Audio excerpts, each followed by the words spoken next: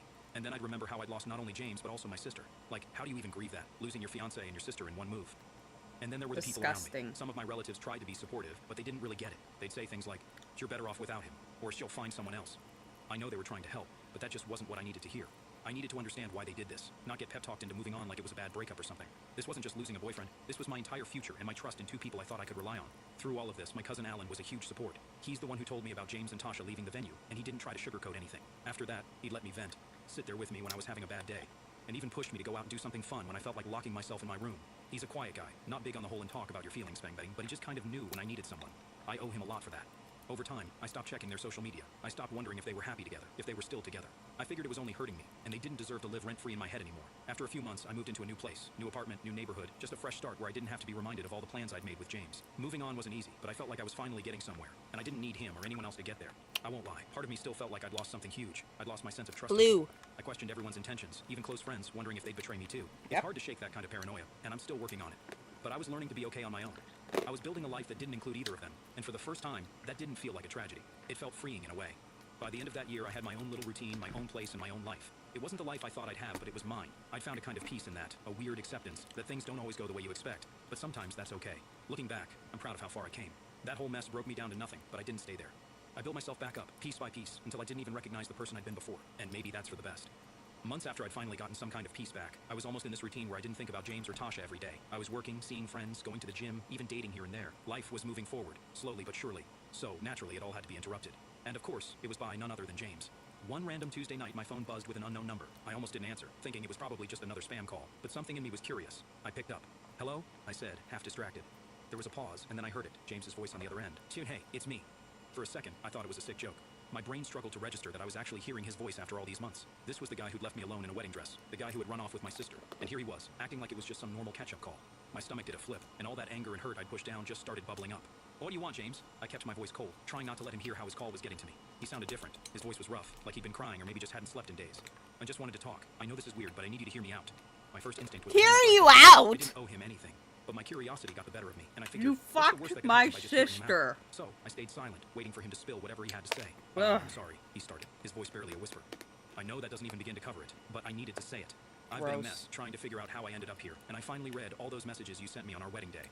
At that, I almost laughed. It took him this long to read the texts I'd sent in pure desperation, trying to stop him from running off with my sister. The texts where I told him everything I had heard about Tasha's lies, her ex, the pregnancy rumors, all of it. He hadn't even bothered to read them until now. "What do you expect me to say, James? You ran off with my sister on the day we were supposed to get married, and now you want to talk." My voice was shaking, and I hated that he still had this effect on me. And I know how it sounds, but I was wrong about everything. I should have listened to you. I should have trusted you. I've spent months realizing how big of a mistake I made, and I know it's too late. But I just wanted you to know that I'm sorry. There was this long silence where I didn't know what to say. He sounded genuinely regretful, but what did that change? My life had been ripped apart, and his sorry wasn't going to fix any of that. Part of me wanted to scream at him, but I was just too drained, so I let him talk. He started rambling about Tasha, saying that things hadn't exactly been the fairy tale he thought they would be. Apparently, she turned into someone he barely recognized, always out with her friends, blowing through his money, and treating him more like a piggy bank than a partner. I could hear the regret in his voice, and yeah, maybe it felt a little like justice, but it didn't erase what he'd done to me. "When you made your bed, James," I finally said, cutting him off. "For you and Tasha both." No matter what kind of work your team does, Asana can help manage it. I forgot to rip the paper off the back. To campaign management, to strategic planning and more. Asana works for you. Try it for free today at Asana. I don't fucking care about Asana. "You hurt me in a way I didn't even know was possible. And now, just because you're unhappy, you want sympathy? No. And I don't expect you to feel sorry for me. I miss you," he said, his voice breaking a bit. Ew! I almost laughed again, but this time it was more out of frustration than anything. And you miss me? Are you kidding? You threw everything away for my sister, James. Whatever you're feeling right now, it's your problem, not mine. He was quiet for a second, and then he sighed. I know I can't make it right. I just needed to know that I regret it. I was stupid and blind. I don't give a lost the best fuck. thing that ever happened to me. I sat there, phone in hand, not really sure what to say. I On one hand, regret I'd wanted to and- do it for months, to hear him admit he'd screwed and- up. But now that I had it, it felt hollow. His regrets didn't make any of the pain go Blech. away. They didn't make me feel better or undo the humiliation I'd gone through. Look, James, I said, trying to keep my voice steady, and I've moved on. My life isn't about you anymore, and I don't want to reopen old wounds. Whatever issues you have with Tasha, they're yours to deal with. I've got my own life now. He didn't argue, didn't push. He just let out this long sigh, like he knew this was the end of it. Son, I understand. I won't bother you again, he mumbled. Good! And with that, he hung up. Bye. I just sat there, staring at my phone, trying to process everything. It felt like closure in a way, but it also stirred up things I thought I'd Bye. buried. I hadn't expected to feel so much after that call, but there I was, flooded with memories of Bye. all the plans we made and all the betrayal he'd left behind. It was like ripping open a wound that had barely healed. But as the days went by, I realized I didn't feel as haunted by it anymore. Hearing him say he was sorry, hearing the regret in his voice, it didn't fix anything, but it helped me let go of any last bits of anger I was still holding on to. I didn't need revenge or payback. I didn't need him to be miserable. I just needed to know that I was done with him for good. After that call, I blocked his number. I wasn't going to let him keep popping back into my life whenever he felt like it. I was finally in a place where I felt like I could breathe again, and he wasn't going to take that away from me. That chapter was closed, locked, and thrown away. Looking back, that call was exactly what I needed. Not because I wanted him back or because I wanted his apologies, but because it gave me proof that I'd made the right choice by letting him go. I thought that after James's call, I'd finally have a bit of peace, like that was the final bit of closure I needed. But what I didn't see coming was the storm brewing with my family. Because of course it wasn't enough for James to come out of nowhere. My family had to get involved too. The day after James called, my mom reached out. At first it was a simple text, just a, "Hey, we haven't talked in a while, how are you?" Which felt way too casual, given everything that had gone down. We hadn't exactly been on speaking terms since the wedding disaster. My family tried to stay neutral through it all, but neutral somehow always meant backing Tasha up after everything she'd done. They acted like it was just a misunderstanding, and they expected me to brush it off. So yeah, I kept my distance. But here's the thing, when my mom messaged, I still felt that twinge of hope. I thought maybe she was reaching out to finally acknowledge what I'd been Never. through, to actually take my side for once. So, like an idiot, I replied, and before I knew it, we were setting up a family dinner at my parents' house. I told myself that maybe this was the moment they'd see what I went through. I'd be able to finally get that validation I'd been wanting for so long. Never. I showed up at their place with a mix of nerves and some weird sense of Dumbass. excitement. Walking in, I could feel all those old memories. Why would the ones you of happy expect family dinners, movie nights, leopards holidays, all those times I thought we to were a solid change family. their But spots? as soon as I sat down, I could tell something was Nonsense. off. My parents were too stiff. My mom was making small talk, asking about work and my friends, but there was this edge in her voice that I couldn't ignore. Then, without warning, she brought up James. I felt my stomach drop. She wanted to know why he'd reached out to me and what we talked about. Apparently, she'd heard through some grapevine, probably Tasha, that we'd been in contact. It was weirdly invasive, like she had a right to know all the details of my personal life. Well, why does it matter, Mom? I asked, trying to keep my cool. And I haven't been with James in ages. You guys know that. She sighed, giving me that look she used to give me when I'd get a B on a test in school, like I was disappointing her by not doing exactly what she expected. It just feels like you're stirring up old wounds, you know. You've moved on, Tasha has moved on, and there it was, Tasha. Everything always seemed to come back to her. Tasha had moved on, so naturally, I was expected to do the same. As if I hadn't been the one actually betrayed. As if I was somehow still holding on to this for the drama or something. And I'm not the one who reached out, I said, trying to keep the anger out of my voice. James called me out of nowhere. I didn't even want to talk to him.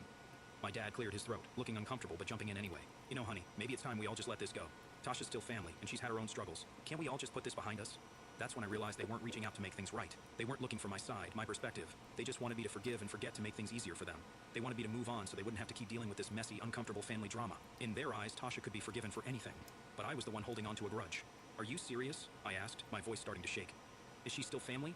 I was supposed to marry James. She ran off with my fiancé, left me standing there like an idiot. And you think I'm the one who should just move on like it's nothing? They looked at each other, then back at me, and my mom gave me this sad little smile, like she was dealing with a difficult child. Sweetheart, we know it was hard on you, but Tasha's still our daughter, and she needs support too. I just stared at them, stunned. The message was clear. I was expected to take the high road, to suck it up and be the bigger person. Tasha was the one they were worried about, not me, not what I went through. Tasha, the golden child who could do no wrong in their eyes, even when she'd stab me in the back. Something in me snapped. I pushed my chair back and stood up, my hands shaking. Undone, I said, my voice stronger than I felt. You're asking me to ignore everything she did, to pretend like none of this happened, just because it makes you uncomfortable. Well, guess what? I'm not just moving on because it's convenient for you. My mom tried to say something, but I didn't let her. I grabbed my stuff and walked out, leaving them sitting there, shocked. I'd always been the quiet, compliant one, the one who never made waves. But in that moment, I knew I couldn't be that person anymore. They wanted me to sacrifice my own peace, my own feelings, for the sake of keeping the family together, and I wasn't going to do it. The car ride home was a blur. I was angry, hurt, but mostly just sad. Sad that my own parents couldn't see what I'd gone through, that they were so blinded by their need to protect Tasha that they couldn't be there for me. It was like losing them all over again, but at the same time, there was a weird sense of relief, like I'd finally taken a stand for myself, even if it meant burning some bridges. For the next few days, I didn't answer their calls or texts. They left voicemails, sent long messages, but I couldn't bring myself to listen or read any of them. I was exhausted, emotionally drained from years of putting myself last to keep them happy, and I didn't want to keep doing that. Then, a few days later, my cousin Alan reached out. Alan had been my rock since the wedding disaster, the one family member who didn't pressure me to get over it or play nice. He didn't try to lecture me or make excuses for anyone. He just listened, and when I told him about the family dinner, he didn't act surprised. If anything, he looked like he'd been expecting it. And I've always had a soft spot for Tasha, he said, shaking his head. But you don't have to put up with it. You've done enough. Hearing that from someone who actually understood where I was coming from felt like a lifeline. He reminded me that it was okay to set boundaries, to protect my own peace. For so long I'd been caught up in trying to keep everyone else happy, and here he was, giving me permission to finally prioritize myself. And that's when it hit me. I didn't need their validation anymore. I didn't need them to understand my side, to apologize, or to make it right. I could let go without their approval. For the first time in a long time, I felt like I was in control of my own story. So yeah, maybe I was facing the past, but this time it was on my terms. And honestly, that was more healing than any apology they could have given me. When I thought I'd finally gotten some distance from all the drama, my phone buzzed with a message that felt like a punch to the gut. It was from my mom, who'd clearly been holding back until now. The message read, "T, been trying to reach you. It's time to stop avoiding this and come back to your family. Tasha is your sister, and families forgive each other. Oh, if you can't fuck let this go off. and make peace with Tasha, then maybe you're not interested in being part of this family." Nope, I I'm stared at not. the phone, feeling my heart Bye. sink. After everything I'd been through, they were now threatening me. Bye. pushing me to forgive or face being disowned. Bye. It was like all those months I'd Bye. spent healing and standing my ground Bye. meant nothing to them. I took a few deep Bye. breaths, feeling a mix of anger and sadness. See you. Why See was it you so easy for never. them to side with Tasha? She was the one Bye. who betrayed me, See yet you they were acting never. like I was the villain here. I called my Bye. cousin Alan, the only family member who'd stayed Bye. solidly in my corner. He picked up on the first ring. "Under giving me an ultimatum, Alan," I said, not even bothering with the greeting. There was a silence on the line, then a deep sigh. Then I had a feeling they'd pull something like this. They're trying to guilt you into coming back. They don't want to lose their image of a happy family, even if it means completely disregarding what you went through. I felt a lump in my throat, holding back the urge to scream. How can they just act like none of this was a big deal? I mean, I was left at my own wedding. Tasha and James didn't just hurt me, they humiliated me. And they want me to just let it all go because it's easier for them? Alan said, "If you forgive Tasha, then they don't have to deal with the reality of what she did. They get to pretend it was just a mistake and move on. They're doing this for themselves, not for you." Yep. Hearing it put so bluntly somehow helped. He was right. My family wasn't asking for my forgiveness because they cared about me. They were doing it because they didn't want to face the consequences of their own failure to hold Tasha accountable. "Oh look, you know what you need to do," Alan continued. "And you've been making a new life for yourself. You're building something without them. If they can't respect your boundaries, then maybe they don't deserve to be part of that life." It hit me then that I'd been hanging on to the hope that at some point my parents would take my side, that they'd see what I'd gone through, see how much Tasha had Never. hurt me, and finally stand up for me. But that was just a Never. fantasy. They were never going to change. Never. And staying in their lives was only going to keep me in a place of hurt. Yep. I took a deep breath. So nodding you to move myself. countries. You're right, Alan. It's time I let go for real this time. That night, I sat down with a piece of paper and started writing. It felt kind of ridiculous at first, like I was in a movie, but it was the only way I could get everything off my chest. I wrote down everything, how betrayed I'd felt by Tasha and James, how humiliated I'd been on that day, and how hurt I was that they'd taken Tasha's side. I told them that if they couldn't respect my feelings or even acknowledge what I'd been through, then there was nothing left to say. When I finished, I read it over, my hands shaking a little. But as I reread my words, I realized how much I'd been holding in. All the hurt, the anger, the disappointment. It was all there on the page. This was my chance to finally let go, to stop looking back and start moving forward without the weight of their expectations and demands. The next day, I mailed the letter. I didn't expect them to understand. I didn't expect an apology or even a reply. This was for me, a final way to draw a line and protect myself from any more hurt. And as hard as it was, I felt lighter, knowing that I'd done what I needed to do. In the weeks that followed, my family Yellow. tried every way The possible squirrel's to get back in touch. gold. My dad Alice sent colored emails. it. Messages popped up from my mom on every social media platform, and even distant relatives started reaching out. They were all saying the same thing, that I was being stubborn, that I needed to make things right with Tasha for the sake of the family.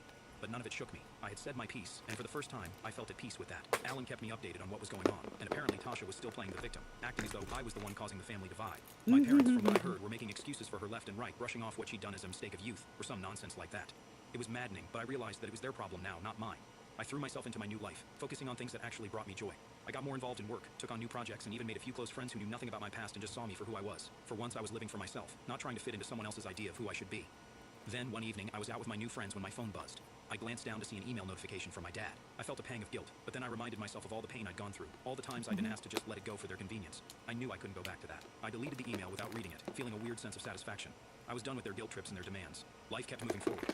Every day felt a little brighter, a little easier, as I stopped looking back and focused on what I wanted. Sure, there were moments where I'd feel a twinge of sadness, a reminder of what I'd lost, but then I'd remember all that I'd gained, the freedom, the peace, the chance to be myself without any strings attached. In the end, breaking away was the hardest and best thing I'd ever done. It wasn't the life I'd imagined, but it was a life I'd built on my own terms. Barf! My ex-wife left me and our babies to find real love, then demanded I fund her new family, so I taught them a lesson they won't forget. 8 years ago, my ex, Adabo, and I broke up right after our twins were born. We hadn't been together long, just about 14 months, when she found out she was pregnant. We both panicked and thought, well, maybe we should try to make this work for the kids. You know how it goes. You think a relationship will just fall into place because of the family aspect. I'll admit we weren't exactly compatible from the start. We had some good times, Stop sure, it, but you it wasn't a deep, adorable long-lasting bastard. You're connection. very When she got distracting. pregnant, I thought maybe we could push through and make it work. We were about as compatible as chalk and cheese, though. Still, for the twins, we gave it our best shot for a while. Things were okay for a time. Chalk and Arguments, as people cheese. do, but nothing major. We co-parented well enough and weren't at each other's throats. I mean, Then that's she a met someone new, someone she decent thought she could have a future example, I with. suppose. I got it. She wanted a fresh start, something different from what we had. She was upfront about it, and we agreed that splitting up was for the best. I can't say I was heartbroken because honestly, the relationship wasn't solid. We ended things amicably as far as breakups go. We settled into a rhythm with co-parenting after that. Things were smooth, or as smooth as they can be with two people raising kids from separate homes. We split time evenly, kept communication focused on the kids, and co-parented decently. We both wanted to ensure the twins weren't affected by any tension, so we made a real effort. The kids got time with both of us, and we didn't have child support since we split everything evenly. 2 years after we split, Adabo met her now husband. This guy wasn't the one she started dating right after our breakup. He was someone new. Here's the thing. He had a daughter the same age as our twins. She told me about him and how they were getting serious. I wanted to support that to make things easier for the kids. I was fine with them having another father figure around. But things started shifting when she brought up including her stepdaughter in the same way we included our twins in everything. She threw it out casually, like, "Oh, it'd be nice if we all did things as one big family." At first, it seemed harmless enough. I thought she was just trying to blend families. But it got strange when she started suggesting I treat her stepdaughter like my own. Let me be clear, I have nothing against her stepdaughter. She's just a kid in the middle of all this. But Adabo seemed to think that because we were connected through the twins, I was obligated to make her stepdaughter part of every activity and outing I had with my kids. When we first talked about it, I told her that while I understood she wanted everyone included, that I don't mind responsibility including to act as a dad kids to her new husband's in kid. general. I already had my hands full being a good dad to my twins. She kept pushing the idea, Don't though. force your I tried not fucking to get kid on frustrated. me. Co-parenting is tricky. Excuse You're balancing you. your family's needs while keeping the peace with an ex and their new partner. But the expectations kept piling up. Things took a turn when she started expecting me to babysit her stepdaughter whenever I had my twins. For example, if I was taking my kids out for a weekend activity, she'd call and ask if I'd take her stepdaughter along. I didn't mind occasionally, but it became an expectation. Don't get me wrong, I don't mind helping out here and there. But I didn't sign up to be a third parent to her husband's kid, and I didn't see how that was fair to me or my own kids. After some time, I realized that every time I planned something special for my twins, it turned into a thing about the other kids in her household. It was like I wasn't allowed to have time just with my own kids anymore. When I bought gifts or planned a surprise outing, I'd hear about how it wasn't fair if her stepdaughter wasn't included in the same way. Why? Because I didn't spend as much Do time it for her stepdaughter yourself! before It's her your twins. own I had to fucking draw the line somewhere, so I kid! decided to keep my time and resources focused on my twins. I explained this to her, My and it didn't go God. over well. She said Hang I was on being a selfish second. and Let not me supporting adjust whole the camera family. She angle wanted on this the big blended laser. family, but that wasn't something I had signed up for. I told her that while I wanted my twins to feel like they belonged, it didn't mean I had to support kids who weren't mine in the same way. She wasn't happy, but we kept things civil enough to continue co-parenting. Since that conversation, we've been more parallel parenting than co-parenting, if that makes sense. We stick to our own time with the kids and rarely do anything together as a big family. We don't share plans or mix the kids from her house with mine. Good. It keeps things simple and lets me focus on my own kids without extra expectations. Still, every now and then she'll bring it up, like I'm supposed to feel guilty for not helping raise all the kids under her roof. Over the years, the situation with her family has gotten more complicated. She and her husband had a baby together, and later, they took in her husband's nephew. Now, at her place, there are my twins, their stepsister, a step-cousin, and a half-sister. Adabo tries to keep everyone as one big, happy family. But I've made it clear that my role is with my kids, and that's it. It's complicated. Every time I think we've hit a point where things are settled, something new comes up. But I've stuck to my boundaries, and I don't think it's unreasonable to focus on the two kids who are actually mine. It's one thing to support her decisions as a mother, but it's another to be expected to parent everyone under her roof. Fast forward a bit, and here's where things really went off the rails. Over the years, with the added members of Adabo's household, it's been harder to keep boundaries steady. At first, we'd figured out a balance where I was doing my part as a dad without being wrapped up in her new family situation. But her expectations kept growing, and it felt like every few months, there was something new she expected me to help with. Her stepdaughter, her husband's nephew, their baby together. It was like they kept adding layers, and somehow I was supposed to shoulder some of that load. Then came this whole school trip thing. The school my kids go to is small, so they're in a mixed-age class, which means they're in the same classroom as their stepsister and step-cousin. Fair enough, it's unusual, but works for the school, and it doesn't bother me. What I didn't expect was how it would turn into a thing with their mom and stepdad about what I was supposed to pay for. This trip is a big deal for the kids. It's not just a small field trip, it's a visit to an interactive museum that's supposed to be amazing. The school plans hands-on learning and workshops. It's pricey, no doubt, but my twins were super excited, and it seemed like a good memory for them. I can cover the cost, so I figured why not? I paid for them. I told Adabo about it, thinking she'd be glad the twins were getting this experience. Wrong. The minute I mentioned paying for it, she got weirdly quiet, then flat out said that if the other kids couldn't go, it wasn't fair. At first, I thought she was joking. Like, there's no way she expected me to pay for the other two as well. But she was dead serious. Then She pay said it's for not them right our kids to go on yourself. this luxury trip if her other kids can't go too. Why I tried to keep can't calm. they? I told her I'm paying for my twins because they're my responsibility. I suggested maybe she and her husband could try fundraising or saving up for the other kids if it meant that much. But then she hit me with, they need to think about how they're all going to feel watching your kids go on this trip and being left behind. Apparently, That's the whole household not will fall apart if these kids don't all anybody's get the same problem but experiences. the Here's where it got parent. heated. Her husband jumped in, saying it's unfair to treat the kids differently. I'm all for fairness, but there's a line here. His stepsister and nephew aren't my responsibility, and I'm not made of money. I asked him straight up, Shoo, why is it my job to pay for all the kids in your house? He gave me this look like I was the selfish one. He even went on a rant about how they're all supposed to be siblings and how I'm sabotaging their family. Look, I get it. No kid wants to be left out. But at some point, they have to understand I'm not their dad. Adabo has decided to bring in these other kids and create this new family setup. That's her choice, and I'm not about to be guilt-tripped into paying for every kid she takes under her roof. What really set me off was when they made it sound like I was being cruel. They talked about how this would damage the kids' relationships, and that it would be my fault if our twins and their stepsister grew apart over something like this. I'm trying to do something nice for my own kids, and somehow it's turned into family drama about what I'm not doing for kids who aren't mine. I said, oh look, I don't think it's fair to expect me to cover everyone's expenses. This trip is a treat for our twins. It's during my time with them, and I want them to go. I don't see how that's unfair to anyone. But Adabo kept going, saying that if our twins go and the other kids don't, they'll feel treated as less than, and I should care about that. Her husband even brought up in family unity, and said that if the kids resent each other, it'll be on me. At that point, I was over it.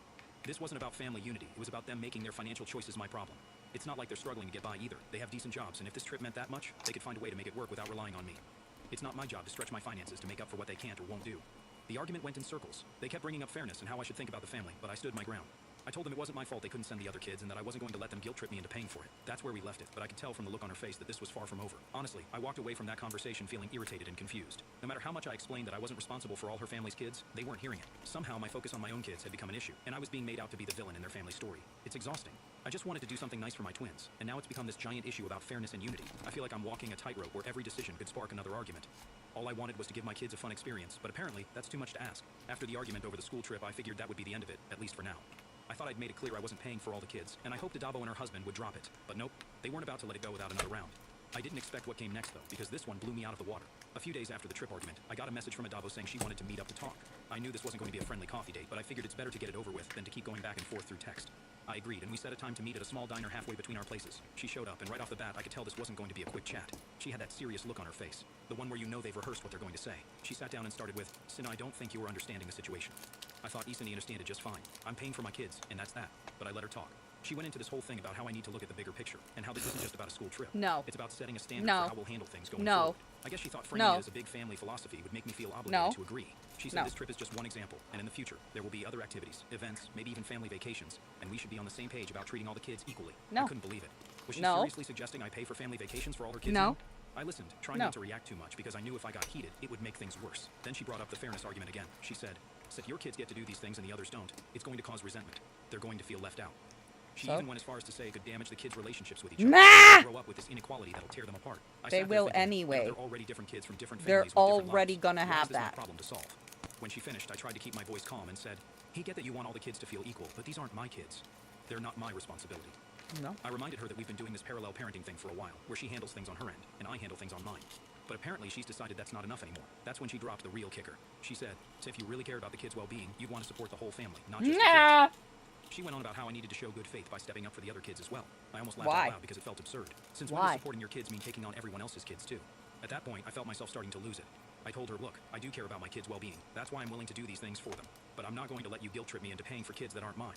Are you She sure? didn't like that. She got defensive, saying I'm being selfish and not thinking about how this will affect the kids in the long run. I fired back, "How is it selfish to take care of my own kids? You made the choice to add these other kids into your household. That's not on me." Then her husband showed up. I don't know if she planned for him to just happen to stop by, but suddenly he was there, coming over to our table. He barely acknowledged me and went straight to Adabo, like he was about to save the day. He sat down and started in on me like he'd been waiting for this chance. Lol. He said, "Don't think you're being fair. We're supposed to be creating a family here, and your actions are putting up barriers." I stared at him, wondering if he really thought I'd buy into this we're all family thing when it came to my wallet. I told him straight up, "Sancha, I'm here to support my twins. That's what I signed up for. You can't expect me to pretend all these other kids are mine financially." Then he hit me with, "Well, if the kids start hating each other, that's on you. You're the one creating division." That set Okay. me off. I told him, "You're the one pushing for me to play dad to kids that aren't mine. I'm not the one making this complicated. I just want to do right by my twins, and that's it." I didn't care if he thought I was being cold. I felt like they were ganging up on me, making me feel like the bad guy for having boundaries. Things got heated after that. Adabo started saying that if the kids grow up resenting each other, it'll be because I didn't care enough to support their family vision. Yep. I couldn't believe what I was hearing. I told her, "If that's the case, maybe you and your husband need to figure out a way to handle it, but don't put it all on me." By this point, people in the diner were giving us looks, and I didn't care. I was fed up with being made to feel like the villain. I just wanted to do something nice for my kids, and it had spiraled into this mess about what I owed her household. It was like they expected me to fund whatever came up for every kid under their roof because they decided to blend their families. I stood up and said, "Look, I've said my piece. My focus is on my twins, and that's not changing. If you want everything to be equal, maybe you need to look at what you guys are doing, not what I'm doing. I'm done being the bad guy here." With that, I walked out feeling a mix of frustration and relief. It was clear no matter what they did, they weren't going to get it. As I left, I could feel their eyes on me, like they were waiting for me to give in, but I was done. After that disaster of a conversation, I thought things might cool down. I figured Adabo and her husband would get the point and drop it, but I should have known better. The whole thing didn't disappear, it got worse. A few days later, I started getting long-winded texts from her family members. It started with her sister, who's usually chill and stays out of our issues. Suddenly, she's texting me about how it's important for the kids to feel like they're in one big family. She said things like, "If you really cared about your kids' happiness, you'd be willing to do this for them." It felt like she was implying I was doing something wrong because I didn't want to pay for her sister's stepkids. I tried ignoring it, thinking she'd let it go, but the messages kept coming, and they got less nice. It went from subtle suggestions to flat-out accusations. Suddenly, I'm selfish, stingy, not thinking about the bigger picture. They made it sound like I was tearing their happy family apart just because I didn't want to fund a trip for kids who aren't mine. Her family acted like I'd declared war on them. Then it got worse. Adabo's mom called me. I hadn't spoken to her in a while and was surprised to see her name pop up. I figured she'd want to talk about the twins, maybe have a calm discussion. Nope. She launched into a speech about how things should be. She said, "If you just paid for all the kids, this wouldn't be an issue. You need to think about how much better it would be if you were more involved with all the children." I felt my patience slipping. I said, "With all due respect, those kids are not my responsibility. I'm doing right by my own kids, and that's what I signed up for." But she kept going, saying, "A good man steps up and takes care of the whole family, not just his own." I was floored. I tried to explain that while I want the best for my twins, it doesn't mean I have to financially support every kid or daughter brought into the household. I said, "I'm not going to feel bad for taking care of my own kids and setting boundaries." She wasn't listening. The conversation spiraled, with her repeating herself about my duty as a father and how the kids will suffer. She played the guilt card hard. By the end, I was done. I told her we weren't going to agree, politely ended the call, and that was that. The pressure didn't stop. Over the next week, it felt like they were rallying the whole family against me. Adabo's brother left a passive-aggressive comment on one of my social media posts about being a dad, saying, "Ain't real dads support their families no matter what." It That obvious he wasn't he talking about just was my kids. his I didn't respond. family. I deleted the comment and moved on, but it annoyed His me. family, I'm doing my that's best for my his, twins, and not somehow that some makes me the bad guy in fucking their eyes. other One day, I dudes. dropped the kids off at Adavo's, and as I was heading back to my car, her husband caught up to me. No hi, shy, no small talk. He jumped in with, you know you're hurting the kids with this. I was taken aback. Choke. I thought we'd hash this out, but he wasn't done. He talked about how my decision not to pay for all the kids is driving a wedge between the fuck siblings, and how I need yourself. to be more considerate of the family Go dynamic. fuck I told him, I'm not hurting yourself. anyone. I'm taking care of my kids. They're not the ones struggling here. He wouldn't drop it, going on about how everyone in the family thinks I'm unfair and how it's only a matter of Go time before the fuck kids pick up on it and resent each other. It yourself. felt like he was laying the whole weight of the family's happiness on my shoulders. I told him, your family's opinion doesn't change my responsibilities. I'm not their dad. I'm here for my kids, and that's not going to change. At that point, I didn't know what else to say. No matter what I did, they were going to see me as the villain. That night, I sat there trying to figure out how it had come to this. All I wanted was to take care of my kids and give them good experiences, and I was being painted as some cold-hearted guy who didn't care about family unity. They couldn't see the line between what's fair and what's not. I vented to a couple of close friends about it. They couldn't believe the pressure Adavo's family was putting on me. One friend joked that if they were so worried about the kids missing out, they could pitch in and fund the trip themselves. It made me laugh, but it was frustrating because it felt like her whole family had decided I was obligated to be an all-in parent to kids who weren't mine, just to keep the peace with people who didn't respect my boundaries. The whole thing left a bad taste in my mouth. I was getting texts and calls from random family members, all pushing the same line, and I was over it. It felt like they'd built up this idea that I owed them something, and they weren't going to drop it until I caved. By the end of that week, I realized reasoning with them was pointless. They weren't looking for an explanation, they wanted me to fall in line. I told myself I wasn't going to let them wear me down. My kids are my responsibility, and I wasn't going to let this extended family guilt trip change that. It's crazy that all this started from me trying to pay for my kids' school trip, but it turned into a battle over who's doing enough for the whole family. They may not like it, but I know where I stand. After that week of non-stop messages, friendly advice, and guilt tripping from Adavo's family, I decided to make a final call on my boundaries and stick to them, no exceptions. It was clear that no matter how much I explained myself, they weren't going to get it. They were laser focused on this fine one big happy family idea, and I was the guy standing in the way by refusing to pay for every kid they added to their home.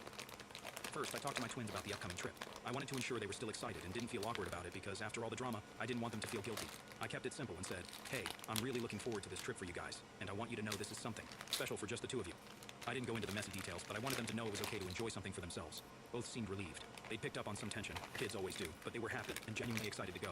That was a huge weight off my shoulders. I needed them to know they deserved nice experiences without feeling responsible for anyone else. With that settled, I knew I had to set clear boundaries with Adavo and her family. Not just a vague and paying for my kids only boundary, but a real line they'd understand couldn't be crossed. I called her, keeping it calm and straightforward because I didn't want another hour-long argument. I said, look, my role as a parent is to support my twins. I'm here for them, and I'm doing what I can to give them good experiences, but that doesn't extend to other children who aren't mine. I respect your choices and your family, but my financial responsibility ends with my twins. Of course, she wasn't thrilled. She started in on how the other kids would feel and how it's not fair for siblings to have different experiences. I let her talk, but when she went down the guilt-tripping path again, I stopped her. I said, say, understand how you feel, but this is my final decision. I'm not paying for any extra expenses outside of our twins. If you want to work something out for your household, that's up to you, but you need to stop putting that pressure on me. There was silence for a few moments, and I could tell she was fuming, but I wasn't budging. I could almost feel her gearing up for one last pitch, but she must have realized it wasn't going anywhere. She said something like, fine, I guess you've made your choice, in a tone meant to make me feel bad, but I didn't. By that point, I felt more relief than anything else. I was done explaining myself. After that, things got quieter. No more random messages from her family, no more passive-aggressive comments, just silence. It was a bit awkward, but it felt good to have peace. I think they realized I wasn't going to bend to their demands, and they had to deal with it. In the weeks leading up to the trip, I spent extra time with the twins doing regular things to keep everything feeling normal. We'd grab a bite, go to the park, watch movies, all the usual stuff. I wanted them to feel secure and happy, not caught up in the adults' issues. It was refreshing to focus on them without the extra drama. Then the day of the trip came. I dropped them off at school that morning, and they were all smiles, ready to go. Seeing them so excited after everything was great. As they ran off to join their friends, I felt a real sense of satisfaction, like, yeah, this is what it's about.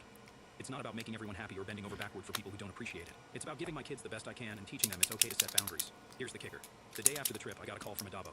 I was expecting a snarky comment or a passive-aggressive dig, but instead, she asked if the kids had fun. I told her they did and kept it short because I didn't want to dive back into old arguments. Then she surprised me. She said, Sint and I didn't agree with you, but I respect that you stood up for yourself and your kids. I guess I needed to hear that. I was shocked. I didn't expect her to come around, but there it was. It wasn't an apology, but it felt like an acknowledgement that maybe I wasn't the villain they'd made me out to be. Since then, things have been more peaceful. I don't hear from her family, and it's like we've reached a new level of understanding. We might not agree on everything, but we've accepted our roles in the kids' lives. Honestly, I think it's made me a better dad because I'm not constantly second-guessing every decision, wondering how it'll affect her household. I'm just focusing on my twins. In the end, this situation taught me something important. Sometimes, setting boundaries isn't just about saying no to others. It's about saying yes to your own peace of mind. I've learned it's okay to prioritize my family and not feel guilty about it. If others don't get it, that's on them, not me.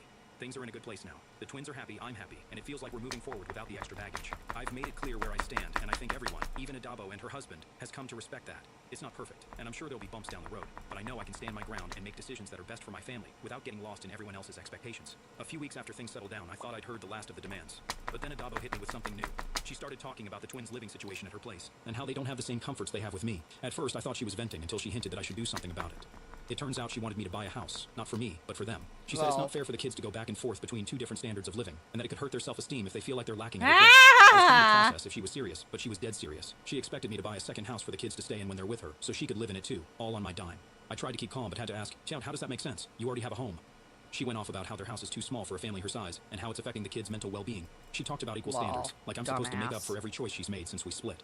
When I told her that's not going to happen, she pulled out every guilt trip in the book. She said, don't you want the kids to feel just as comfortable at my place as they do with you? No. And it's unfair that you, not willing to provide for their full living experience. Ah! She acted like I was a cold-hearted jerk because I didn't want to buy her family a new house. At this point, I was done. Yep. I told her, look, the twins have everything they need at your place. If you think they need a bigger house, that's something you and your husband can handle. I'm not responsible for upgrading your home. She was quiet for a second, then snapped back. Well, if the kids end up feeling like they have a real home only with you, that'll be on you. Okay. I shook my head, and that was the end of the conversation. I'm not sure how she thought this was a reasonable request. I want the best for my kids, but that doesn't mean I'm buying her a whole new lifestyle. I guess there's no limit to what she'll ask for, but I'm clear now. I'm drawing the line, and I'm not budging. My name's Evan. I'm 28, and I guess the best way to start this off is by saying I used to think family loyalty meant something. That if you showed up, gave your time, your money, your care, people would see it. That it'd matter. But this past Easter proved I was wrong. I'm the oldest by a long shot. My brother, Jeremy, is 22. My dad remarried when I was 16, not long after my mom passed. That part still stings to even type out. Her death kind of shattered everything, and while I did my best to hold the pieces together, Dad moved on with eerie speed. Within a year, he was dating this woman named Karen, yes, with a C, because of course, and by the time I graduated high school, she was already moving into the house we'd shared with Mom. It was never really a family after that. More like a blended arrangement that leaned heavily in Karen and Jeremy's favor. At first, I tried. I really did. I offered to help with Jeremy's homework. I brought home groceries, even got a part-time job to contribute while I was in college. Karen always acted polite, but it was that forced kind of nice. Like the way someone smiles at a cashier but doesn't make eye contact. And Dad? He just faded. Started missing my recitals, brushing off our movie nights, canceling father-son trips we used to take every spring. Said he was busy, but he wasn't. He just stopped trying. I moved out at 20 when I finally got tired of feeling like a third wheel in my own house. But even then, I didn't cut ties. I still showed up for birthdays, still mailed gifts, still called every Sunday like clockwork. It was like I kept hoping. Maybe next time they'll see me. Maybe next time it'll be different. Spoiler, it wasn't. This year, Karen decided to throw a big family Easter gathering. She posted it in our group chat like it was this grand surprise. Backyard egg hunt, catered food, family traditions. I rolled my eyes, but I agreed to come. Mostly because Jeremy had asked me directly, and I figured, all right, why not? I had the day off, and maybe this was a chance to reconnect. But somehow, even when I know better, I still walk into their house hoping things will feel like home again. The day started off, okay. Karen assigned tasks like she was managing a restaurant.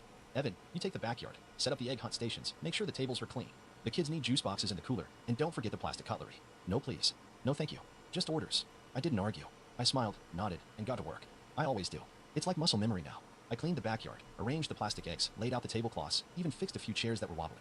I went on a last-minute store run when the catering service called and said they forgot the vegetarian dish. I paid out of pocket for it, $74.63. Never got reimbursed, by the way. Around 3 p.m., people started arriving. Cousins, in-laws, Karen's side of the family mostly.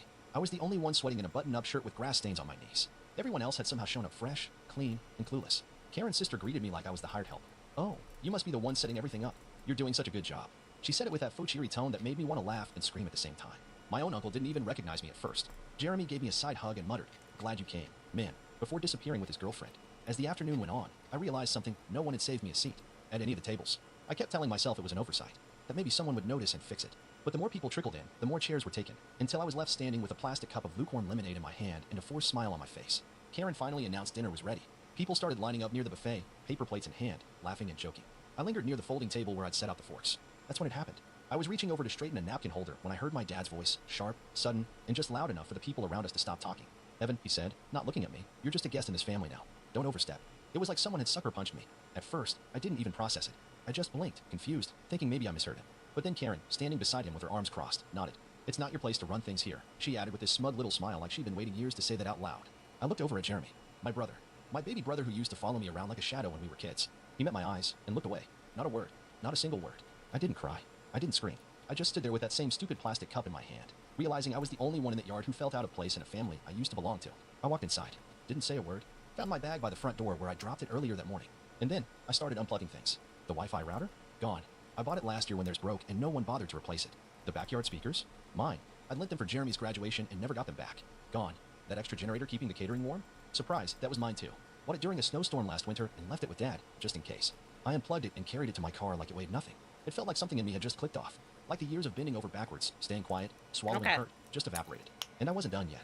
I walked out to my car slow and steady, like I wasn't fuming inside. Like I hadn't just been told, out loud, in front of a yard full of people, that I didn't belong to my own family anymore. But I wasn't going to cry. Not for them. Not anymore. As I opened my trunk and started loading the gear, I noticed someone watching me from the kitchen window, Jeremy. He didn't come out. He didn't say anything, just stared. I almost laughed. Maybe he was shocked I didn't just slink off quietly like always. Not this time. After loading up, I got in the car and sat with the engine running. I stared down at my phone and opened a little folder I kept on my notes app. It was labeled Shared Expenses, and it held a lot of things my family had conveniently forgotten I'd covered over the years, like the car insurance policy that was still in my name. Dad had totaled his car a few years back, and I stepped in to co-sign the new one and get him a good rate through my provider. He never transferred it. I paid the monthly premiums, quietly, out of guilt, I guess, or habit, or the utilities. The house was still under Mom's name when she passed, and I'd never officially removed myself as the secondary account holder. When they had a financial rough patch last year, Karen had taken a break from work to focus on her wellness. Whatever that meant, I agreed to cover the electric bill for a few months. Those months turned into a year. I had all the account logins, still had access, still had control. And then, there was the big one. I wasn't just footing the bill for the Wi-Fi or their Amazon Prime. I was also the guarantor on their new HVAC system. They'd had a problem with their old unit during the worst summer heat wave in decades, and when the contractor required a co-signer, guess who got the call? Me. I didn't even hesitate. Just showed up and signed. Paid the first installment out of pocket to get things rolling. Guess what else I had? The contract. So I opened the billing portal, unlinked my card, clicked transfer ownership. When it wouldn't let me because they hadn't made enough consistent payments, I clicked cancel autopay instead. Then I logged into the electric company, paused the payment, texted customer service with a simple line. I'm no longer residing at this address and would like to be removed as a payee. They replied within minutes, saying they'd reach out to confirm with the primary holder. I smiled. Then I found the insurance app, pulled up the car policy, removed my payment method, sent a cancellation notice with an end-of-month date, and finally, I screenshotted every single cancellation, removal, and email confirmation, and emailed it to my dad. Subject line, since I'm just a guest, here's what I'll stop providing. I hit send. Then I drove off. I was about 5 minutes away when the call started. First it was Jeremy, then Karen, then Dad. None of them left voicemails. I didn't answer. Instead, I drove to my apartment, parked, and made myself a sandwich. The kind I always used to eat as a kid, peanut butter and jelly with the crust cut off. I needed something familiar, something grounding. It was about an hour later when Jeremy finally texted. Dude, what's going on? I stared at it for a while before replying. I texted, just a guest, remember? No response. The next morning, I woke up to find 4 missed calls from Karen, 2 emails from Dad, 1 angry, 1 concerned, and a voicemail from my aunt saying she'd heard things got tense, and maybe I was overreacting. I had an entire family gathering, paid out of pocket, and was told publicly I didn't belong. But sure, I was the problem. They underestimated me. Again, that afternoon, the power went out at their house. I know this because Jeremy texted, power's off. Did you do something? I waited 5 minutes, then replied, you'd have to ask the family. I'm just a guest. 2 hours later, my dad left me a voicemail. His voice was tight, controlled, but there was a little crack in it, like he couldn't quite believe this was happening. Evan, he said, we need to talk. I think things got out of hand. Karen shouldn't have said that. I didn't mean it the way it sounded. You know I appreciate everything you've done. Let's talk, please. I didn't respond. I needed him to feel it, really feel it, because this wasn't just about Easter. It wasn't about a folding chair or some plastic eggs. It was about every ignored effort, every brushed off holiday, every time I called and no one picked up. It was about being made to feel like a burden in the same house where I used to hear bedtime stories and make pancakes on Sundays. It was about the little boy who watched his dad move on too fast, who kept hoping, year after year, that maybe, just maybe, he'd be seen again. And now? Now he finally was. And I wasn't done yet. I waited a full 24 hours before even thinking about calling him back. Not because I was playing games, but because I needed the time. To think, to breathe, to not react emotionally like I always had in the past. I wanted to go into this clear-headed, not with hope that he'd suddenly apologize or explain it all away, but to hear, really hear, what he had to say when the control slipped out of his hands. So the next evening, around 6 p.m., I called. He answered on the first ring. Evan, he breathed out, like my name was a lifeline. Thank you. Thank you for calling. Look, I don't know what Karen said, or what you think it said.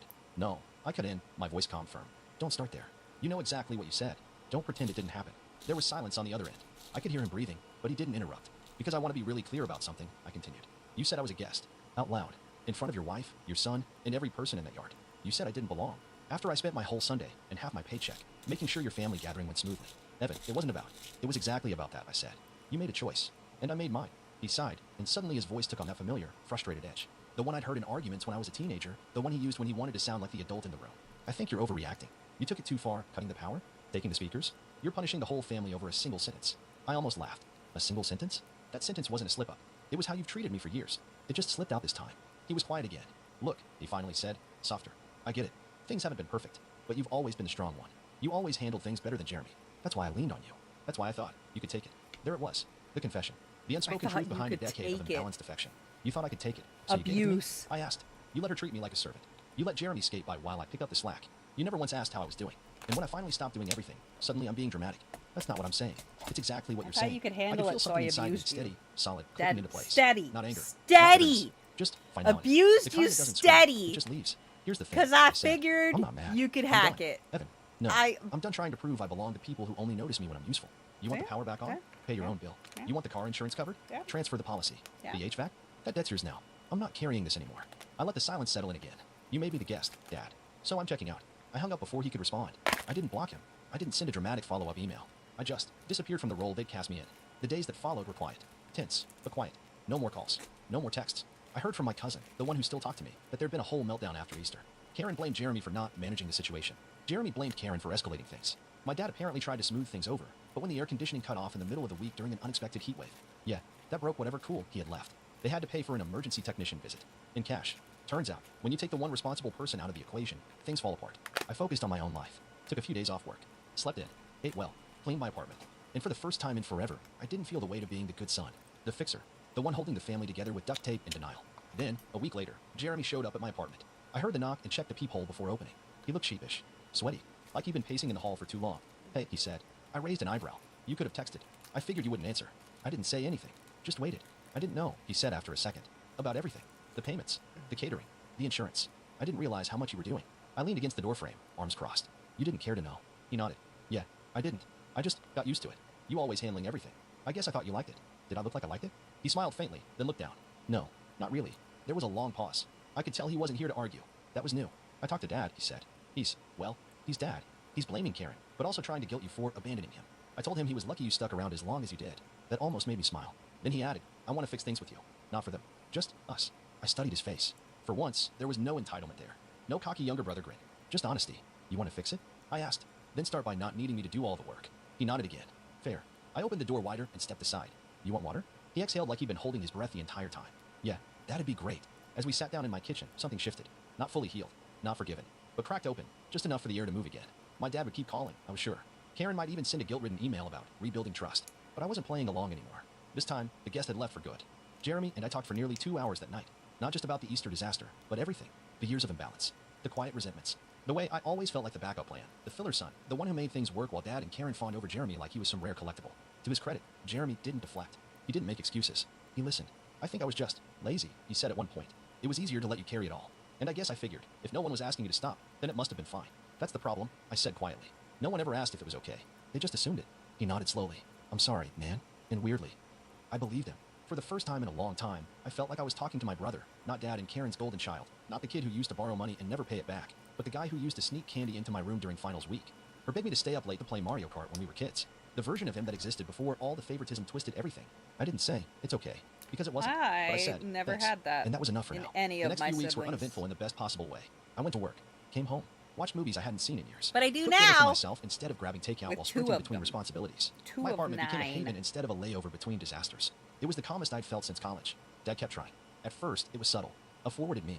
A shared calendar invite to family brunch that I promptly declined. Then came the apology texts, each more desperate than the last. We were all stressed that day. You know, I didn't mean it like that. You've always been part of this family. Evan, please don't do this. You're tearing us apart. That one actually made me laugh. Me, I'm not tearing anyone apart. I'm just done being the glue. He didn't reply. Then came the final straw.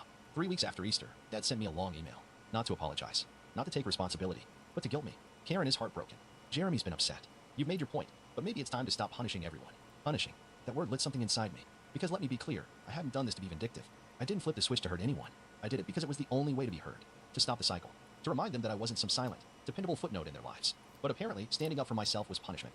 So I wrote back. You want to talk about punishment? Let's talk. For 10 years, I've helped with your bills. Your car. Your home. I paid for groceries when you were short. Paid Jeremy's college application fees. Lent Karen money for that wellness retreat she never paid me back for. I was your backup wallet, backup organizer, backup emotional support system. I planned birthdays. I picked up decorations. I called every Sunday for years. You forgot my birthday twice. At Christmas last year, you gave me a $20 gift card while Jeremy got a new laptop. You said I already had a good setup. And on Easter, after I planned and paid and set up and cleaned, you stood in front of the family and said I was just a guest. You don't get to call my boundaries punishment. You don't get to hurt me for years and then act shocked when I finally stop letting you. You made your choices. I'm making mine. I ended it with a simple line. I wish you well, but I'm done. And I was. I didn't check for a reply. I archived the thread, blocked his number for my own peace, and stepped away completely. Now here's where it gets interesting. 2 months later, I got a call from Jeremy. Dad moved out, he said, voice low. Karen kicked him out last week. What? She found out he was behind on the HVAC payments. He kept telling her they were taken care of, but after you canceled everything, he just ignored it. Thought you'd cave eventually. I closed my eyes. Of course he did. So they started getting final notices. Then the repair guy came back and said there was a lien being placed if they didn't pay. Karen lost it. She blamed him for everything. Said you never should have been responsible for any of it. I raised an eyebrow. Now she says that? Jeremy sighed. Look, I'm not defending her. She's still Karen. But I guess without you as the buffer, they imploded. It was never going to last. He went quiet for a second. He's been staying at Uncle Rob's. Said he's thinking of selling the house. Wow, I muttered. All of that from one sentence in the backyard. Jeremy laughed dryly. Yeah, guess you weren't. Just a guest, after all. We stayed in touch after that. Slowly. Casually. He came by a few more times. We grabbed lunch. He actually started asking me about my life for once. And on my birthday, for the first time in years, he showed up with a homemade cake, just like Mom used to make. Chocolate with raspberry filling. I didn't even know he could bake. Figured I owed you one, he said, for all the ones you covered. I won't pretend everything healed overnight. It didn't. Some wounds don't close neatly. They just stop bleeding. But I had peace. And that was something. As for my dad, he never responded to my final email. But 3 months later, I got a letter in the mail. No return address. Evan, I don't expect forgiveness. I don't even know if I deserve it. But I read your email 100 times. You were right. About all of it. I got used to you fixing everything. And when you stopped, I didn't know how to function without you. That was my failure. Not yours. I'm sorry. I don't know if we'll ever talk again, but I hope one day you can remember the good parts of us. Because I do. I stared at it for a long time. Then I folded it up, placed it in a drawer, and walked away. Not angry. Not vindicated. Just free. Because the truth is, sometimes the most powerful revenge isn't loud. It's not a dramatic confrontation or a public takedown. Sometimes, it's silence. It's leaving. It's saying, you don't get to hurt me anymore. And meaning it.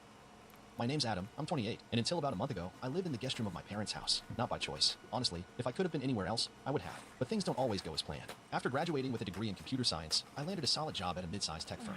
Then the pandemic hit. The company downsized, and I was one of the first to be let go. Over the next year and a half, I applied to hundreds of jobs. Interviews came and went, but nothing stuck. Eventually, my savings ran dry, and the only option I had left was to move back home. I thought it would be temporary. My parents didn't. At first, it wasn't awful. My dad, Mark, was always more reserved, a don't ask, don't tell kind of guy. My mom, Diane, though, she made sure I felt the weight of every meal I ate and every light switch I flipped. This isn't a hotel, she would say, at least once a week. She'd sigh loud enough for the neighbors to hear if I dared leave a cup in the sink. At first, I chalked it up to stress. But the passive-aggressive comments soon turned into open criticism. You know, your cousin Rachel just bought a house. And she's 2 years younger than you, she'd say while wiping the already clean kitchen counter for the 5th time that morning. Or, it's really sad you're still here. At your age, your father and I were raising you by the time you were 28. I tried to help. I offered to cook, clean, mow the lawn, fix the router when it acted up. I freelanced where I could, built websites for local businesses, helped a family friend set up an online store. I wasn't just lying on the couch binging TV, but in her eyes, it didn't matter. I was still the leech. It didn't help that my younger brother, Jordan, was their golden child. He's 24, works in finance, lives in a high-rise downtown, and makes sure everyone knows it. He rarely visits unless there's a holiday or Mom begs him to come over for dinner. But when he walks in, it's like Moses parting the Red Sea. Suddenly my mom's whole mood lifts. Her voice gets sweet and cheerful. There's my baby. You look so fit. Are you working out? Meanwhile, I'm in the corner holding a trash bag full of recycling, trying not to be noticed. One evening, Jordan came by for dinner, and I could feel it brewing. I was setting the table, placing mismatched plates as I've grown accustomed to, since they always treat me like I don't belong anyway. Jordan I'm allowed to text! He made some comment about gas prices and how some people are lucky they don't have to commute. I didn't take the bait. But then Mom poured him a drink and laughed a little too loudly at something he said. She turned to me and asked, have you even tried applying for real jobs lately? My chest tightened. I'd already told her about the 2 interviews I had that week, but she didn't care. Jordan chimed in, you know, at some point, it stops being bad luck and starts being bad choices. He wasn't even looking at me when he said it.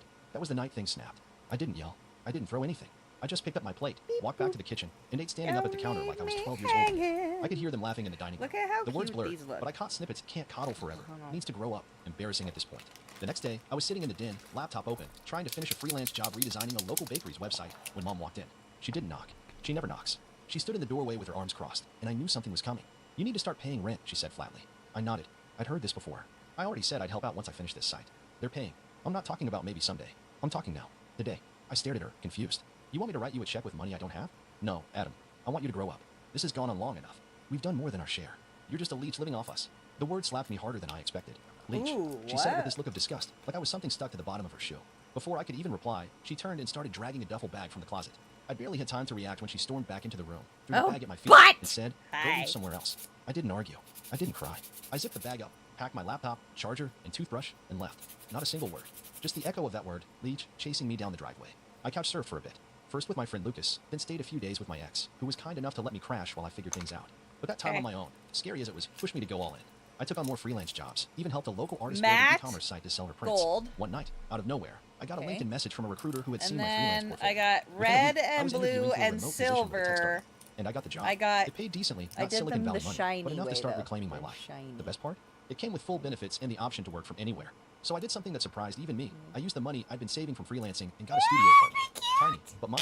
No one could throw me out of it. No one could call me a burden. About 3 weeks after I moved in, I was finishing up a project when I noticed a call from my dad. I hadn't heard from him since I left. Not even a how are you. I let it go to voicemail. Then another call came in. Then a text. Why did the bank freeze our account? I blinked. What? Then I remembered something. Something I hadn't thought about in weeks. Back when I was jobless, Dad had asked me to help him switch over their joint banking setup.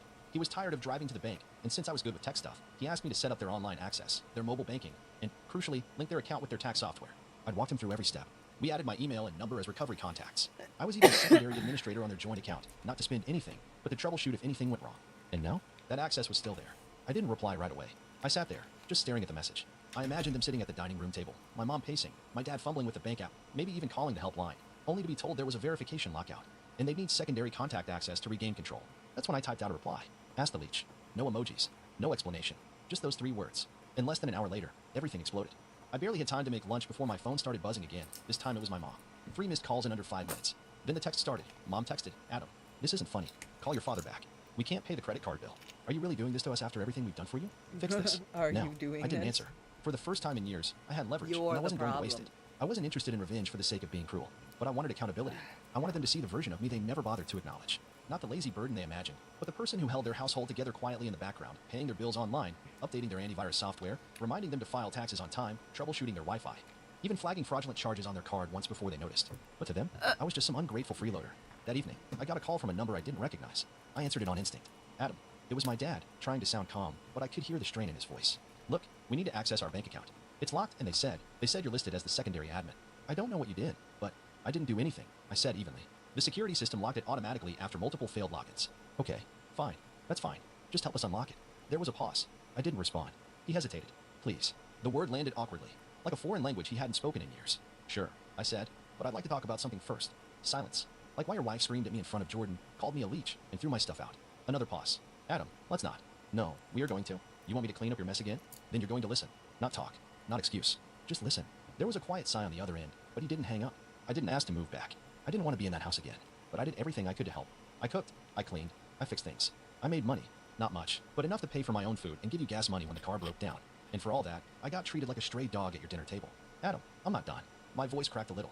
I felt the years of frustration pushing up from my throat. Everything I'd swallowed back every time they dismissed me. She called me a leech. She kicked me out like trash. And you just stood there. You let her. He didn't respond. She humiliated me in front of Jordan like I was some pathetic loser. But the truth is, your bank account? That's been running smoothly because I've been the one keeping it that way. You didn't even know how to reset your password without me. Okay, he muttered. You've made your point.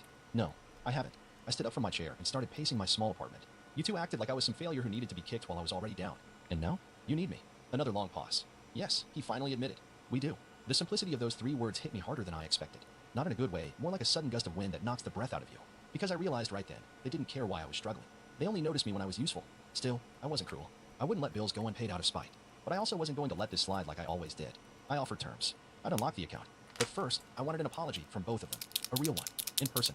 And no, not just a mumbled sorry, while Dad fidgeted and Mom pretended like none of it had happened. I wanted acknowledgement. And I wanted space. No request for favors for at least 6 months. No guilt trips. No surprise visits. And I'd be removing myself as an admin on every one of their financial tools forever.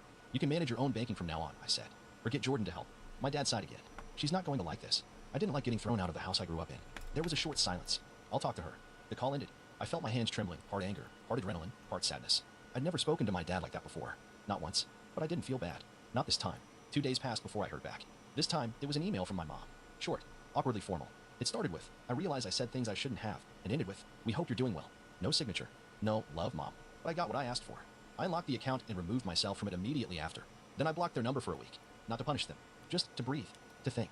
And then, the real fallout started. Because the thing is, when you remove the person doing all the invisible labor, when the leech walks away, suddenly everyone sees just how much they relied on them. I found out what happened next not through a phone call, not through a knock at my door, but through my cousin Lily's Instagram story. She had taken a quick boomerang video during Sunday brunch at Grandma's house, Mom sitting stiffly at the far end of the table, wine glass untouched, lips pursed like she'd bitten into a lemon. My dad was beside her, rubbing his temples, looking like a man who had just learned how to use the internet, and failed. Meanwhile, Jordan sat across from them, his smug grin replaced by a furrowed brow. That was new. The caption? When the group project loses the only person who knew how to do anything. #family drama. I DM'd her with a simple, what happened? Her reply came fast. LMAO. Your mom's been trying to figure out how to log into her online banking for a week. She locked the account again this morning. Jordan came over to fix it and somehow made it worse. Now she's saying you sabotaged it on purpose. I stared at the screen, genuinely stunned at how fast the blame had boomeranged back to me. But I couldn't even feel angry, just tired. The kind of tired that runs deeper than sleep. Because there it was again. No matter how much I helped, no matter how quietly I worked behind the scenes, the moment things went wrong, I was the villain in their story. It didn't stop there.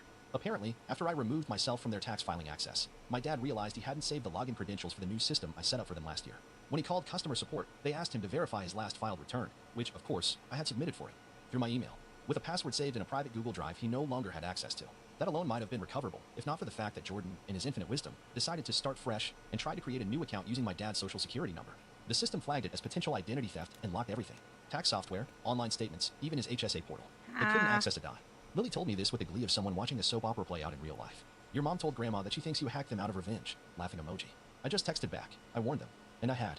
I warned them clearly, firmly, with boundaries. Not threats. Not games. Boundaries. And they treated it like I was bluffing. A week later, I got a knock on the door of my apartment. I knew it was them before I even looked through the peephole. My building had a specific kind of echo when someone stood in the hall slow, heavy footsteps with no urgency. I opened the door slowly.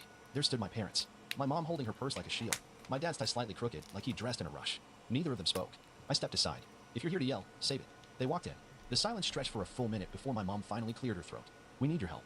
3 weeks ago, she threw my bags out and told me to go leave somewhere else. And now she stood in my tiny apartment, as flicking over the modest IKEA furniture and half-eaten takeout on the counter, asking for help. It felt surreal. My dad tried to explain what had happened, but I already knew. Jordan had tried to fix things, failed miserably, and then ghosted them. Probably too embarrassed to admit he didn't know how to fix something that wasn't in Excel. We can't even access our joint savings, my mom said quietly. We missed our mortgage payment. We're being charged late fees. That sounds awful, I replied. You must feel really stuck. She looked up, and for once, the indignation was gone. Her voice trembled just slightly. I'm sorry, she said. I blinked, not passive-aggressively, not with caveats. Just, I'm sorry. My dad added, we didn't realize how much you were doing. We thought we were being generous, letting you stay with us. But we didn't see it. That was the moment the dam broke. Not for them, for me. All the weight I'd been carrying, all the silent resentment and hurt and shame, it spilled out. Not in yelling, not in tears, just truth. I told them how it felt to be constantly compared to Jordan, to be treated like a failure even when I was trying so hard just to get by. How their approval always seemed tied to performance, never to effort. And how being kicked out wasn't just humiliating, it made me realize how replaceable I was to them. My mom sat still, absorbing every word like it stung. I didn't know, she whispered. I believe her. Sort of. I think she didn't want to know. There's a difference. They asked me to come back These to get things ones, running again. Pride Said they came for my Angels. time. Said things would be Yo, different. But I they're shook my very head. wet right I'll walk you now. through fixing everything. I'll write up instructions. But I'm not coming back. I have a job. I have a Bisexual lease. pride. I have peace. They looked Because surprised. they're the as if markers this I little had studio on my apartment was some lap kind of rebellion. for some But reason. for me, it was sanctuary. I grabbed my laptop and sat I down. didn't ask It took 2 hours to questions, fix I just everything, went resetting with access, it. verifying Okay. ID, calling tech support. Okay. My mom was silent most of the time. My dad kept muttering, this is ridiculous, under his breath whenever he had to answer another security question. Once we were done, I closed the laptop and stood up. I'll send over that instruction doc, I said. But after that, I'm done. No more admin access. No more being the silent tech support. You're adults. You'll figure it out. They stood too. My dad nodded, almost respectfully. My mom looked like she wanted to say something more, but didn't. And as they walked out the door, I felt something I hadn't felt in a long time. Freedom. I wish I could say that was the end. That they took my boundaries seriously. That they learned their lesson. And we all moved forward with newfound respect. But families, especially mine, don't change overnight.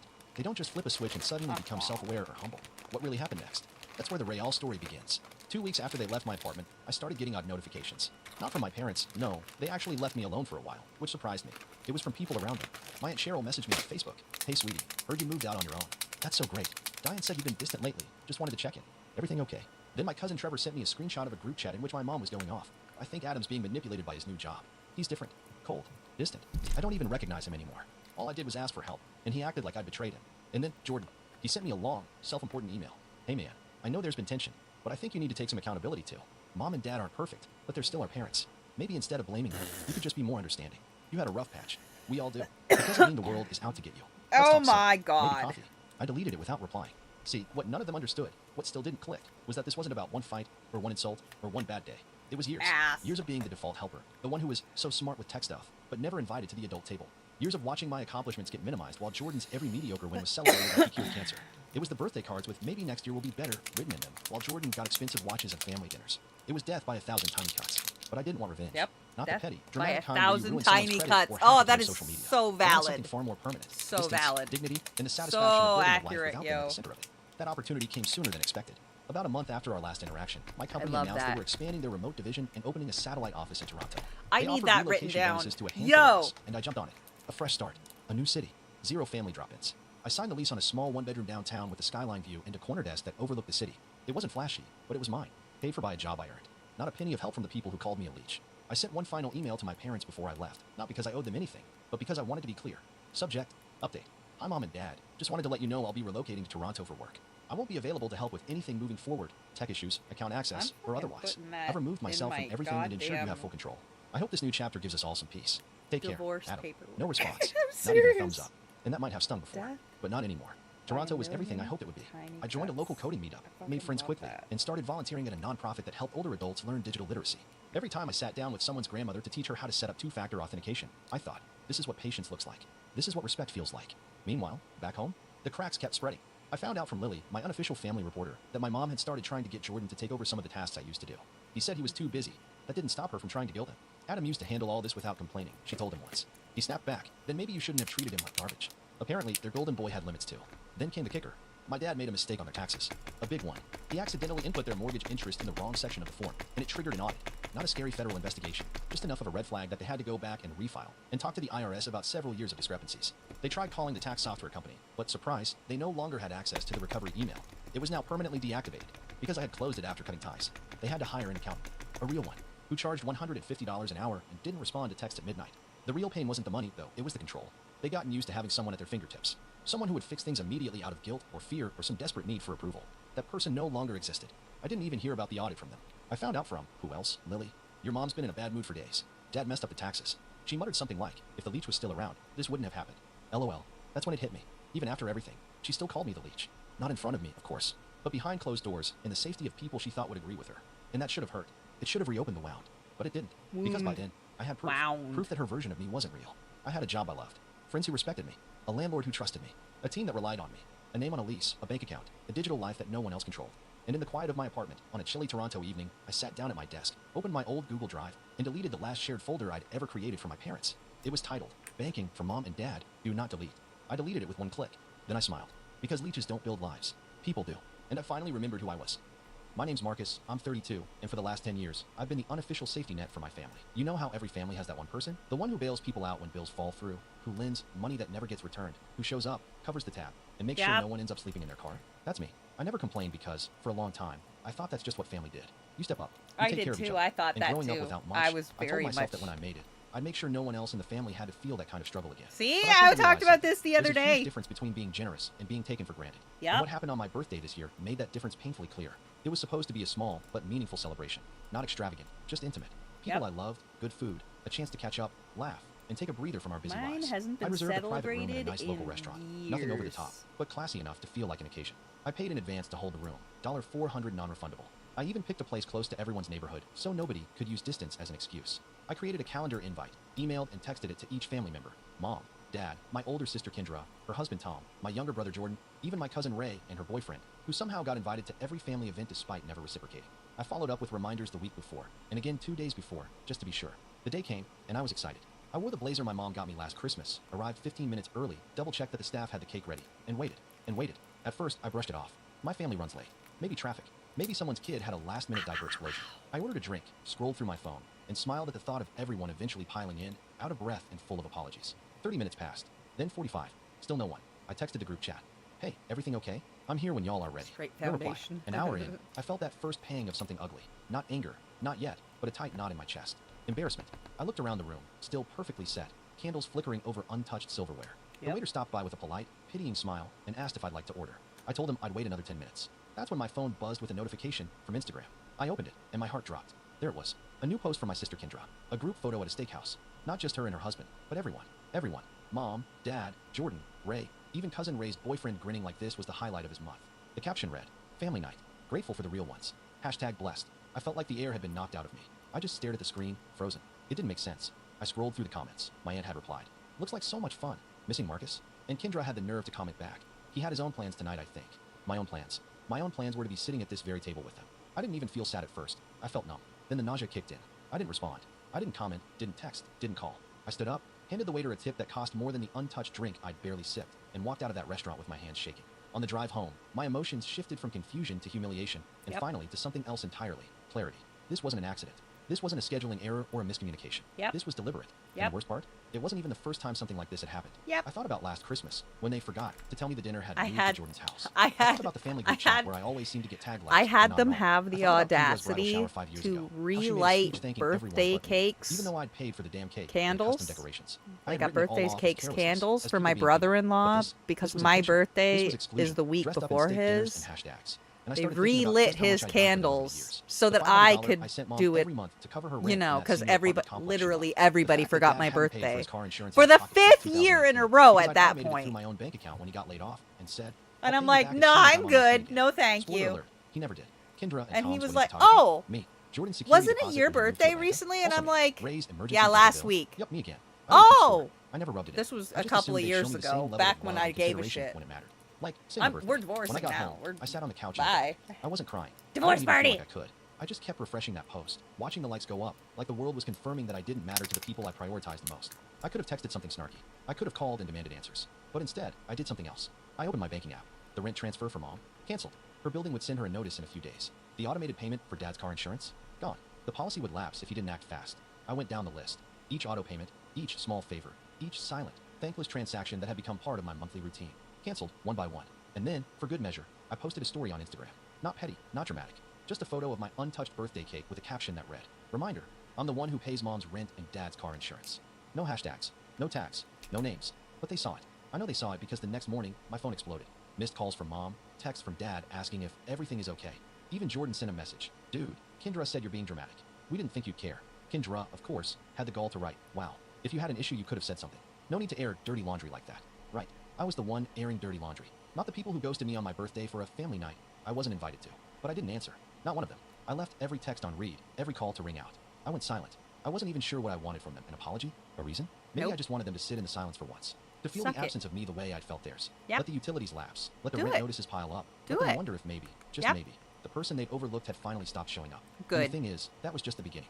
I didn't expect the silence to hit them so fast or so hard. I By the blocked afternoon, them. Mom had called 4 times. Block. The last voicemail she left Hard. was oddly chipper. "Hey honey, not sure if you got my message earlier. Just wanted to check in. I think Eat something weird happened dick. with the rent this month. Maybe a Eat glitch? dick. Anyway, love you. Call me. Yuck. A glitch. Right. Nope. As if the sudden reversal of all financial Choke. help I'd been providing was some kind of bank Choke, hiccup choke, and not a wake-up choke, call with a siren choke, blaring. choke, choke, Then Dad texted, choke, "Got a choke. notice about the insurance. You sure you didn't forget to update the card? Looks like it's overdue. Call me when you can." Like it was a minor oversight. Like I had somehow dropped the ball, when the truth was, I'd been carrying the entire team for years. And then there was Kendra. Oh, Kendra. Her first message was short and smug. "Seriously, Marcus? You're embarrassing yourself. We didn't exclude you. We just wanted to chill dinner. You're taking it way too personally." When I didn't respond, she followed up an hour later with, "You could have just said you felt left out. You didn't need to make Mom and Dad freak out like this." I stared at that one for a while. What got me wasn't even the gaslighting. It was how quickly she pivoted from mocking me to blaming me for the consequences of their actions. Like I had somehow caused all this by reacting to their cruelty instead of the fact that they'd orchestrated it in the first place. It wasn't about feelings. It was about a choice. A deliberate one. They Yep. didn't forget me. They didn't think I wouldn't care. They knew exactly They what did they it were on doing. purpose. And that realization, that hurt That's- more than I yep. thought it would. I didn't Yep. reply to her either. Not because I didn't have words, but because I had too many. And none Yep. of them would have fixed the root issue. Not worth They it. only valued me for what I could give, Yep. not for who I was. The Yep. next few days were quiet. Painfully so. No new posts from Kendra. No calls from Mom. But on the 4th day, Jordan showed up at my door. Literally. I opened it, and there he was, standing on my porch like he'd just popped over to borrow a lawnmower. Hoodie, hands in pockets, sheepish grin. "Hey man," he said, like everything was fine. I leaned against the doorframe. "Didn't realize you were in town." "Yeah, I drove up," he said. "Wanted to talk. In person." I stepped aside and let him in. He walked past me like it was still his house, like we were still teenagers, like he hadn't skipped out on my birthday dinner without even a text. He sat on the couch and patted the cushion next to him. "You mad?" That question lit something in me. I didn't sit down. "Mad?" I repeated. "No, I was humiliated. There's a difference." He held up his hands. "All right, fair. But come on. You really think it was some big conspiracy? We just wanted a casual night out. Nobody was trying to hurt you." I walked to the kitchen, grabbed a glass of water just to give myself something to do, something to hold. I stared out the window for a second, then turned back to him. "Jordan, I wasn't invited." He frowned. "That's not true. Then why didn't anyone say anything when I sent the invites? Why did no one reply when I texted from the restaurant? Why did Kendra say I had other plans? You knew I was sitting alone in a private room, and you posted a group photo like I was a stranger." He looked away for a second, rubbed his jaw. "We didn't think you'd care, man. You always seem so. I don't know. Self-sufficient." I laughed, short, bitter. "You mean because I pay for everything? Because I never asked for anything in return?" He didn't say anything. "Yeah," I said, nodding. "That's what I thought." He looked uncomfortable. "Look, Mom and Dad are freaking out. They're saying the rent office called, and Dad's worried about the car. Can you just, maybe give them a heads up before you do stuff like this?" I walked over, slow, and set the glass down on the coffee table. I've been giving them heads ups for years, Jordan, every month, in the form of silent support, without complaint, without recognition. You don't get to show up now and ask me to do it louder just because you finally noticed the silence. He stood up, frustrated now. "So what? You're just gonna cut them off?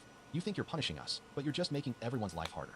"No," I said calmly. "You did that when you decided I wasn't family enough to sit at the table." He stared at me for a long moment, like he was trying to come up with something to say that wouldn't sound offensive or stupid. He didn't find anything. "I should go," he muttered. I nodded once and opened the door for him. He paused in the threshold, turned back. "This feels petty, Marcus. Then maybe you've forgotten what being left out feels like." I shut the door behind him, locked it. I stood there for a few minutes, my hand still on the knob, my heart pounding, not from the argument, but from the sheer weight of finally saying it out loud. I'd spent so long biting my tongue, convincing myself to be the bigger person, telling myself I didn't need acknowledgement. But the truth was, I did. I needed to matter, not for what I provided, but for who I was. And for the first time in years, I wasn't going to apologize for expecting that. The fallout hadn't even begun. Mom was still pretending not to know what was happening. Dad was probably blaming it on expired credit cards. Kendra would go from smug to sulking the minute her next spa day got interrupted by a late payment from her Venmo request to Dad. I could already sense the storm brewing, but I wasn't afraid of it anymore. It took exactly 5 days for the mask to come off. 5 days of silence. 5 days without me swooping in to fix anything, cover any bills, or smooth over the messes they'd gotten too used to ignoring. On the 6th morning, I woke up to a voicemail from Mom, not the chipper kind this time. Her voice was sharp, strained, and barely disguising the panic under the surface. "Marcus." I don't know what's going on with you, but I just got a notice from the building manager. He says the rent still hasn't gone through, and if it's not resolved by Friday, they're going to start the eviction process. I don't understand. Why would you let that happen? Call me.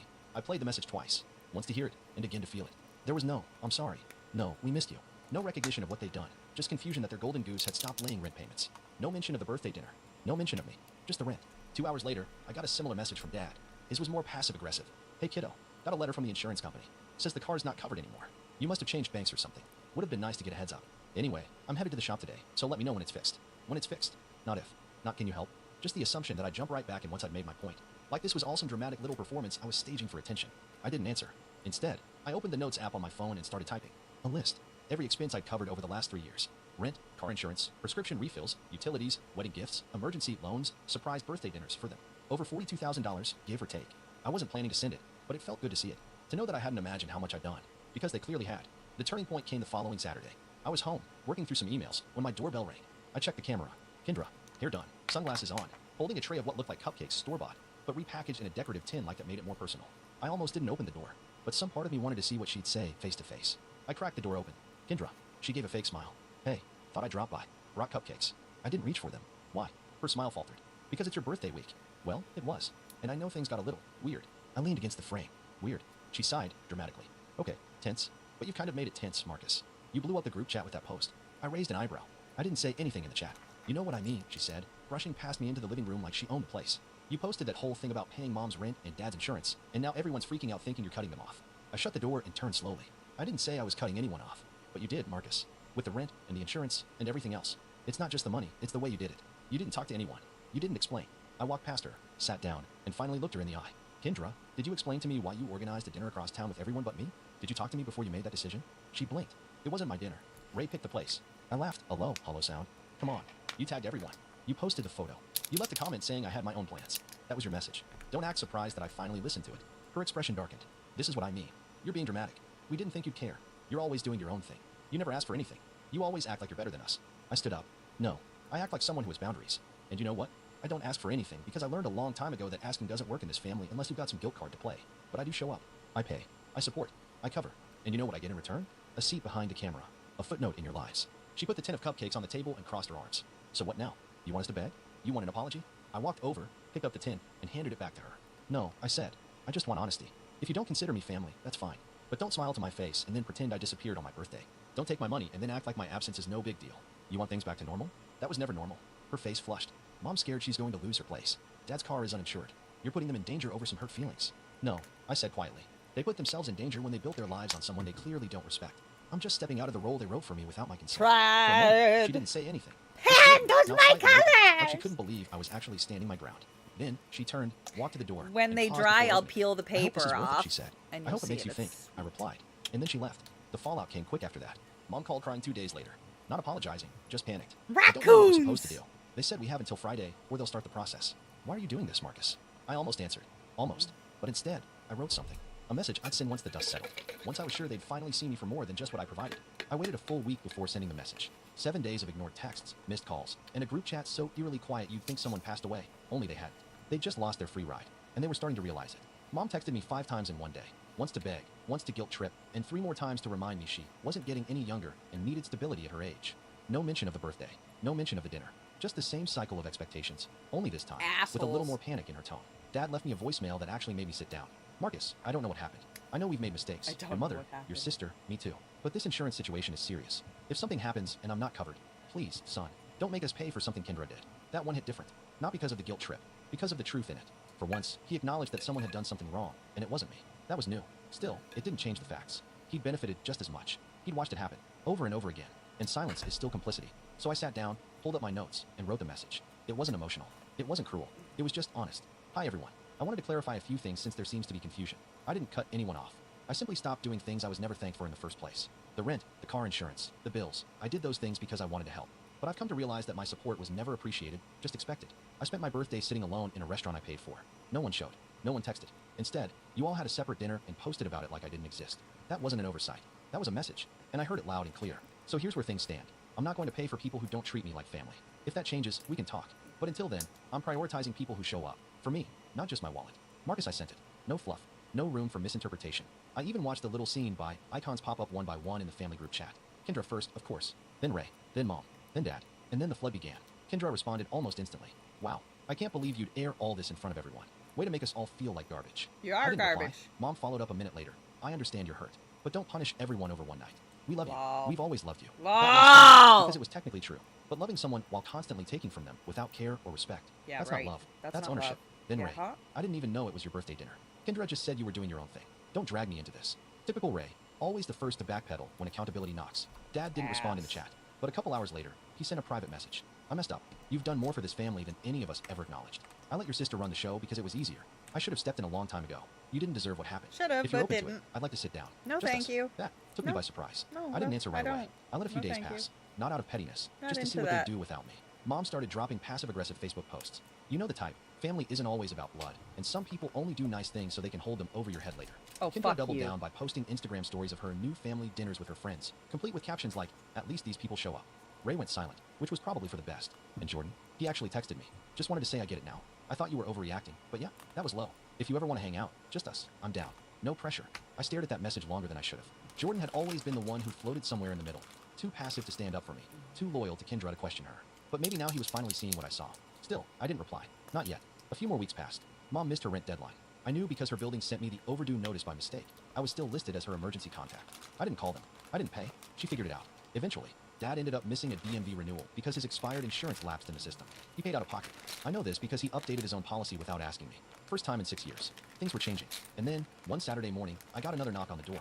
This time it was Dad. No warning. No call. Just him, standing on my porch, holding 2 coffees. He looked older than I remembered. Grayer, heavier around the eyes. I opened the door slowly. "You drove all the way up here?" He handed me one of the cups. "Didn't think you'd answer the phone." I stepped aside. "You were right." We sat in silence for a while. Just sipped our coffee. Watched the neighborhood kids ride their bikes past the house. It felt normal, until he broke the silence. "I read your message a few times," he said. "I think I needed to see it in writing." I didn't realize how blind I'd been.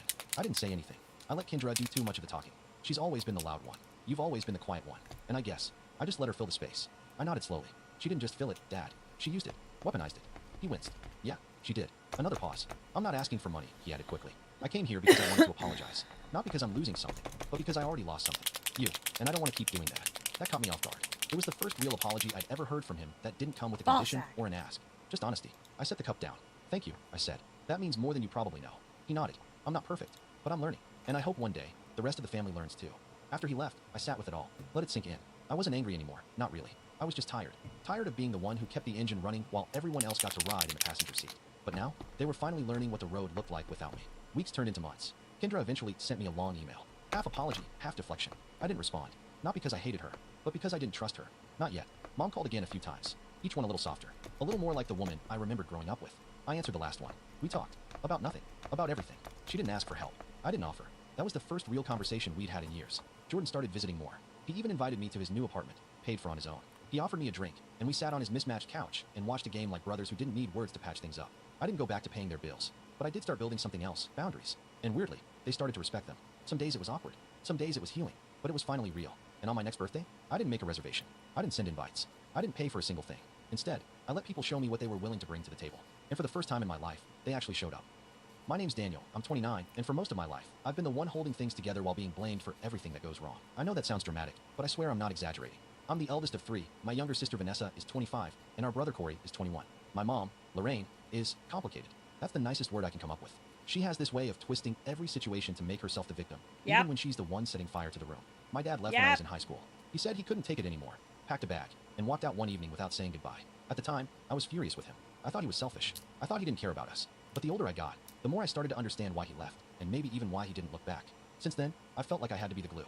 I worked through college while holding down part-time jobs, and when Vanessa had her breakdown in her second year, I was the one who drove 3 hours to pick her up. When Corey dropped out of school to find himself, I was the one who paid for his car repairs and co-signed the lease for his first apartment. All while Mom stayed in the house, treating herself like the family matriarch, constantly bringing up how much she sacrificed for us. Never mind that most of her sacrifices were just things like buying groceries or driving us to school.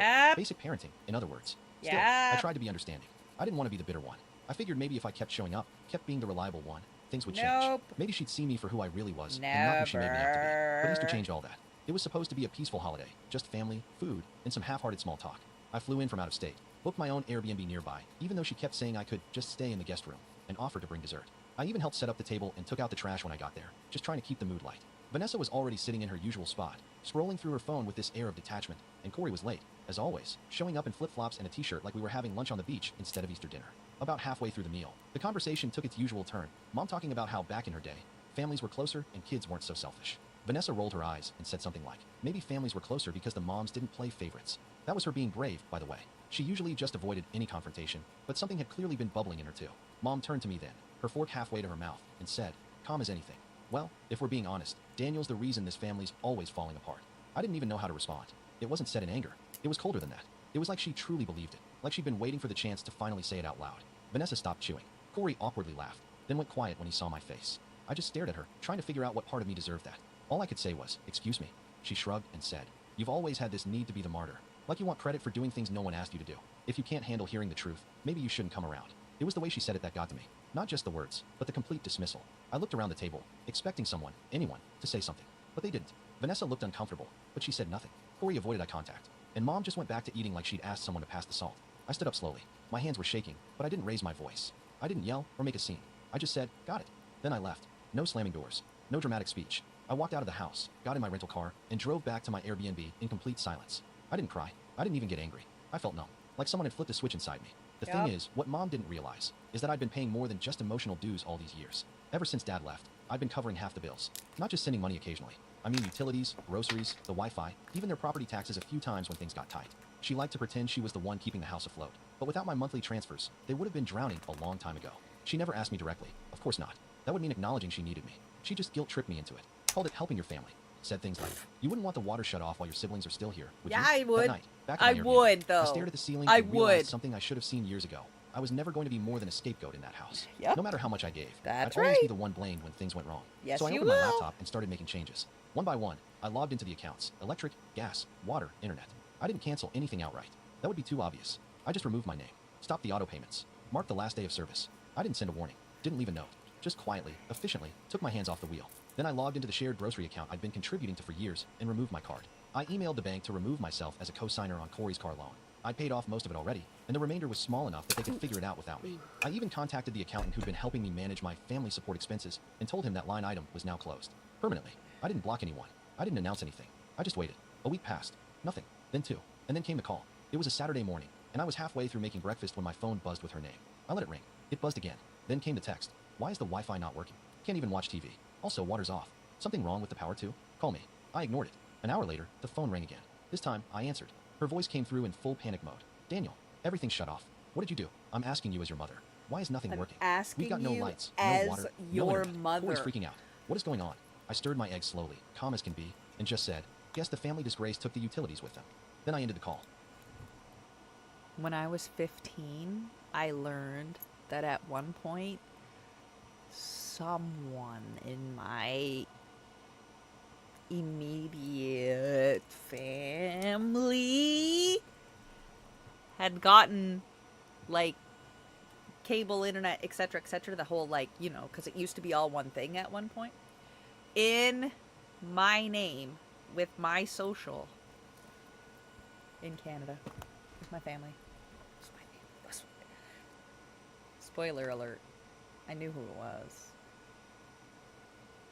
Because how many people have your social? Duh. When you're 15 and under. Duh. Math. And that's when everything really started to unravel. The silence after I ended that call was deafening, but it felt right. I sat there in my tiny kitchen, eating eggs and toast like it was just another Saturday, while I imagined the chaos erupting back at the house. I pictured Mom pacing in her slippers, ranting about disrespect and betrayal, all while her phone buzzed with notifications from unpaid bills and warning emails from service providers. It wasn't even revenge, not really. It was just release. For the first time in years, I had stopped playing the role she wrote for me. About an hour later, Vanessa texted. All it said was, "Did you shut off the power?" I didn't answer. Not because I was angry with her. I wasn't. I felt sorry for her, actually. She'd spent years being overlooked and underestimated, but unlike me, she chose silence as survival. I couldn't fault her for that, but I also couldn't pretend she wasn't complicit, sitting there during Easter while Mom sliced me open in front of everyone. Then came Corey. Now his text was a masterpiece of passive-aggressive guilt-tripping. Real mature, bro. Just shut everything down and leave us hanging? Grow up. No punctuation. No acknowledgement of anything that led up to this. Just entitlement, wrapped in the tone of a kid who never had to clean up after himself. I read it twice, then deleted it. By Sunday morning, the missed calls had tripled. Mom, Corey, even Aunt Denise, who hadn't spoken to me in months, left me voicemails asking what was going on. Aunt Denise's message was especially rich. Sweetheart, your mother is devastated. She lashed out in abandonment. That's not like you. Can't you just talk this through like adults? Lashed The way she out said, in a bit. Oh, lashed out talking made it through sound like like I'd thrown a chair or screamed obscenities. When in reality, I had just left. That's when I realized something else. They weren't panicking because they lost power. They were panicking because they lost control. I was their failsafe. Their invisible insurance policy. The steady paycheck with no voice. The ATM that came with a side of tech support and free therapy. Not anymore. Monday morning, I got a message from my mom that actually made me pause for a second. It said, I don't know who you think you are. You've always been dramatic. Always made everything about you. Well, congratulations. You've proven your point. Now turn everything back on or I'll go to your boss and tell them what kind of person you really are. I blinked. There it was. The full reveal. The mask off. Not a trace of remorse. Just manipulation, threats, and the ever-present assumption that I owed her something. That she had leverage. I almost laughed. She didn't know my boss. Didn't know where I worked anymore, actually. I changed jobs over a year ago. But the fact that she thought that was her trump card, that told me everything I needed to know. I replied with just 3 words. Don't bother trying. No punctuation. Just like Corey. I blocked her number after that. Not out of spite, but out of necessity.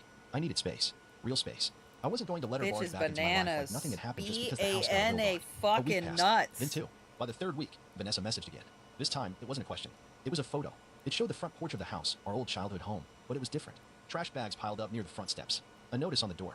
And sitting on the porch steps was Corey, hoodie pulled over his head, staring at the ground. Vanessa's message read, they're struggling. But Mom won't admit it. She keeps saying the bank messed something up. I didn't answer that one either. Because while they were struggling, I was starting to feel peaceful. For the first time in my adult life, I had a savings account that wasn't bleeding money every month. I started cooking more, sleeping better, even picked up a hobby again, photography, something I hadn't done since college. I realized I wasn't angry anymore. I was just done. And being done came with a strange kind of clarity. Then came the email. Subject, Daniel, please. It was from Mom. No threats this time. No accusations. Just a long, rambling email about how hard things had been. How no one could have predicted the economy. How Corey's struggling and Vanessa won't step up. Then the kicker. I know we haven't always seen eye to eye, but we're still family. And family supports each other. I stayed with those words for a long time. Because I agreed with them. Family does support each other, but not like that. Mine not with couldn't. strings. Mine will never Not when be one able to get person a hold carries of the me weight while everyone unless else they had lounges a on the cart and passport, calls and it they teamwork. don't. I didn't reply. Instead, I forwarded the email to my lawyer with a short message. Can we review the support agreement I had in place? I'd like a formal letter drafted stating that I'm no longer financially involved. He responded within the hour, already working on it. And that was the moment I knew there was no going back. But then, just as I was settling into this new phase of peace, something unexpected happened. A knock on my apartment door. It was nearly 9 p.m. I wasn't expecting anyone. When I opened it, I froze. Standing there, looking exhausted and oddly vulnerable, was Vanessa. She didn't say anything at first, just held up a grocery bag and said, I brought that tea you like, the weird one with lavender and hibiscus. I let her in. She sat on the couch, looked around, and finally said, the house is falling apart. Danny. I nodded. She went on. I'm not here to guilt you. I needed to get away. They're blaming each other now. Corey screamed at Mom yesterday. Said he was never meant to grow up in a broken family. She blamed you again. I told her I didn't believe her anymore. That hit harder than I expected. I asked, so why are you really here? She shrugged. Because I went out too. But I don't know how to start. And just like that, the dynamic shifted. I wasn't the scapegoat anymore. I was the escape route. I didn't answer right away. We sat in silence for a bit, me in the armchair, her curled up on the couch like she used to when we were kids and she had nightmares. Except this time, the nightmare was real, and we were both wide awake in it. I studied her face. Vanessa had always been the quiet one, the peacekeeper. She'd learned early that the best way to avoid Mom's anger was to keep her head down and play along. But there was something different in her eyes now, like she was tired of shrinking. She sipped the tea slowly and added, you know what she said the other day? That you always thought you were better than everyone else. That you wanted to punish us. I told her, no, Daniel just stopped letting you walk all over him. That meant more than she probably realized. For years, I'd felt like I was alone in seeing what was really going on. Mom had this ability to make people doubt themselves, to twist reality just enough that you questioned your own memory of things. And when no one stood up for me, it became easy to wonder if I was the problem. But hearing that Vanessa saw it too, it was like something heavy shifted off my chest. I asked her, so what now? What do you want to do? She hesitated. I've been thinking about moving, getting a place of my own, maybe even leaving the state. But I'm scared. I've never done anything without her breathing down my neck. Then maybe it's time you learn how, I said gently. You deserve to live for yourself. She looked up at me with a small smile. Do you think I'm too late? I shook my head. No, but you have to stop asking for permission to exist. That's step one. She nodded. And for the first time in a long while, it felt like we were actually having a real sibling moment.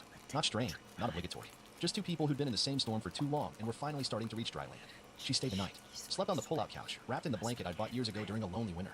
In the morning, we had breakfast together, nothing fancy, just toast, fruit, and some silence that, for once, wasn't uncomfortable. Before she left, she turned to me at the door. You don't have to worry. I'm not going back there. I raised an eyebrow. You sure? She smiled. Yeah, I think I'm finally done playing her games. And with that, she was gone. I didn't expect what came next. A letter. Not an email. Not a text. An actual handwritten letter in a pale blue envelope with our family address scribbled in Mom's cursive. I debated throwing it out, but something told me to open it, just to see. Inside was a single sheet of paper. No greeting. No apology. Just this. I hope you're proud of yourself. You've turned your siblings against me. You've broken this family. Don't think you're better than us just because you have a little money and a high horse to sit on. Someday, you'll be the one needing help. And no one will come for you. No signature. No return address. It was almost funny. Even in writing, she couldn't help but turn herself into the victim. No ownership. Mine said, enjoy your life of lies. And I was like, okay. Watching the city lights flicker. I thought about everything I'd lost and everything I'd finally walked away from. And for once, I didn't feel like the villain. I felt like someone who had finally saved himself. But just as I was ready to close that chapter, I got a call from an unknown number. it was I normally wouldn't hilarious. have picked it up, It was hilarious. but something told me to answer. A gruff voice on the other end said, "Is this Daniel Carson? Who's asking?" "This is Dave. I'm your mom's neighbor. I know we haven't met, but, you might want to Squirrel come earrings. by. There was an incident." My heart froze. "What kind of incident?" He hesitated. "She's fine. I mean physically. But the cops were here. And, someone from Child Services showed up too. Thought you'd want to know." Child Services? Yeah. Your mom's been letting a woman and her 2 kids stay at the house. No utilities. No heat. No clean water. Someone made an anonymous report. I leaned back, stunned. Mom had always had a flair for dramatics, but this? Letting strangers live in squalor in our childhood home? "Thanks for the call," I said, numbly. "I'll figure it out." As soon as I hung up, the pieces started clicking together in my head. She wasn't just spiraling, she was dragging others into the pit with her. And if the state got involved, that meant paperwork, records, investigations. I suddenly realized something bigger was at play. Mom wasn't just bitter. She was desperate. And desperate people, they're dangerous. I opened my laptop, heart pounding, and started drafting an affidavit for my lawyer, documenting everything I had done financially for her over the years. Every payment, every cosign, every saved email or bank receipt. I knew I needed to protect myself. Yeah. Because if she decided to go down in flames, she'd try to take someone with her. And I wasn't about to let it be me. Course. I spent the next 2 days gathering everything. Old Blocked. emails, transfer Blocked receipts, utility everything I confirmations, could. even screenshots Never of text messages let her where she'd put thank me, anything in my name, backhandedly, for helping ever. with the water again, or keeping the lights on, like a Again. good son should. I wasn't compiling it just to defend myself anymore. I was building a wall between me and the storm she was about to create. And sure enough, the storm came. On Friday morning, I got an email from a social worker. Her message was polite, professional, and terrifying. She was conducting an investigation into unsafe living conditions at my mother's residence and had been informed that I had previously acted in a caretaking or financial support role.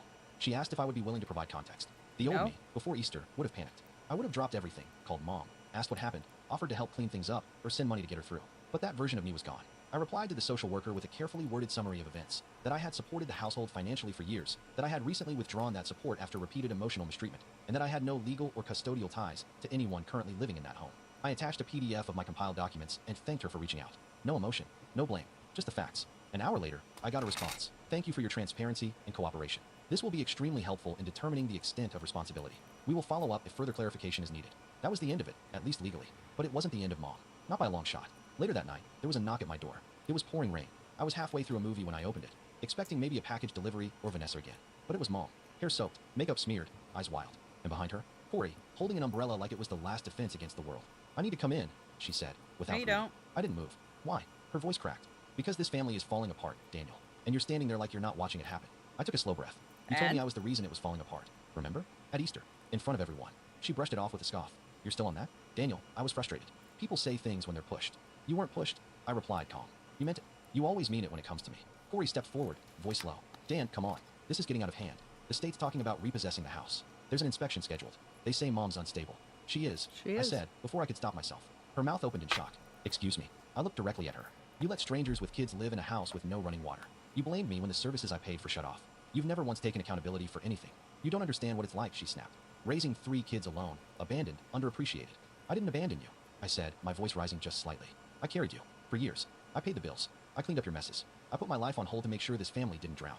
And you repaid me by publicly humiliating me, by turning my siblings against me, by using me." Her face twisted. For a moment, I saw something break in her eyes. But then, she pivoted, like she always did. "You think you're so much better than us now, with your apartment and your little job and your independence. But when your father left, I had nothing. I built what I could, and all you've done is tear it down." I could have argued. I could have yelled back. But instead, I opened the door wider, not to let them in, but to let them leave. "You're not welcome here, Mom. And until you get help, real help, there's nothing left for us to talk about." She stared at me, furious and speechless. Corey looked like he wanted to say something, but instead, he turned his eyes to the ground and followed her back into the rain. I closed the door, locked it, and stood there for a long time, just breathing. That night, Vanessa called. I told her everything. She didn't cry, didn't panic. She said, "Good, you finally drew the line." We started talking more regularly after that. She made good on her plan to move out, got a small studio across town, picked up more hours at her job, and even signed up for night classes. We didn't talk about Mom much, just enough to keep each other updated. Last we heard, the inspection didn't go well. Child Services removed the woman and her kids from the home. The house was put under review for code violations. Corey eventually moved in with some friends, and from what Vanessa heard, Mom started staying with Aunt Denise, but even that was temporary. As for me, I got promoted, moved to a bigger apartment, started volunteering on weekends. I stopped waiting for texts or letters or holiday invitations that would never come. And on my birthday, for the first time in over a decade, I didn't receive a guilt-laced phone call or an obligation-laced package of homemade cookies. I received nothing, and it felt like everything. Because in the end, I didn't need revenge. I didn't need to hurt her back. I just needed to stop letting her hurt me.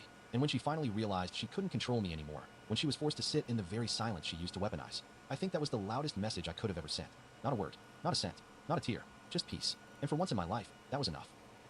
I'm Ryan, 34, and I've spent the last decade learning that family doesn't always mean warmth or support or even respect. Sometimes, it's just the people who share your last name and think that gives them free reign to treat you however they like. Yeah. I didn't always feel this way, of course.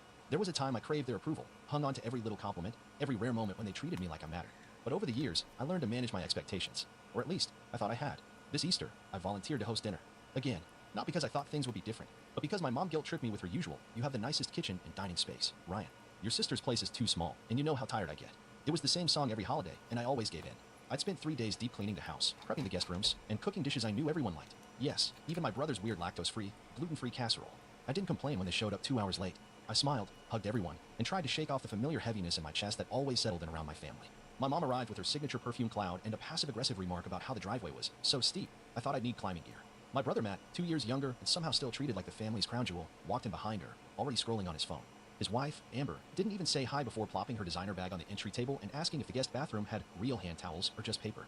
My sister Lacey was last to arrive, wearing a floral sundress and a fake smile that didn't quite reach her eyes. We hadn't spoken much since the Christmas blow-up, but I still set out her favorite drink and a vegan option for dinner.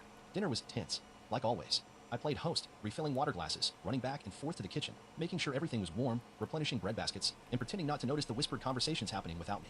Amber had a loud laugh, one of those theatrical, attention-demanding cackles, and she used it freely every time Lacey made some snide joke. Mom's eyes would flit toward me whenever something awkward came up, but she never said anything. She never had to. Her silence always spoke louder than her words. When I finally sat down, after ensuring everyone had full plates and second helpings, there was this beat of silence. I thought maybe, just maybe, someone would acknowledge the effort. That maybe my mother would soften, say thank you, or even just smile at me like I belonged at the table. But instead, she fixed me with that cold, tight-lipped stare she always reserved for when I disappointed her. And then she said it, loud and clear.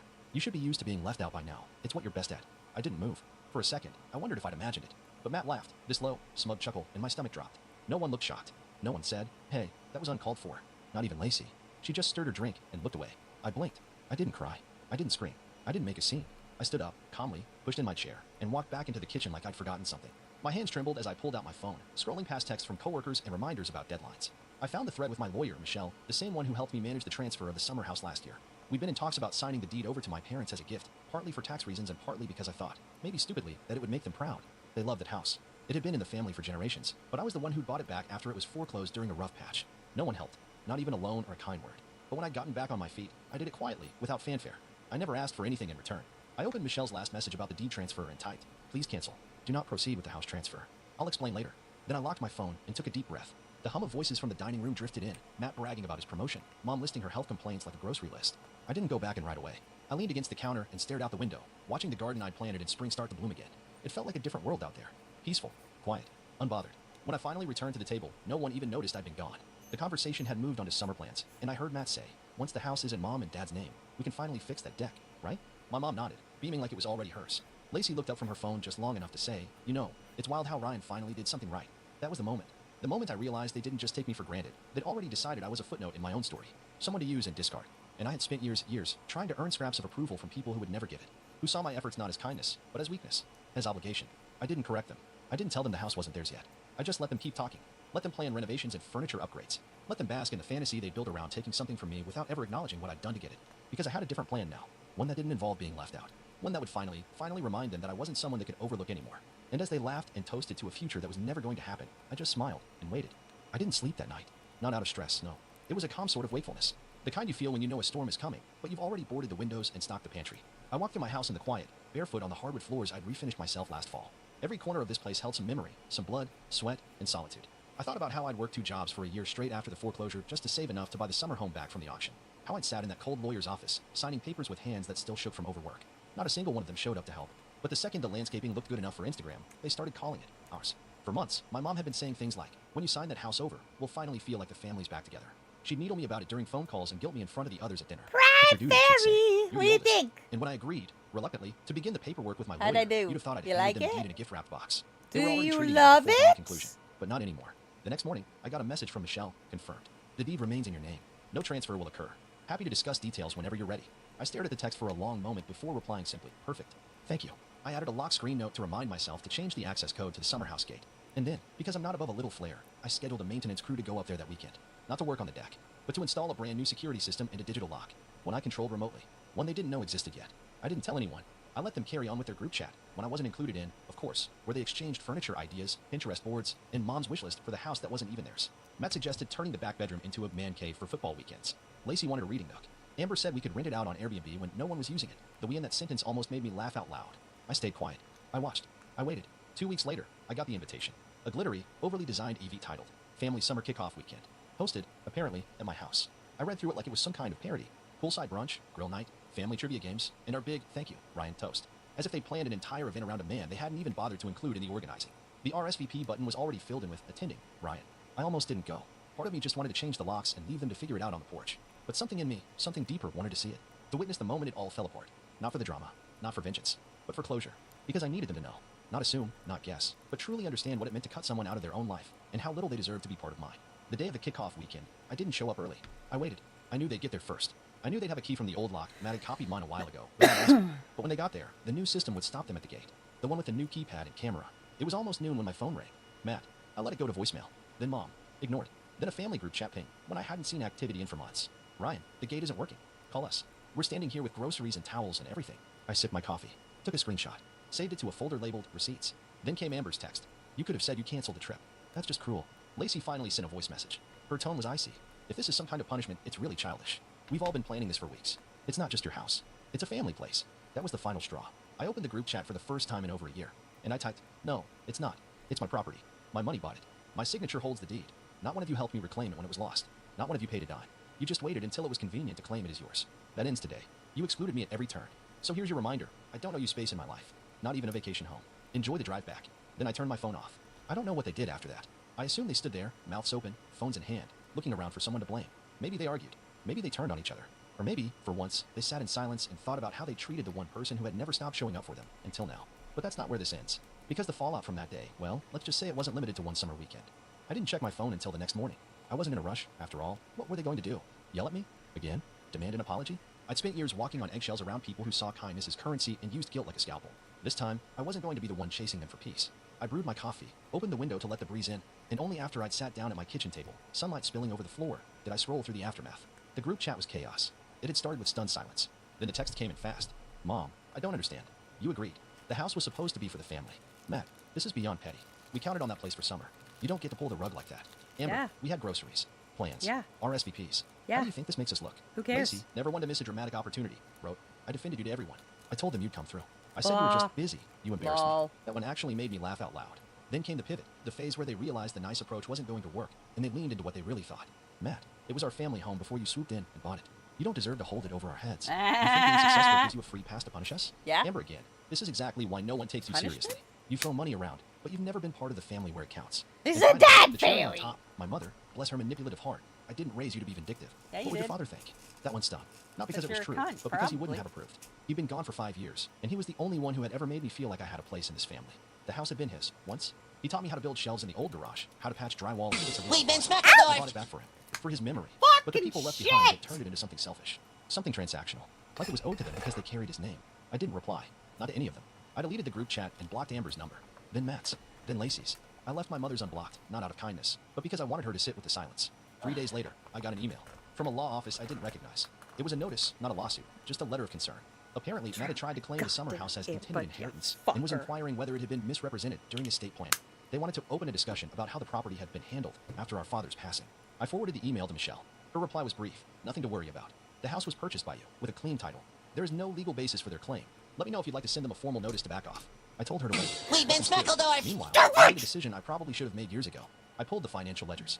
I tracked every payment I'd made on my parents' behalf over the last decade. Bastard. Mortgage help, medical bills, car insurance. I tallied up the emergency fund I'd quietly topped up when Lacey's credit card was maxed out. The rent I'd paid when Matt and Amber couldn't afford their last place for a few months. It was over $67,000. And not once had I been thanked with sincerity. Not by the people who took the money. Not by the family who said I was lucky to have it. I wasn't bitter. I was done. I took all the receipts, compiled them in a neatly formatted document, and attached them to a single email address to my mother. The subject line read, "So we're talking about entitlement now?" Inside, I wrote, "You once said I should be used to being left out. I suppose I am. But now, you'll all get used to something else, being on your own. Here's a breakdown of every expense I've covered over the years. Not because I expect repayment, but because I want you to see that I never had to be generous. I just chose to be, and you mistook that for weakness. I'll be handling my boundaries the same way I handled your bills, with absolute control. Best of luck with everything. Ryan." I had sinned. Then I called the property management company I'd hired for my rentals and added the summer house to their portfolio. It would now be listed as a high-end, short-term rental, with one condition in the fine print. No rentals approved for anyone with my last name. They'd never step foot in it again. But the story didn't stop there. Because families like mine, they don't go quietly. They didn't take it well. At first, I thought maybe, just maybe, they'd get the message. That after I cut off contact, blocked their numbers, and took away the one thing they cared about more than me, the summer house, they'd sit with that silence I'm and learn something Pan, from it. but it's no, cute. my family wasn't the type to reflect. They were the type to retaliate. It started small. A few weeks after my email, I got a call from the HOA near the summer house. Someone had filed a noise complaint. Then another, this time about unauthorized renovations. It didn't take a genius to figure out who it was. I hadn't been to the property since the gate installation, and the security system proved it. No one had entered, no work had been done, and certainly no noise had been made. It was harassment, plain and simple. I had the HOA manager flag both complaints as frivolous and logged them in my file. Then came the anonymous one-star reviews. The property wasn't even live on rental platforms yet, but somehow it already had 3 scathing reviews. Dirty, unsafe, post is rude and impossible to deal with. They'd been posted using burner accounts, and while I couldn't prove it definitively, the usernames were suspicious. I had my lawyer send a cease and desist letter to each of them, worded professionally, of course, but with enough legal weight to make them blink. Then I waited. Sure enough, a week later, the reviews disappeared, and that's when the real storm hit. One afternoon, I got a call from Michelle, my lawyer. Her tone was calm, but clipped. She'd received a formal letter from my mother's attorney. They were contesting my father's estate. 5 years later, apparently, the new claim was that my father had made a verbal agreement to give the summer house to the family upon his death. Not in writing, not in a will. Just spoken. No witnesses. No proof. It was a desperation move. A baseless, legal long shot. I told Michelle to handle it, and I meant it. I didn't even want to see the paperwork. But still, it got to me. Not because I was scared. Not because I thought they'd win. But because it confirmed something I'd suspected deep down for a long time. They had never loved me for me. Only for what I gave them. What I could do for them. The second I stopped being useful, I stopped being family. The hearings were short. My father's will was crystal clear. The summer house had been foreclosed and removed from the estate years before his passing. I bought it back using my own funds. The judge dismissed the claim without hesitation and even warned their attorney not to waste court resources again. Michelle sent me the official letter with the ruling, and I framed it. Hung it in the guest room, right above the bookshelf my father helped me build when I was 15. Closure. Or so I thought. A month later, I got a call from my sister, Lacey. I almost didn't pick up, but something in me, it wasn't hope, not really, more like curiosity, made me swipe answer. Her voice was low, almost timid. Ryan, I wanted to talk. Can we meet? I paused, then said, say what you have to say now. She hesitated. Look, things got out of hand. Mom's been losing it. She's telling everyone you've turned on the family, that you've gone cold since Dad passed away. She's rewriting history, and I know I haven't been great either, but I cut her off. Lacey, you told people I embarrassed you.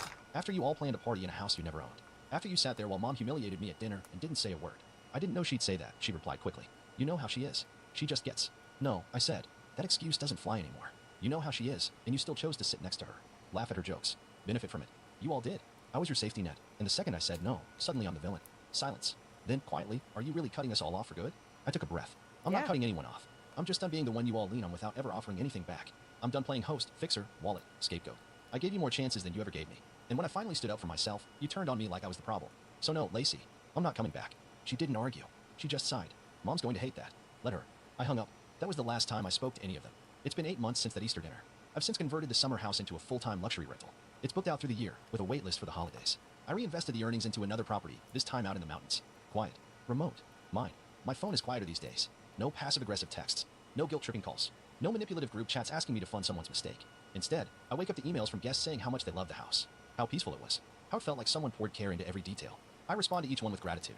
Because I did. I poured my care into that place. My history. My time. My love. And now, I finally get to enjoy it for myself. I still think about them sometimes. My mother, my brother, Lacey. I know. I wonder if they ever sit around and ask themselves how it all got so broken. If they ever feel even a flicker of regret for the way they treated me. I don't doubt give a it. fuck if But it they doesn't do. matter anymore. I built a life that doesn't revolve around their approval. And for the first time in my life, I feel whole. So no, this isn't a story of family reconciliation. It's not a tidy bow where we all hug it out and pretend nothing happened. This is a story about boundaries. About finally realizing your worth. About walking away, not because you stopped caring, but because you started caring about yourself more. And if they ever find this post, and I hope they do, I want them to know, you didn't lose me because I was selfish. You lost me because I finally learned not to be. And I'm never going back. My name's Eric, I'm 29, and I guess you could say I've always been the background character in my own family. You know the type, not the black sheep exactly, more like the invisible one. The guy who remembers every birthday, sends flowers on Mother's Day, helps with moving day, lends tools, and quietly picks up the tab when Dad forgets his wallet. I'm not flashy. I'm not the loud one. I'm the dependable one. And maybe that's why it took me so long to realize I was being used. Or worse, excluded. It started small. A missed invite here, a forgotten group chat there. Oh, you didn't get the text? I thought someone told you, but I let it slide. Because that's what you do when you love people, right? You assume the best. You give the benefit of the doubt. You don't let your insecurities speak for you. But sometimes, silence is just the sound of someone trying not to cry in front of a dozen people wearing matching shirts you didn't even know existed. The baby shower was for my niece, Ellie. Well, technically she's my cousin's daughter, but we've always called each other aunt and uncle in the sprawling, tangled family tree. I showed up with a carefully wrapped gift, a hand-knitted blanket I commissioned from a woman at the farmer's market who did custom embroidery. Ellie's name was stitched in soft lavender script across the corner. I was proud of it. Felt like I'd finally nailed a thoughtful, personal gift. The venue was a rented garden patio behind a quaint little cafe. String lights, mason jar centerpieces, pastel streamers fluttering in the breeze. Everyone was already there when I arrived. I spotted my sister, Jen, by the drink table, talking animatedly to her cousin Rachel. I waved. Jen gave me the kind of wave you give a mailman. Brief, distant, almost performative. Still, I smiled. Kept it polite. I signed the guest book, handed over the blanket, and made small talk with the few relatives who actually remembered my name without prompting. It wasn't until halfway through the afternoon, as I helped one of the older uncles balance a paper plate of mini quiches, that I brought up the picnic. Looking forward to the family picnic next weekend, I said casually. I took the day off work. My Uncle Dave, who's always been the gruff but lovable type, let out a low chuckle. Oh, that was yesterday. I blinked. What? He tilted his head at me, as if trying to gauge whether I was joking or just clueless. Didn't anyone tell you? I just stood there, my mouth open, then closed. I scanned the nearby faces. Some avoided eye contact. Others, like my cousin Maddie, just looked at me with pity. And then came the final gut punch. My cousin Nate, who I used to babysit when he was 6, pulled out his phone and turned it around to show me a group photo. There they all were. Matching navy blue shirts with Family Picnic 2025 in white cursive across the chest. Grinning faces, folding chairs, a massive picnic cake shaped like a watermelon slice. Everyone. Mom, Dad, Jen, even Great Aunt Louisa, who hasn't left her house in 2 years. I swallowed hard. Oh, I managed to say, forcing a chuckle that sounded as brittle as dried leaves. Then Jen walked by. She glanced at the photo and said with that smug little half smile I've come to loathe, it was kinda a close family thing. I turned to her, stunned. I am close family. She raised an eyebrow. Sure, but you know what I mean. No, Jen, I really didn't. I excused myself a few minutes later, pretended I had to take a call, then just walked to my car. The whole drive home, my hands clenched the steering wheel so tightly I could see the whites of my knuckles. My head buzzed with questions I'd asked myself a dozen times before but never dared say aloud. Was I just boring? Had I done something to offend someone? Did they even notice I wasn't there? But somewhere between the freeway exit and my apartment parking lot, something in me clicked. Not snapped, this wasn't rage. It was quieter than that. Cooler. Like a fog finally lifting. I realized something vital that day. It wasn't that they forgot me. It was that they deliberately chose not to include me. And worse, they didn't even feel the need to hide it anymore. I sat in the parking lot for almost an hour, staring at my phone, scrolling through old messages, group texts, Facebook posts, calendar invites. Everything from the past few months started to make a horrifying sort of sense. The birthday dinner I'd never been told about. The group vacation they'd already booked by the time they mentioned it to me. The sudden coldness from people I used to be close with. It wasn't an accident. It was a pattern. And I was done pretending not to notice. That night, I opened my laptop and pulled out a notebook. I made a list. Names, obligations, favors, the quiet ways I'd been propping up this family like an unpaid intern. Dad's car insurance? Auto-drafted from my account. Mom's streaming subscriptions? On my family plan. Jen's dog? I'd walked it every weekend for months when she was too busy. Cousin Ryan's job application? I'd rewritten his entire resume. I wasn't just forgotten. I was being used. And suddenly, I didn't feel like being useful anymore. I started with the little things. Quiet moves. Subtle. I removed a few shared accounts. Changed my Netflix password. Took myself off the family phone plan I'd been subsidizing since college. Nobody noticed. Not yet. But they would. Then came the bigger things. I pulled out the spreadsheet I'd kept of all the bills I'd paid over the years, the things I told myself didn't matter. And I drafted a few polite but firm emails. Not angry. Just professional. Detached. And then I made one final decision. Something personal. Something symbolic. The kind of move that would say everything I'd never said out loud. The next family event was only a week away, Ellie's christening. Formal. Church. Reception after. I was on the guest list this time, surprisingly. Probably because I still had the nicer camera and they wanted decent photos. I RSVP'd yes. Smiled. Played along. But what I had planned for that day, let's just say it ensured no one would ever forget me again. And that's where things really got interesting. The morning of Ellie's christening was bright and cloudless, the kind of spring day you only get a few times a year. The church was one of those old stone ones with stained glass windows and tall archways that made your footsteps echo. I arrived early, dressed in a sharp gray suit, the same one I'd worn to my cousin's wedding 2 years ago, the one I'd photographed for free because they couldn't afford a professional. I brought the camera, of course. Wouldn't want to break tradition. Inside, the pews were filling quickly. I saw Jen near the front, whispering something to Mom and snickering. Dad caught my eye and gave me a curt nod. No smile, no warmth, just acknowledgement, like I was the doorman at a hotel he barely recognized. I walked past them all and took a seat near the aisle, where I'd have a clear shot for photos, because even when they excluded me, I still knew how to play the part. But this time, I wasn't there just to take pictures. The service went smoothly. Ellie cried a bit when the priest poured the water over her head, but everyone cooed and clapped as if it were the climax of a Broadway show. I snapped a few shots, more out of habit than anything else. But while everyone was focused on the altar, I kept glancing at the front row. Jen, Mom, Dad, Cousin Rachel, Aunt Marie, all laughing, whispering, elbowing one another like they were in on some shared joke. I wasn't laughing. I was memorizing. After the ceremony, everyone headed to the church hall for the reception. It was modest, but well decorated. White tablecloths, flower centerpieces, a long buffet table lined with finger sandwiches, deviled eggs, and tiny cupcakes with pink frosting. The gift table was already overflowing. Someone had brought a giant plush elephant that probably cost more than my monthly groceries. I walked in with a canvas bag over my shoulder and a carefully wrapped box in my hand. I placed the box gently among the other gifts, then moved to the side of the room where the slideshow was looping. Baby bump photos, gender reveal parties, maternity shoots. My sister walked by me with a plate of food and muttered just loud enough for me to hear. Try not to be awkward this time. I didn't even look at her. I just smiled and said, don't worry. I won't be invisible much longer. Her brow furrowed slightly, but she kept walking. Maybe she thought I was joking, or bitter, or just tired. But I meant every word. As everyone settled into their seats and the buffet line thinned out, the host, my cousin Rachel, stood up and clinked her glass for attention. We want to thank everyone for coming today to celebrate sweet baby Ellie, she said, beaming. We've had so much love and support, and we're just so grateful to all of you. Polite applause. Smiling faces. I stood by the edge of the room, near the light switch. My fingers were already wrapped around the small remote I had in my pocket, one I'd synced to my laptop the night before. Rachel continued, and now, we'd love to share a short video tribute to all the people who made this possible, our amazing family. Some of you might recognize a few faces. She gestured to the projector, and the slideshow faded to black. That's when my version began. At first, people didn't notice the difference. It started with a few innocent photos, family cookouts, birthdays, old reunions. But then, the captions changed. 4th of July 2023, everyone invited, except Eric. Mom's birthday dinner. We thought you were busy. Family picnic 2025. Didn't anyone tell you? Each slide was timestamped, dated, labeled. I pulled the screenshots from Facebook, texts, even that stupid family WhatsApp group I'd been removed from without explanation. The room began to shift. You could feel it. People craning their necks, whispering, glancing nervously toward Jen and Mom and Dad. Then came the real kicker. A slide that simply read, a running tab, followed by a spreadsheet. Itemized. Every expense, every favor, every small thing I'd paid for or contributed over the years, from Christmas dinners to loan repayments I never asked to be returned. Each row ended with a short note. Never reimbursed. Never thanked. By the time the total flashed on screen, the room was dead silent. $11,700. I let it hang there. No music, no voiceover, just cold numbers and a room full of people choking on awkwardness. The final slide was a photo of me, smiling, holding a birthday cake, alone. The caption read, "Don't worry, I brought my own party." Then the screen faded to black. I stepped forward, the remote still in my hand. My voice was calm, too calm, maybe. "Thank you for watching. Just wanted to make sure I wasn't forgotten this time." You could have heard a pin drop. Mom stood up, her face pale. "Eric, what was that?" I looked right at her. That was the truth. Dad opened his mouth, then closed it. Jen just stared at me like I'd grown a second head. I turned to Rachel and handed her a USB. That has all the original photos and files. Feel free to delete them, or keep them, up to you. Then I picked up my canvas bag and started walking toward the door. People were whispering again, except this time, it wasn't about how I was always late or too quiet. It was about what they'd just seen, about what they'd ignored, about what they'd allowed. Jen followed me out, her heels clicking angrily on the tile. "That was messed up, Eric. You humiliated the whole family." I stopped just outside the door and turned to her. "No, Jen," I reminded the family. "There's a difference." She crossed her arms. "What are you even trying to prove?" I took a breath. The kind you take before closing a door you know won't reopen. That I was here, that I mattered, that I'm done being the guy everyone remembers after the party's over. And then I left. But that wasn't the end. Not even close. Because what happened next? What happened after that video? That was when the real fallout began. When the calls started. When the story started unraveling. When secrets got dragged out of the dark.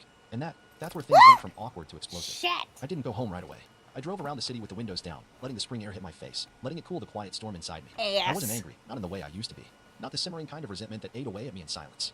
No, what I felt now was something clearer, sharper. A strange kind of peace that only comes after a long overdue confrontation. I'd finally said it, without shouting, without begging, without hoping someone would understand. I'd laid it all out and walked away, on my terms. But peace has a way of shaking people who thrive on control. By the time I got back to my apartment, I had 9 missed calls. 2 from Mom, 1 from Dad, 4 from Jen, 1 from Rachel. 1 unknown number that I was pretty sure was Aunt Marie trying to disguise her call. I let them go to voicemail. I wasn't ready to hear excuses or tears or guilt trips. Not yet. Then the group chat was reborn. Yes, the same family group chat I'd been silently removed from 6 months earlier. Apparently, someone decided now would be the perfect time to re-add me. The notification popped up while I was making tea. "You've been added to family." The first message came from Jen. Okay, well, that slideshow was completely out of line. This was a baby's christening, not your therapy session. Then Mom chimed in. "Eric, honey, that was extremely hurtful. You embarrassed us in front of everyone. Couldn't you have just spoken to us privately?" Fucking "Rachel, I get that you're upset, but airing all that at a baby shower? Not cool." And then came Dad. "Grow up." That was it. Just those 2 words. Grow up. No explanation. No apology. Just the man who let me cover his car repairs without a thank you telling me I needed to mature. For a moment, I stared at my phone. I was almost tempted to reply. To write a long, carefully worded essay breaking down every year of silent resentment, every moment of being passed over, every favor and smile I'd given freely, worth it. only to be dismissed like a seat filler at their lives. Fuck But then I 'em. realized no amount of words would matter. They'd already decided who I was. Quiet 'em. Eric. Helpful Eric. The guy who never says no. The guy they only noticed when they needed something or when he dared to speak up. Yup. So I didn't respond. I left the group. That's when the text messages started rolling in, each more frantic than the last. Jen tried again. "You made your point. Can you stop now? You're making it worse." Mom's came next. "You've always been dramatic, but this is too much. We were just trying to protect you from feeling out of place." LOL! Family? And then Rachel, in her usual Protect soft me approach. "Maybe you could come over for dinner. from and we can being talk." involved Just with us. the I ignored family them all. that's not I didn't want a mine. half-hearted sit-down Right, dinner right, where someone right. microwaved store-brand lasagna and pretended like it could soak up decades of neglect. I didn't want the weak smiles or the defensive jokes or the quick pivots to "can't we just move on?" Because I wasn't moving on. Not yet. 3 days later, the real shift happened. It began with a call from my old coworker, Sam. "Dude," he said, "why is your sister asking about your job?" "What?" She DM'd me on LinkedIn. Said she was concerned you were acting out and wanted to know if everything was okay at work. She asked if your mental health had been affecting your projects lately. I froze. "She what?" Sam sighed. I didn't say anything. But, man, that's cold. Jen had never even visited my office. Never asked about my job unless she needed help making her resume look good. But now she was reaching out to my coworkers, trying to spin the narrative before I had the chance. That same night, I checked Facebook. The family was in damage control mode. Rachel had posted a long, heartfelt caption with a photo from the christening conveniently cropped to exclude the slideshow incident. "Family is everything. We may not be perfect, but we show up. And sometimes, people lash out when they feel left out. Let's all remember to love each go other through the fuck hard times." yourself. The comment section was a minefield of passive-aggressive pity, Praying for your strength, Rachel. Some people just need attention. You're the bigger person. Keep being you. I didn't comment. I didn't even like it. But I screenshotted every last word. You see, what my family had never realized was that being quiet doesn't mean being clueless. That just because I wasn't the loudest voice in the room didn't mean I wasn't paying attention, watching, listening, remembering. So while they scrambled to rewrite the story, to paint me as unstable or bitter or selfish, I started preparing the next step. Not revenge for revenge's sake, but clarity, a kind of quiet justice. I started collecting receipts, not just emotional ones, real ones. Bank statements, Venmo transactions, email threads, text messages, every favor, every cent, every moment where I'd stepped up and been treated like a doormat in return. And then something unexpected happened. Ellie's mother, Rachel's sister, Sophie, called me. We hadn't talked in months, maybe a year, but she sounded different, hesitant, like someone who'd seen a building catch fire and wasn't sure if she should scream or grab a bucket. Eric, she said softly, I just wanted to say I saw what happened. And I'm sorry. I blinked. I wasn't part of that picnic. I wasn't invited either. Jen said it was just a small thing. But when I saw that slideshow, I realized how long you've been dealing with this. I didn't know what to say. It was the first time anyone had actually acknowledged it out loud. There are more people than you think, she continued, who've been pushed out, forgotten. You're not the only one. That stuck with me. Because suddenly, this wasn't just about me. It wasn't just one ignored birthday or one family photo I wasn't in. It was a pattern. A family culture. One that picked favorites and discarded the rest like leftovers in the back of the fridge. I'd simply been the one to finally say something. And now? Now people were watching. I started getting messages from cousins I hadn't spoken to in years. An old uncle who lived 2 states away. Even my godmother, who said she hadn't come to family gatherings in years because of the way they treated people like you. Every message strengthened my resolve. I wasn't crazy. I wasn't overreacting. I was the mirror they'd spent years avoiding, and now that I'd held it up, they were scrambling to shatter it. And that's when I knew I hadn't gone far enough. What came next? That was the part that truly made sure no one ever forgot me again. But if you want to hear what I did next, and how the family's image of perfection completely imploded, just let me know. Because that is where the real fireworks started.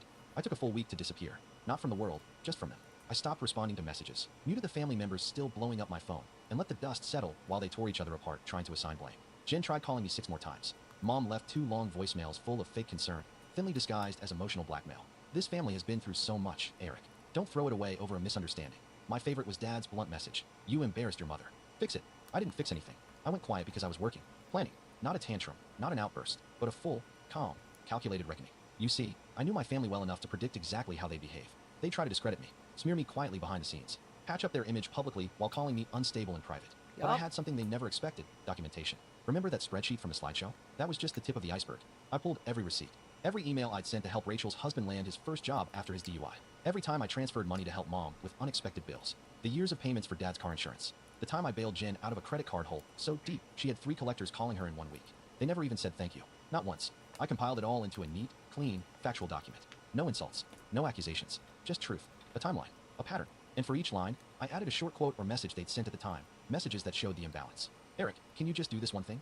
You're always so helpful. Nobody else has the time. At the end of the document, I wrote only this. I did all of this not because I had to, but because I thought I was part of a family. I see now that I was just a resource. I'm no longer available for that role. Consider this my resignation letter, from the unpaid position of family doormat. Then I uploaded it to a shared Google Drive, and I sent it to everyone. Not just the core family group. I sent it to the extended family too. The cousins, the aunts, the uncles, even the ones who hadn't spoken to me in years. Especially them. I included a simple email header, in case anyone's curious why I won't be at the next close family gathering. That was it. The response was swift. It started small. A few texts from extended cousins I barely remembered. Messages like, damn, I had no idea, or this explains so much. One even said, you just wrote what half the family's been thinking for years. Then came the fallout. Mom called again, this time angry. Furious, even. How dare you air our private affairs to everyone? That was family business. I calmly replied, exactly. And for the first time, the whole family's in on it. She hung up. Jen exploded in the group chat, calling me manipulative, vindictive, and obsessed with playing the victim. But her tantrum only made things worse for her, because people started chiming in. Sophie reminded everyone that Jen had deliberately excluded her from events too. My cousin Leo posted screenshots of Jen mocking another relative in a private chat. Aunt Marie, bless her, said what everyone else was thinking. This might have been uncomfortable, but it needed to be said. Dad didn't respond at all. He went silent. That's how I knew it had landed. He only shuts up when he knows he's cornered. What really tipped the scales, though, was when Rachel's husband, remember, the guy I helped land his job, replied to the email with a single sentence. You're not wrong, Eric. I'm sorry I didn't say something sooner. That cracked the dam. People started opening up, sharing their own stories of being snubbed, dismissed, used. It was like the family's perfect little facade had been pierced, and everyone could finally breathe. Within days, the family's carefully curated image began to crumble. The matching shirt picnics, the all smiles photo dumps, the fake unity. It was all smoke and mirrors, and now the smoke was clearing. And as for me, I didn't return to the family functions. I didn't respond to the passive-aggressive invitations or the olive branch, texts meant to make them feel better without ever apologizing. I stayed out, and it was peaceful. I took up hiking again, reconnected with old friends I'd lost touch with while juggling family obligations. I even started therapy, not because I was broken, but because I finally had space to unpack everything I'd shoved down for decades. A few months later, something happened that might have shattered me in the past. Mom ended up in the hospital for a minor surgery. Nothing life-threatening. But Jen called me, clearly expecting me to drop everything and rush over. You're still her son, Eric. I paused before answering. No, I said, We've been I was circled the son or- of people who treated me like one. I don't know who you and Mom decided I was, but I'm not that anymore. Stop it. Then I blocked her. A week later, Rachel emailed me, not to guilt trip, but to genuinely apologize. She said she didn't realize how bad things had gotten, and she was sorry for being complicit. I didn't fully forgive her, but I appreciated the honesty. I told her so. We didn't pretend everything was fine. That was the first real adult conversation I'd had with a family member in years. And the best part? Ellie, little baby Ellie, grew up never knowing me as the family ghost. I sent her a birthday gift anyway, not out of guilt, not to buy my way in, but because I still believed in doing things for the right reasons, just not for the wrong people. Eventually, the calls stopped, the messages stopped, the invitations stopped, and I smiled every time one didn't come. Because for the first time in my life, I wasn't an afterthought. I wasn't a helper, a ghost, a wallet, a plus one. I was Eric, the guy who stopped apologizing for taking up space. And trust me, they never forgot me again. They couldn't. My parents kicked me out for choosing my own path, so I bought their house in secret and tripled the rent. They had no idea what was coming next. I was 22, trying to get my degree and working part-time at this crappy little grocery store that paid me peanuts. My parents, Tom and Linda, were always breathing down my neck, acting like my life belonged to them. They had this perfect picture in their heads of how my life should turn out, and they weren't shy about pushing me toward it every single day. They thought they knew better, but man, did they have no clue what I actually wanted. One night, we were sitting at the dinner table, just a regular Thursday night or something, and I was trying to quietly eat this overcooked meatloaf my mom made. It was like chewing cardboard, but I wasn't about to say anything because they'd find a way to turn that into a lecture on how ungrateful I was. Anyway, out of nowhere, my dad, with his usual fake concerned dad voice, said, "How's that business degree going?" I knew this conversation was going to come up eventually, but I wasn't ready for it. My heart started racing, and I could feel my stomach drop, but I had to rip off the Band-Aid. I put my fork down, staring at the pile of peas I'd been pushing around my plate like a 5-year-old. About that, I started, my voice a little shaky, and I've been thinking about switching majors. The room went silent, like you could hear the clock ticking in the hallway, and that's when I knew I was in for it. Switching majors? My dad practically spat his food out. His face turned this weird shade of red that only ever happened when he was seriously pissed off. "Oh yeah, I want to switch to computer science," I said, trying to keep my voice steady. I felt like I was standing in front of a firing squad, though. Before I could even finish, my mom jumped in with her usual condescending tone. "Jake, thinking's never been your strong suit," she said with this tight smile, like she was making a joke, but we all knew she wasn't. That's how she got her digs in, always wrapped in a fake laugh or a so-called joke. I just sat there, swallowing the anger that was bubbling up inside me. I wanted to yell at them, tell them they were wrong, but I knew better. That would just lead to more yelling, and I wasn't in the mood for a full-blown argument. But my dad wasn't done yet. He slammed his fork down on the table so hard it made the plates rattle.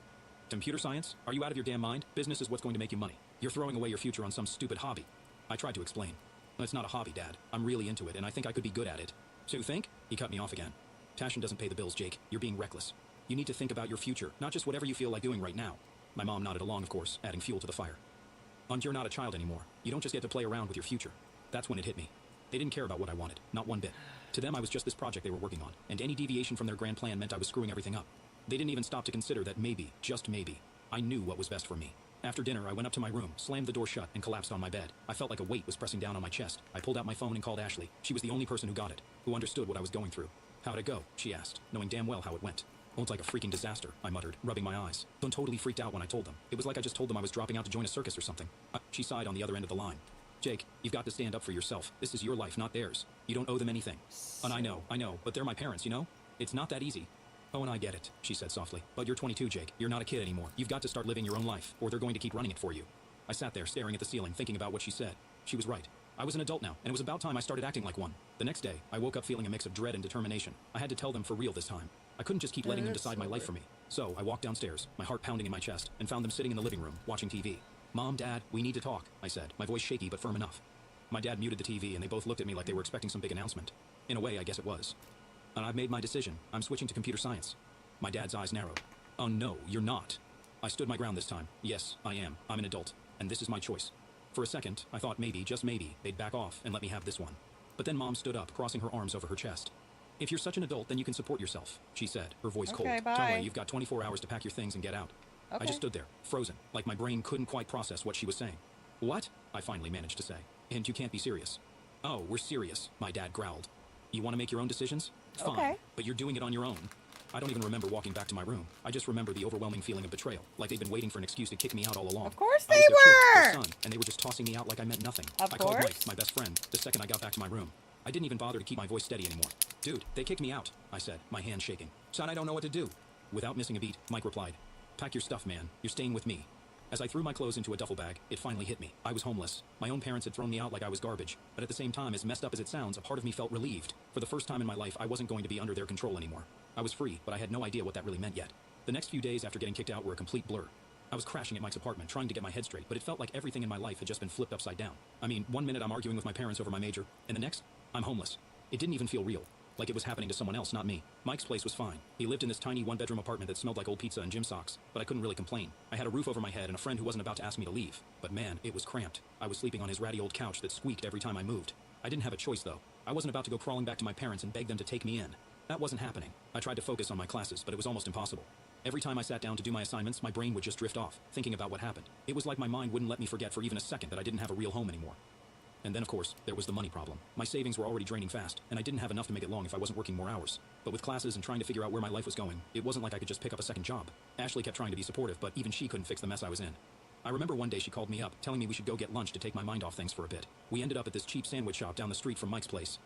I hadn't been eating much since I left home, so I figured it might help to get out for a bit. "So, how are you holding up?" she asked, biting into her sandwich. I shrugged. "Honestly, not great. I can't focus on school, and my money's running out fast.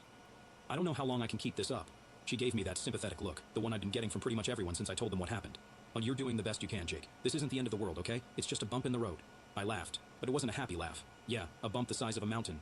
She reached across the table and grabbed my hand. "I'll figure this out. I know you will. Come You've be always been my smart, even child. if your parents don't see it." Come Her words were be nice, but my they didn't change the child. fact that I was stuck in a situation I didn't know how to get out of. You can It be felt my like no matter kid. what I did, I was just Come, treading water, trying not to drown. come After be my lunch, I kid. headed back to Mike's and Come tried to be my focus on my kid. assignments. But the more Come I be stared at my- the computer screen, the more I realized I I was will falling love behind. you. My I grades will were slipping, feed you. and the thought of I dropping will out was love creeping you. into my mind I more will and give more. you I didn't hugs. want to do it, but it felt like I was running out of I will options. make you I couldn't juggle crafts. everything. I was barely keeping my head I above will water as it cook for was. you. A few weeks passed and things didn't get any better. My savings hit rock bottom, and I knew it was only a matter of time before I had to make a decision. Mike could only cover for me so much, and I wasn't going to keep freeloading off him forever. The day I dropped out of college was one of the worst days of my life. It felt like I was admitting defeat, like I was giving up on everything I'd worked for. I remember sitting in the dean's office, signing the paperwork, and feeling like a complete failure. I'd always thought I'd be the first person in my family to finish college, but now that dream was slipping away, just like everything else. As soon as I walked out of that office, it hit me hard. I was on my own with no degree, no solid plan, and barely any money. That night, I sat on Mike's couch, staring at my phone, wondering what I was going to do. Ashley called, as she always did, checking in on me. "So, what's the plan now?" she asked softly. "I don't know," I admitted. "I'm looking for more work, but nothing's coming through. It's like every door is closing in my face." There was a pause on the other end, and I could tell she was trying to come up with something to say, something that would make me feel better. "Well, you're not giving up, right?" "I don't have a choice," I said, trying to keep my voice steady. "I dropped out today." "Oh, Jake," she whispered. "I'm sorry, but this isn't the end. You'll find something. I know you will." I wanted to believe her, but it was getting harder to stay hopeful. I spent the next few days pounding the pavement, applying to every job I could find, but nothing stuck. The only place that offered me anything was Sunnyside Diner, a greasy spoon that felt like it hadn't been cleaned since the 1980s.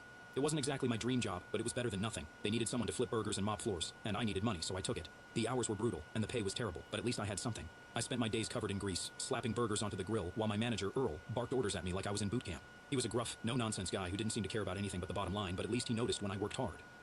After about a month at the diner, Earl pulled me aside during a slow shift. "Kid, you've got a decent work ethic. You interested in picking up some extra hours?" I wiped the sweat off my forehead, trying to look interested. "Yeah, sure. What's up?" "So I got a buddy who needs a night guard at this office building downtown. Pays better than here. You in?" How you like I it? didn't even have to think about it. Yeah, I'm in." Just like that, I was working 2 jobs, flipping burgers by day and guarding an empty building by night. It wasn't glamorous, but at least it was something. Sleep became a luxury I couldn't afford, and most nights I was running on fumes, barely able to keep my eyes open.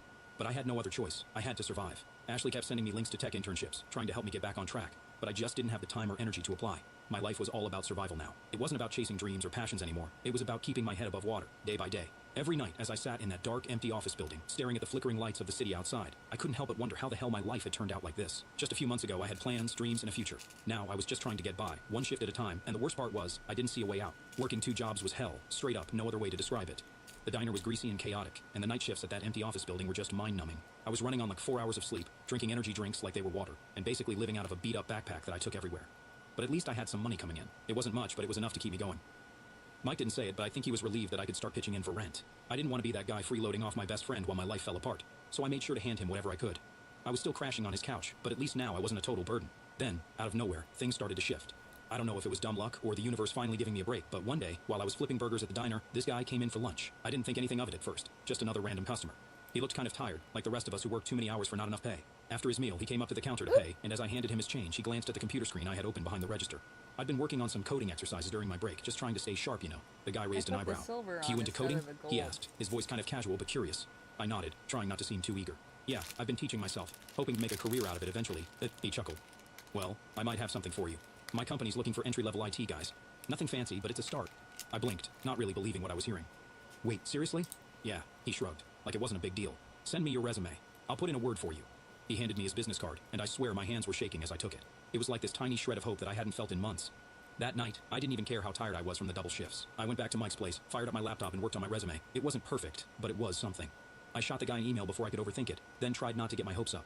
A few days passed, and I didn't hear anything back. Part of me figured the guy was just being nice, and I'd never actually get a call. But then, one afternoon, as I was sitting in that boring, empty office building during my night shift, my phone buzzed. It was an email from that company. I stared at the screen for a solid minute, too scared to open it, but when I finally did, it wasn't a rejection.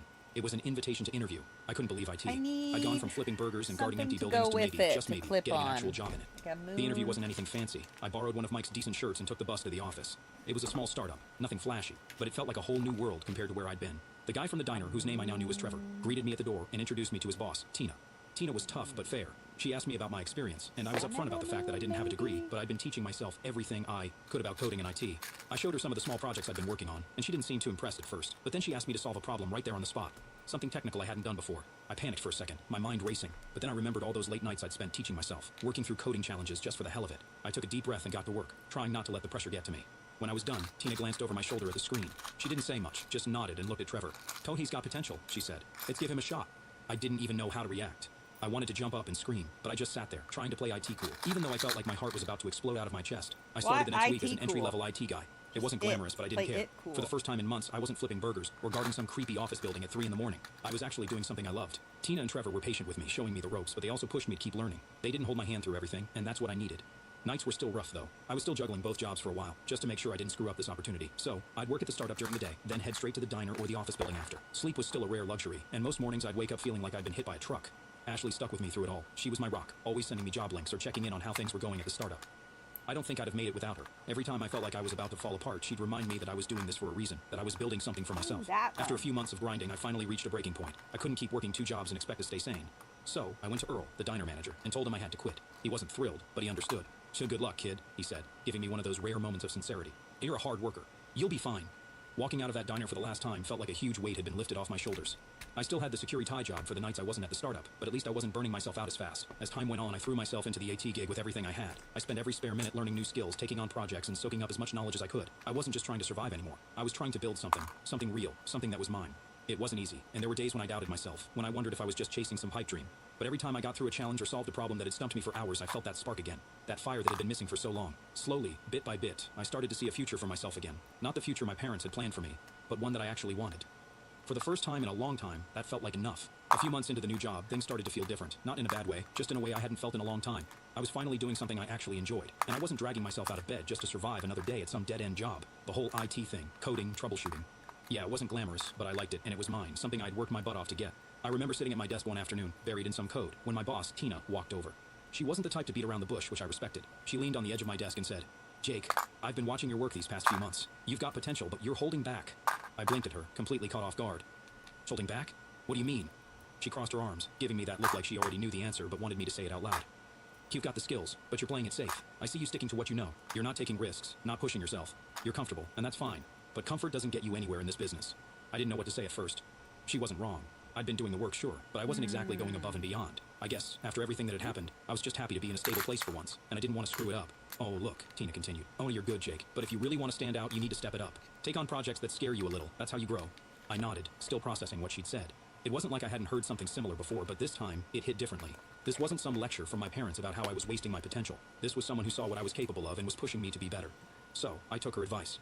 I started volunteering for more complex projects, stuff I wasn't entirely sure I could handle. There were definitely moments where I felt like I was in way over my head.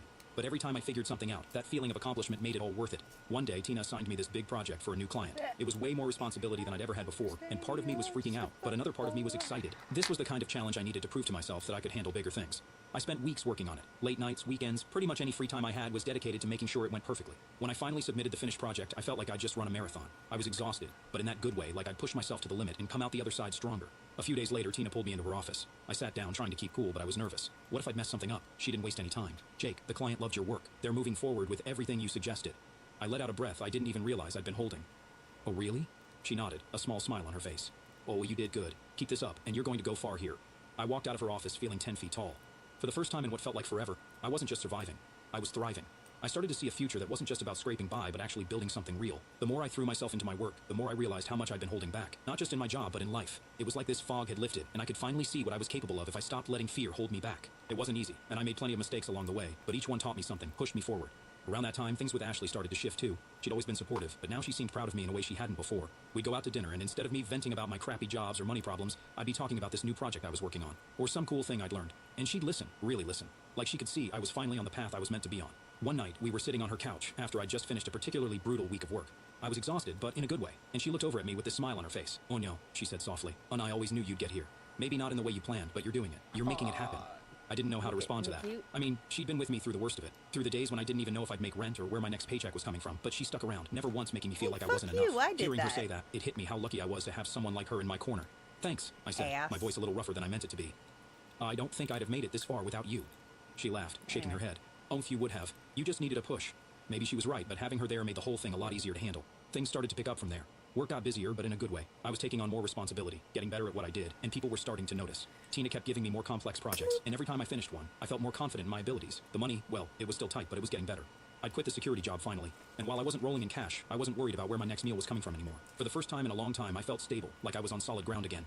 One afternoon, Tina called me into her office again. I sat down, half expecting it to be another big project, but she had this serious look on her face, one I hadn't seen before. "Jake, I want to talk to you about your future here," she said, her voice calm but direct. I raised an eyebrow, not sure where this was going.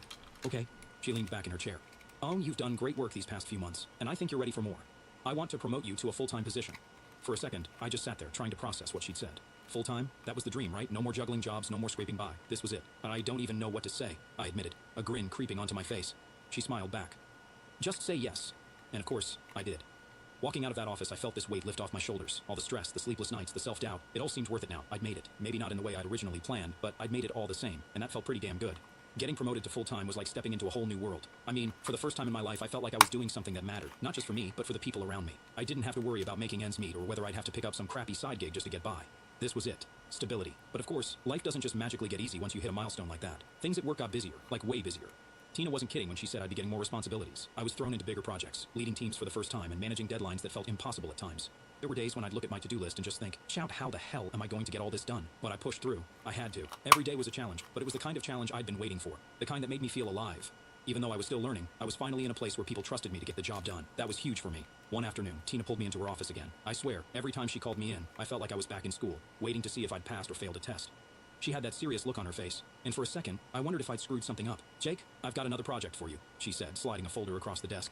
I picked IT up and flipped through the pages, scanning the details. It was for a new client, some big company looking to upgrade their whole IT infrastructure. A huge project, way bigger than anything I'd worked on before. My stomach did that little flip it does when you're both excited and terrified at the same time.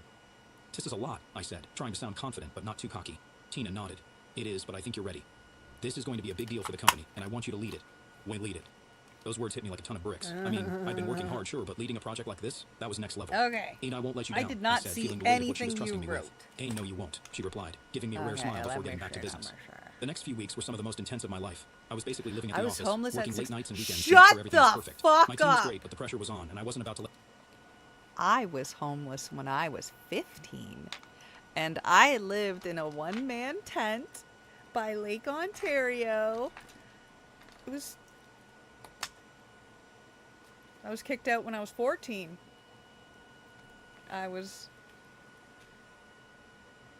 What about it? Right? So, I get it. Fuck yeah, buddy. Currently in a homeless shelter. Aw, babe.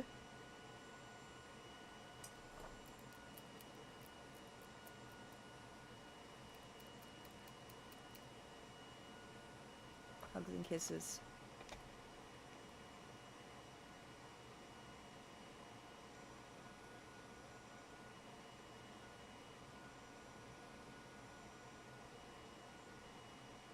There we go.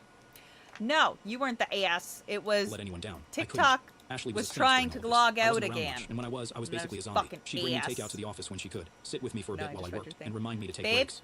"And you're going to burn out if you You don't can slow be my down," kid. she'd say, concern in I her love eyes. kids. But I couldn't slow You down. can be my Not yet. kid. This I'll project was feed you. everything to me, and I knew if I could pull it off, it would change things. Not just for my career, but for me personally. It was like I had something to prove. I'm not making just to my Tina way or back the up to company, but Canada, myself. though, so you'll I have needed to to show be, that I could do this, Canadian. that I could rise to the occasion. The night before the final presentation to the client, I barely slept. I kept running over everything in my head, double and triple checking the details, making sure there were no loose ends. It felt like all the stress and anxiety from the past year had built up to this moment, and I was standing at the edge of something huge.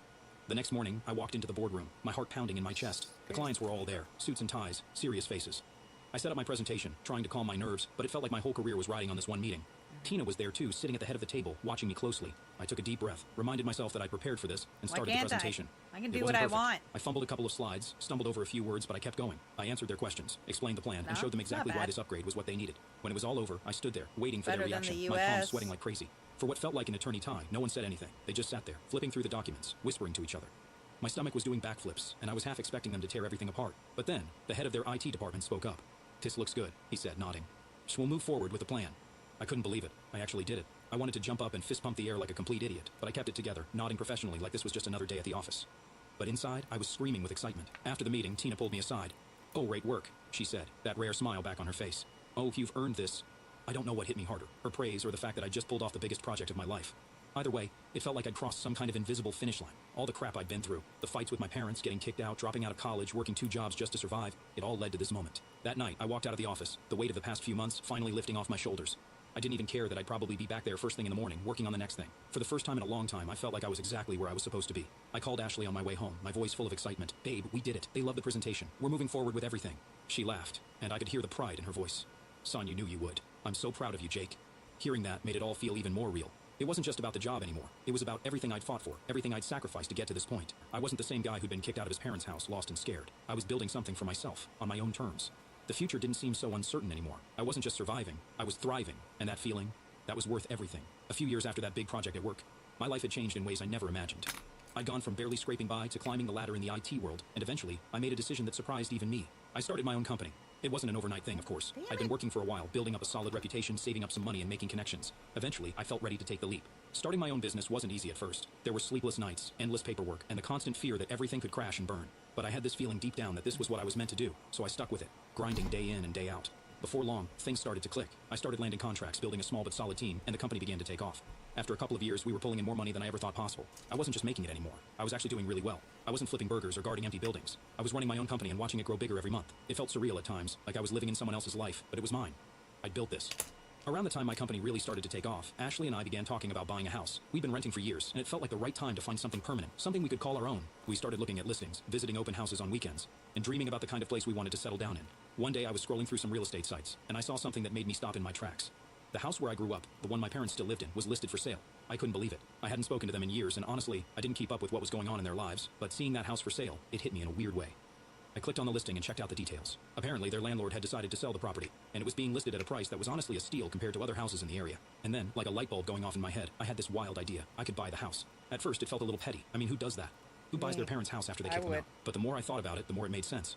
I was in a position to do it, and they didn't know I had money or that I was even considering buying a house. This could be my chance to take back some control over a situation that for years had left me feeling powerless. So I called up my real estate agent and put in an offer. I didn't even hesitate. The price was right, and I had more than enough money to make it happen without breaking a sweat. A few weeks later, the deal closed, and just like that, I was the owner of the house where I spent my childhood. It was mine. Here's where things get interesting. The day after the sale went through, I got a call from the property manager who had been handling the place. "When the tenants are asking to meet the new owner," he said, "and they want to discuss the rent and some issues they've been having." I smiled to myself. This was going to be good. I didn't tell them anything, of course. I just told the property manager to schedule the meeting. The plan was already forming in my head. When the day came, I showed up at the house, parked my car out front, and knocked on the door like I was just some regular landlord. My dad answered the door. He looked surprised, but I could tell he didn't recognize me right away. It had been years since we'd seen each other, and I guess I didn't look like the same guy who'd left their house with a duffel bag and no real plan. "We're here to meet the landlord," he said, looking confused. "That's me," I replied, stepping inside like I owned the place, which, of course, I did. He blinked, clearly not expecting this. "Wait, what? You're the landlord?" "Yeah," I said, trying not to laugh. "But I bought the place." At that moment, my mom walked in from the living room. When she saw me, her eyes went wide. "Jake?" she gasped. "What you doing here?" I just smiled and leaned against the wall. "Well, I'm your landlord now." The look on their faces was priceless. They were completely speechless, just standing there in shock. I could tell they were trying to process the fact that the kid they'd kicked out all those years ago was now the owner of their house. It felt like some kind of weird justice, but I wasn't there to gloat. I was there to handle business. "So," I said, breaking the awkward silence, "about the rent." They both stared at me, clearly not ready for what was coming. "I'm tripling it," I said, straight-faced. My dad's jaw dropped. "Tripling it? You can't be serious." "Oh, I'm dead serious," I replied. "See, property values have gone up, and I've got to make sure I'm getting a fair return on my investment. So yeah, the rent is going up a lot." My mom tried to reason with me, her voice shaky. "Jake, we can't afford that. You know we can't." I shrugged. "That's not really my problem. You can either pay the new rent or find somewhere else to live. It's up to you." It was harsh, I know, but I wasn't going to back down. They'd made their choice years ago when they threw me out, and now it was my turn to set the terms. They stood there, stunned, probably realizing that they didn't have much of a choice. With their credit shot and no real options, they were stuck. After a few minutes of awkward back and forth, I told them I'd give them some time to figure things out and walked out the door. As I got into my car and drove away, I couldn't help but feel a weird mix of emotions. Part of me was satisfied, maybe even a little vindicated, but another part of me felt empty. I'd done what I set out to do. I'd proven that I wasn't the failure they thought I'd be, that I'd made something of myself despite everything they'd put me through. But as I drove away from that house, I realized that no amount of rent hikes or property ownership could fix the damage that had been done. Yup. This wasn't about revenge anymore. It was Yup. about letting go. Still, Yup. I wasn't backing down on the rent. My parents spent $200,000 on my siblings and told me to be grateful for scraps. Now they're broke and regret it. But my answer changed everything. I'm Michael, 27 years old. I guess you could say my whole life I've been the one who got overlooked. I've got 2 siblings, my older sister Sarah and my younger brother Chris. To say they were always the golden children is an understatement. It's like they could never do anything wrong in my parents' eyes. Meanwhile, I was just there, I guess. Growing up, Sarah was the perfect student, always getting straight A's, involved in all the school activities. Then she went off to some fancy Ivy League college. My parents were obsessed with it. I swear, from the day she got her acceptance letter, they couldn't stop talking about how proud they were. They threw her this big celebration party, invited all the family and friends. It was like we were having a second Christmas just for Sarah's academic success. I was Chris, on the other happy hand, being didn't even need to try homeless. hard. Things just It seemed was to work out better for than him. being He followed in the Sarah's abuse. footsteps and got into some fancy grad school program. My parents made sure everything was set up for him too. They covered his tuition, helped him move, got him a new laptop, you name it. And then there was me. I didn't get into any Ivy League school. I went to a state college. It was a good school, but I could feel that it wasn't something my parents would brag about like they did with Sarah and Chris. When I told them I'd gotten accepted, they kind of nodded and said something like, "That's great, Michael." But I could tell their hearts weren't really in it. No celebration, no party. I was lucky if we ordered takeout that night. I guess I tried not to let it bother me, but the older I got, the more I noticed just how different things were for me compared to them. It was the money, too. Like Sarah's wedding, $200,000, no joke. My parents went all out. Venue, catering, the dress, everything. They treated it like the event of the century. Yes. I mean, they even flew some of our family in from out of state. For Chris, they paid for his entire graduate degree and helped him out with rent until he could get on his feet. Emily, the youngest, didn't even have to worry about student loans. They covered those too. But me, well, when I was starting out in my career and needed some tools for work, stuff that was essential to even get going, I asked my parents for help. They gave me $7,000. Now, don't get me wrong, $7,000 is a lot of money, but when you compare it to $200,000 for a wedding or paying off someone's tuition in full, it kind of stings. It felt like I was getting the bare minimum, just so they could say they helped. And it wasn't just the money either. It was how, every time we got together as a family, I felt like the odd one out. At family dinners, all the conversations were about Sarah's fancy job or Chris's latest achievement. They'd sit there talking about their vacations, new house upgrades, or whatever expensive thing they were planning next. Meanwhile, I'd be sitting there, eating my food, trying to think of something to contribute to the conversation. But Then honestly, what was I going to say? Say Tension. I just something. finished a big project at work, and I'm still paying off my car. It felt like my achievements were just kind of small potatoes compared to what they were doing. I remember this one dinner in particular, maybe like a year ago. We were all sitting around the table, and the conversation turned, as it usually did, to Sarah's latest vacation plans. Oh, we're going to Europe for a few weeks. It's just so nice that Mom and Dad are able to help out with the expenses, she said, casually sipping her drink like it was no big deal. Chris chimed in too, talking about some wedding expenses that were covered for him. And I don't know what we would have done without that $200,000, honestly, he said, all nonchalant. And then there was Emily, laughing about how glad she was that tuition hikes didn't affect her, thanks to our parents covering everything. I just sat there, trying to focus on my plate, but it was like their words were drilling into my brain. It wasn't just the money, they had been handed their futures on a silver platter. Meanwhile, I had to claw my way up and take out loans to get by. Every dollar felt like a struggle, while they acted like they didn't even have to worry about it. And the worst part, no one even seemed to notice I wasn't part of the conversation. I could feel my frustration building. My face got hot, my hands were clenched under the table, and I couldn't keep it in anymore. So I muttered something under my breath. Must be nice. The room went quiet. All eyes were on me. Sarah was the first to speak. "What's that supposed to mean, Michael?" she asked, with this mix of confusion and annoyance on her face, like she couldn't even begin to understand why I was upset. I took a deep breath and tried to keep my cool, but it all just came out in a rush. "It means that not all of us get everything handed to us on a silver platter. Some of us actually have to work for what we need." I could tell they didn't get it. Chris just shrugged and leaned back in his chair like it was no big deal. "In Michael, you're always acting like you're the victim," he said with that smirk of his. "Didn't Mom and Dad help you get those tools for work?" That hit a nerve. Sure, they gave me $7,000, but when I thought about everything they'd done for Sarah and Chris, it felt like crumbs. Yeah, they helped, but $7,000 compared to hundreds of thousands? It's not the same, and you know it. Mom tried to smooth things over, as usual. "And Michael, we thought that's what you needed. We've always tried to give you what was fair. But how is $7,000 fair when you're handing out hundreds of thousands to the others?" I couldn't keep the bitterness out of my voice. "Fair? You think this is fair? You've given them everything. You've practically paved their roads for them. I've had to build mine brick by brick." The conversation spiraled from there, with everyone trying to defend themselves, trying to make it seem like I was just being dramatic. "You're blowing this out of proportion," Dad said, shaking his head. "We gave you what you needed." Needed? Squirrel. No, they gave me the bare minimum. That's the part that hurt the most. They didn't care about what I wanted, only what they thought was enough to keep me quiet. I couldn't take it anymore. I stood up, my chair scraping loudly against the floor, and left the room without another word. Their voices trailed behind me as I walked out the door, but I didn't look back. I was done being the forgotten one, the one who always got the leftovers. When I stormed out of the house that night, I was fuming. I don't think I've ever been that mad. I could feel my heart pounding in my chest like it was trying to break free, and every step I took down the driveway, it felt like the world was closing in on me. I didn't even know where I was going. I just knew I needed to get away, far away. It was late, probably close to 10 p.m., and the streets were quiet. You know that eerie kind of quiet where everything feels a bit too still? Yeah, that was it. The only sound was my shoes hitting the pavement as I walked. I didn't have my phone out or my headphones in. I wasn't in the mood for distractions. I needed to think. As I walked, the memories of that dinner replayed in my head on a loop. Chris's smug face, Sarah's condescending questions. It was like they were all living in this bubble of privilege and didn't even notice how suffocating it was for me. They were all in their happy little world, and I was just the outsider looking in. There is a goddess in all of us. strong as a lioness. Fuck her. Embrace the power within. Burberry Goddess. Shut the fuck up. And the more I thought about it, the more frustrated I got. I kept asking myself, why didn't I say more? Why didn't I really let them have it? But then I realized no matter what I said, it wouldn't have made a difference. It was like talking to a brick wall. They had their version of events, and I had mine, and there was no way those two things were ever going to match up. I ended up walking to this park that I used to hang out in when I was a kid. It wasn't far from the house, maybe a 15-minute walk. There was this old bench near the playground, kind of hidden in the corner by some trees. It was one of those places you go when you just need to get away from everything, and that's exactly what I needed. I sat down, leaning back against the cold wood, and just stared up at the sky. It was one of those clear nights where you could see all the stars. Normally I'd find it calming, but that night it didn't help. All I could think about was how unfair everything was, how I'd spent my whole life trying to measure up, only to be left with scraps while my siblings were given everything on a silver platter. My phone buzzed in my pocket, and for a second I debated not looking at it, but curiosity got the best of me, so I pulled it out. Of course, it was a text from Emily. John Michael, where did you go? You need to come back. Let's talk about this. Talk? Yeah, right. I'd heard that before. Talking never fixed anything in my family. It was always the same old story, Mom and Dad explaining why things were the way they were, and me being told to just accept it. But this time, I wasn't in the mood for more excuses. I didn't respond to the text, just shoved my phone back in my pocket. I wasn't ready to deal with Emily or any of them for that matter. I needed time to cool off and think things through. Sitting there, I started to go over everything in my head. The years of being overlooked. The moments when I felt like an afterthought. I mean, sure, I wasn't a perfect kid, but I didn't deserve to be treated like I was less important than the others. It wasn't about the money, not really. It was about being seen, being valued. And for whatever reason, my parents had decided that my dreams, my needs, didn't matter as much as Sarah's or Chris's. I kicked a rock with my foot, watching it roll across the playground. I couldn't stay out there forever, even though the idea of never going back to that house was tempting. Eventually, I had to figure out what I was going to do, but for now, I just needed to be alone. I don't know how long I sat there, but after a while, the cold started to creep in. Fall was just around the corner, and the nights were getting chillier. I pulled my jacket tighter around me, feeling the wind cut through the thin fabric. I thought about heading home, but the idea of walking back into that house, facing them after everything that had happened, felt unbearable. My phone buzzed again. This time, it was a call. Emily's name flashed across the screen. I stared at it for a moment, considering whether or not to pick up. Part of me wanted to just ignore it, but another part of me thought, maybe she actually gets it this time.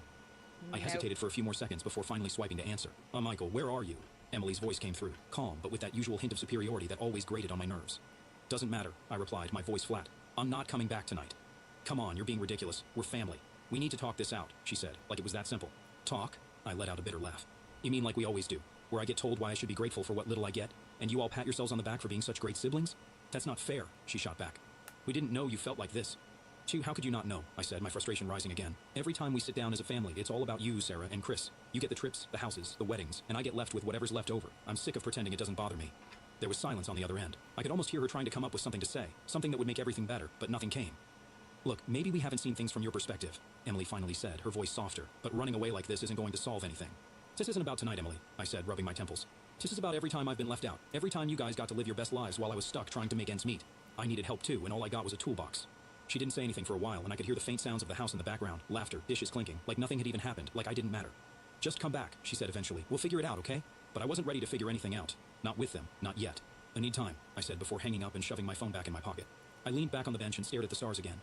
It was going to take more than just a conversation to fix this. They didn't understand, and maybe they never would. But at least for tonight, I wasn't going to be the one sitting quietly, pretending everything was okay. I didn't sleep much that night after walking out of the park. When I got back to my apartment, my mind was still racing, and the weight of everything that happened sat heavy on my chest. I just lay there in bed, staring up at the ceiling, replaying the dinner over and over again. No matter how many times I went through it in my head, I couldn't figure out how it got to this point. How was it that my own family could be so blind to everything I'd been dealing with for years? I mean, I get it, they were busy with their own lives, but was it really that hard to see how unfair things had been? As the hours ticked by, I started thinking deeper about what had happened. Not just at dinner, but everything that led up to it. All the years of being left out, all the moments I'd brushed off as no big deal when really they had been building up, one on top of the other. I realized that this wasn't just some one-time thing. This had been going on for as long as I could remember. It wasn't just about the money. Sure, the financial stuff hurt, but it was more than that. It was about how I'd been treated, how I'd always been the one who had to fend for myself while they were being taken care of. I was the one who had to figure things out on my own. And honestly, it wasn't even like I wanted their help. I just wanted them to see me, to acknowledge that I existed and that my life mattered just as much as Sarah's and Chris's. As I lay there in bed, staring into the darkness, I realized something else. I wasn't angry anymore. I mean, I was still frustrated, but the fire I'd felt earlier had simmered down. Instead, I felt this deep sense of exhaustion, like I was just tired of it all. Tired of trying to fight for a place in a family that seemed to have decided long ago that I wasn't worth the same attention as my siblings. I don't know what time I finally fell asleep, but when I woke up the next morning, everything felt a little clearer. Not easier, just clearer.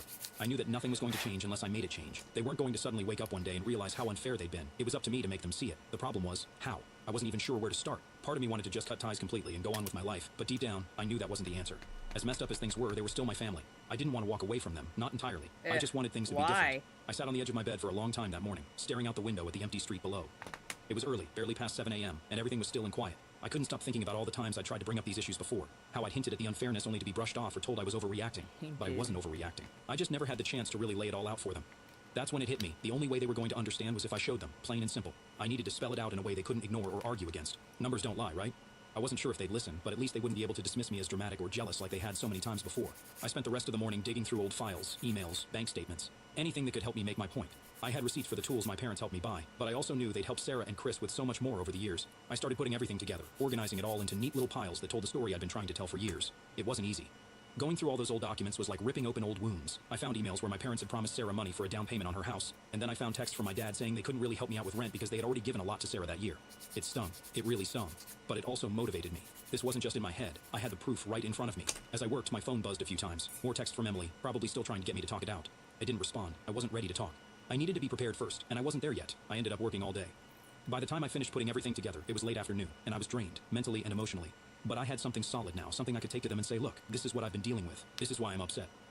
It felt like a weird kind of victory, but not in a happy way. More like, okay, now they have to listen. It wasn't going to be easy, and I knew they'd probably get defensive, especially Sarah. She always acted like she was entitled to everything she got. But I was ready for that now. I leaned back in my chair and stared at the pile of papers in front of me. For the first time in a long time, I felt like I was in control of something. I wasn't just sitting back and letting things happen to me anymore. I was taking charge of the situation. Now all that was left was to decide when and how I was going to confront them. I didn't want to do it over the phone or through texts. This needed to be face to face. But the thought of sitting down with all of them again after what happened at dinner made my stomach turn. It was going to be awkward as hell, but it had to be done. I knew they were planning another family dinner soon, something for Emily's birthday. The timing wasn't great. Who wants to ruin a birthday? But honestly, when was there ever a good time to bring this stuff up? There wasn't, and I wasn't about to wait around for another year hoping things would magically get better. So that was it. I'd confront them at Emily's birthday dinner. It wasn't going to be pretty, and it definitely wasn't going to be easy, but it was time to stop pretending like everything was fine. I wasn't going to be the forgotten one anymore. When the day of Emily's birthday dinner rolled around, I was nervous. I had everything ready. Every document, every piece of evidence that showed just how much my parents had favored Sarah and Chris over me. But knowing I was about to walk into a situation that was going to be awkward, uncomfortable, and probably end with a lot of yelling didn't sit right with me. I wasn't trying to ruin Emily's birthday, but there wasn't exactly a perfect moment to do this. It had to happen, and it had to be soon. I got to my parents' house a little early, probably to give myself time to calm my nerves.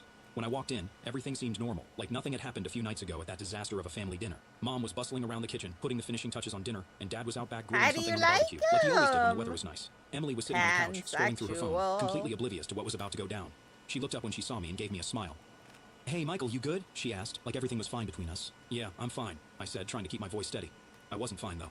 My heart was racing, and I could feel the folder full of documents tucked under my arm, like it was burning a hole through my shirt, but I had to keep it together. Sarah and Chris showed up not long after, laughing and chatting like they hadn't noticed anything wrong either.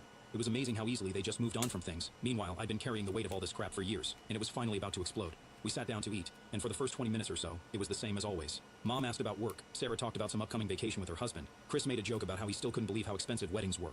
I sat there, barely touching my food, waiting for the right moment, and then it came. After we'd finished eating and everyone was settling into dessert, I put my fork down and cleared my throat. "I need to talk to you all," I said, my voice sounding way more confident than I felt. Everyone looked up at me, confused. Dad raised an eyebrow. "What's up, Michael?" I took a deep breath and opened the folder, pulling out the first set of documents. And I've been thinking a lot about what happened the other night, and I realized that I've never really laid it all out for you guys. I've been carrying this around for years, and it's time I showed you why I feel the way I do. Mom looked concerned, glancing at the folder. "Michael, can't we just enjoy the evening? It's Emily's birthday." "Oh, no, I know," I interrupted, trying not to let her guilt me into backing down. "And I'm sorry, but there's never going to be a good time to do this. I need you all to listen." I stood up and walked over to the living room, hooking my laptop up to the TV. I could feel everyone's eyes on me as I clicked through the folders on my desktop, pulling up the presentation I'd spent days putting together. It wasn't fancy, just a slideshow with numbers, dates, and pictures of the documents I'd gathered.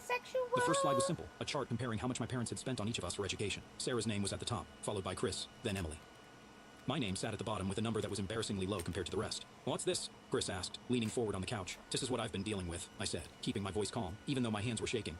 This is how much you spent on Sarah's college tuition. And this, I clicked to the next slide, is how much you spent on Chris's graduate degree. And here's Emily's, all her student loans covered. I paused for a moment, letting the numbers sink in. Sarah and Chris exchanged uncomfortable glances, but no one said anything yet. "And this," I said, clicking to the final slide, "and is how much you gave me. $7,000 for tools. That's it. No tuition help, no house down payment, no wedding fund, just $7,000. The room was silent. I could see the wheels turning in their heads as they processed the numbers. Mom looked like she was about to cry, and Dad was frowning, clearly not happy with where this was going. "Oh, Michael," Mom started, but I cut her off. "And I'm not saying you didn't help me," I said, trying to stay calm. "But you can't sit there and tell me this is fair. Look at the difference. You gave them everything they needed to get ahead, and I got leftovers." Dad sighed and leaned back in his chair, crossing his arms. "We gave you what we thought you needed, Michael. You didn't ask for help with school. And didn't ask because I knew you wouldn't offer," I shot back. "And I shouldn't have to beg to get the same support Sarah and Chris got. You just handed it to them. You didn't even think twice." Sarah, who had been quiet up until now, finally spoke. "Michael, why are you bringing this up now? We never knew you felt this way." "Because every time I've tried to bring it up, you've all brushed me off," I said, my frustration creeping into my voice. "Every time I've hinted that maybe things aren't as fair as you think, you've told me to stop being dramatic, or that I should be grateful for what I got. But it's not about the money. It's about how you've all made me feel like I don't matter as much as you. Emily looked down at her plate, clearly uncomfortable with the whole thing. Oh, I saw I didn't know it was this bad, Michael, she mumbled. That's the point, I said, clicking off the presentation. But none of you knew because none of you bothered to look. You were all too busy living your perfect lives, and I was just there trying to keep my head above water. There was a long pause after that. Mom wiped a tear from her eye, and Dad was still frowning, but no one argued. For the first time, I felt like maybe, just maybe, they were starting to understand. And I'm not asking for an apology, I said, breaking the silence. I just wanted you to see what I've been dealing with. I wanted you to understand why I feel the way I do.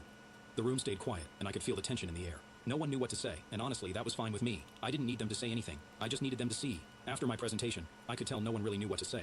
The air was thick, like the tension had just doubled, and everyone was stuck in their heads, trying to figure out how to respond without making things worse. Honestly, I wasn't expecting an immediate apology or some big resolution right there at the table, but I had hoped for something. Maybe some acknowledgement that what I'd been feeling wasn't all in my head. I sat back down, my heart still racing.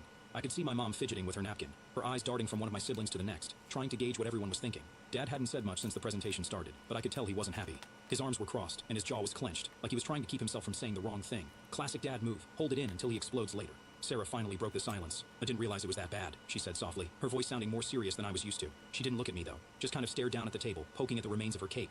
I raised an eyebrow. Oh, you didn't realize? Come on, Sarah, it's not like this is new.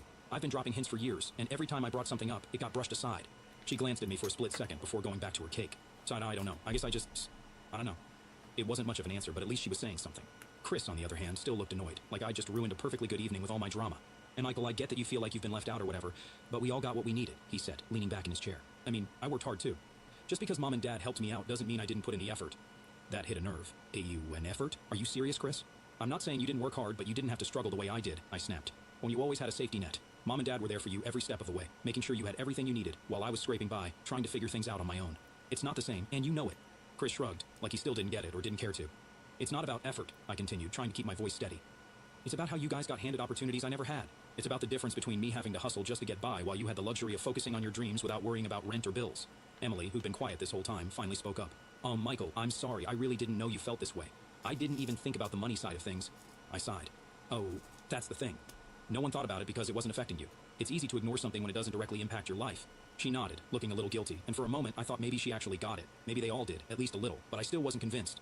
Dad cleared his throat, and we all turned to him. He'd been so quiet I'd almost forgotten he was sitting there. And Michael, your mom and I, we never meant to make you feel this way, he said, his voice slow and careful, like he was picking each word cautiously, when we thought we were doing what was best for all of you.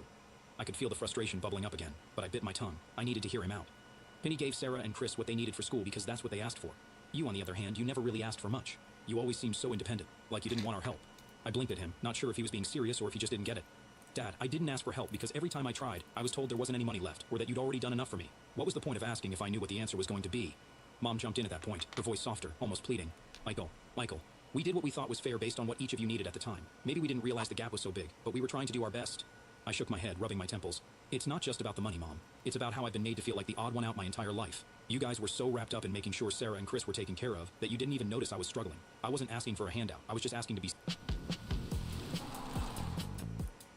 Choose to follow your instincts. Every Mazda is designed to feel like Shut it's up! made just for you. Stupid fucking Mazda. The room fell silent again, the weight of my words hanging in the air. I could tell my parents were processing it, trying to figure out how to respond. Dad let out a long sigh, looking older than I remembered. So, Michael, we never wanted to make you feel like you didn't matter. We love you. You know that, right? I nodded, but it felt hollow. And I know you love me, but love isn't just about words. It's about actions. And your actions have made it pretty clear where your priorities were. Mom wiped at her eyes with a tissue, her voice trembling as she spoke. Oh, we didn't mean to hurt you, Michael. We really didn't. I could feel my anger starting to fade, replaced by a dull ache in my chest. I wasn't looking to hurt them either. I just wanted things to be different. I wanted them to understand how much this had affected me, and I wasn't sure if they fully did, but at least the conversation was happening. That was something, right? Sarah cleared her throat, breaking the silence. Joe, I think we need to figure out a way to make this right. It's not fair that Michael's been left out, and we can't just ignore that. Chris nodded, though he still didn't look happy about it. Yeah, maybe we can figure something out. Mom and Dad exchanged a glance, and for the first time in a long time, it felt like we were all on the same page, or at least heading in the right direction. I leaned back in my chair, feeling a mix of exhaustion and relief. This wasn't going to fix everything. Years of feeling like the forgotten one in my family weren't going to disappear overnight. But maybe, just maybe, this was the start of something better. After that last family dinner, I told my parents and siblings that I'd had enough. I was done being the afterthought, done being the one who always had to accept less while they got more. I remember sitting there, telling them that I planned on talking to the rest of the family about it. I wanted to hear their opinions because, honestly, I was curious if anyone else had ever noticed how I'd been treated. That's when my dad, of all people, turned to me with this cold look on his face. Michael, you should just be happy with what you got, he said. If you don't like it, then maybe you should leave. That hit hard. I mean, I always knew where I stood with them, but hearing it so bluntly like that, it felt like the last nail in the coffin. So I did exactly what he said. I left, not just that night, but for good. From that point on, I decided to focus on me. I had wasted too much time trying to get their approval, trying to make them see me as an equal. It wasn't worth it anymore. I threw myself into my work, into building the life I wanted without them weighing me down. I knew I had potential, and I wasn't going to let their lack of support hold me back any longer. It wasn't easy at first. Walking away from your family isn't something you can just do without feeling some guilt. But the more I distanced myself, the more I realized how much energy I had been putting into trying to win their approval. I started to focus on my career, putting in the hours and really grinding. And guess what? It paid off. A few years went by, and my life completely turned around. I wasn't just surviving, I was thriving. My work was going better than I ever could have imagined. I started off small, just trying to make ends meet, but eventually I grew my business to the point where I was hiring more employees. I had a full team working for me, and the satisfaction of knowing I'd built it all on my own was something I'd never felt before. And here's the thing, I didn't just get by. I did really well. The kind of success that made me look back at all those times I felt like I wasn't good enough and laugh. I had clients coming in from all over, and I was making connections that I never thought I'd have. I guess in a weird way, walking away from my family pushed me to prove that I could make something of myself without their help. But just as I was settling into this new phase of my life, I got a call. It was from my mom, which surprised me because we hadn't talked much since I left. My phone buzzed, and her name flashed on the screen. For a moment, I debated ignoring it, but something in me decided to pick up. "Hey, Michael, we need to meet," she said, her voice softer than I remembered. There was something in her tone that I couldn't quite place. It wasn't the usual "they need to talk" guilt trip I'd gotten used to over the years. It sounded desperate. I hesitated. Meeting with them wasn't something I really wanted to do, but curiosity got the better of me. So, after some back and forth, we agreed to meet at a cafe. When I walked in, they were already sitting at a small table near the window. They looked different, tired, older. My dad, who always had this confident, almost arrogant posture, was slouched in his chair, looking more worn out than I'd ever seen him. Mom had dark circles under her eyes, and she kept fidgeting with her cup, which wasn't like her at all. Something was off. "Thanks for coming," my mom said as I sat down. I didn't say much, just nodded, waiting for them to get to the point. After a moment of awkward silence, my dad finally spoke up. "You know, we're siblings. They've cut contact with us," he said, his voice quieter than I expected. I blinked, not sure if I'd heard him right. "What do you mean?" They don't talk to us anymore," my mom chimed in, her voice shaky. "Sarah moved away with her husband, and she won't return our calls. Chris, he's distanced himself too. And Emily. Well, we haven't heard from her in months." I sat there trying to process what they were saying. It was hard to believe, honestly. Sarah, Chris, and Emily had always been the golden children, the ones who could do no wrong in my parents' eyes. Now they were the ones who had walked away. "We're struggling, Michael," my mom continued. "Without them, we're really struggling. Financially, emotionally, everything." There it was, the real reason they wanted to meet. They needed help. I leaned back in my chair, feeling a mix of emotions swirling inside me. A part of me felt like this was some kind of twisted karma. They had pushed me aside for years, ignored me when I needed support, and now they were the ones coming to me for help. The irony wasn't lost on me. But at the same time, I didn't feel the satisfaction I thought I would. I wasn't sitting there thinking, this is what you deserve. Instead, I just felt tired. Tired of all the drama, the years of resentment, the constant need to prove myself. "So, what exactly do you want from me?" I finally asked, keeping my voice steady. "And we were hoping you could help us out," my dad said, avoiding eye contact. "Well, no, things haven't been great between us, but we're really in a tough spot financially, especially..." There it was, the money. I should have seen it coming. I looked between the two of them, wondering if they had any idea how ridiculous this all was. The same parents who had told me to be happy with what I got were now asking me for help because their golden children had ditched them. "T don't know," I said honestly. "And I mean, you made it pretty clear a few years ago that I wasn't your priority, and now you're asking me to help you because Sarah and Chris don't want to." They looked at each other, and for a moment, I saw something in their faces that I hadn't seen before. Regret. Real, genuine regret. We know we messed up, Michael," my mom said softly. "And we should have treated you better. Or we didn't realize it until it was too late." I didn't say anything. I didn't know what to say. There was a part of me that wanted to forgive them, to be the bigger person. But another part of me, the part that had spent years feeling overlooked and undervalued, wasn't ready to let go of all that hurt. "And I'll think about it," I said, standing up to leave. "But I'm not making any promises." As I walked out of the cafe, I realized something. I didn't owe them anything. Not anymore. My name's Eli. I'm 23, and I just graduated with a double major in computer science and business. I was the first in my family to even attend college, let alone graduate top of my class. For most families, that might be a reason to celebrate. For mine, it was just another day, unless, of course, it was about my cousin Amanda's new Etsy store or my brother Jake's weekend football league. Then suddenly everyone had time, energy, and money to spare. But me finishing 4 grueling years with scholarships, late-night internships, and part-time jobs, that barely earned a grunt. Still, I tried. I'd always tried. Growing up in a house where attention was currency, I learned to overcompensate. I took care of the yard when Dad's back gave out. I helped Mom with groceries when Jake forgot again. And I even covered the heating bill last winter when Amanda accidentally overdrafted her account and couldn't pay her share of rent. I played the role of the good son, the helpful cousin, the quiet achiever.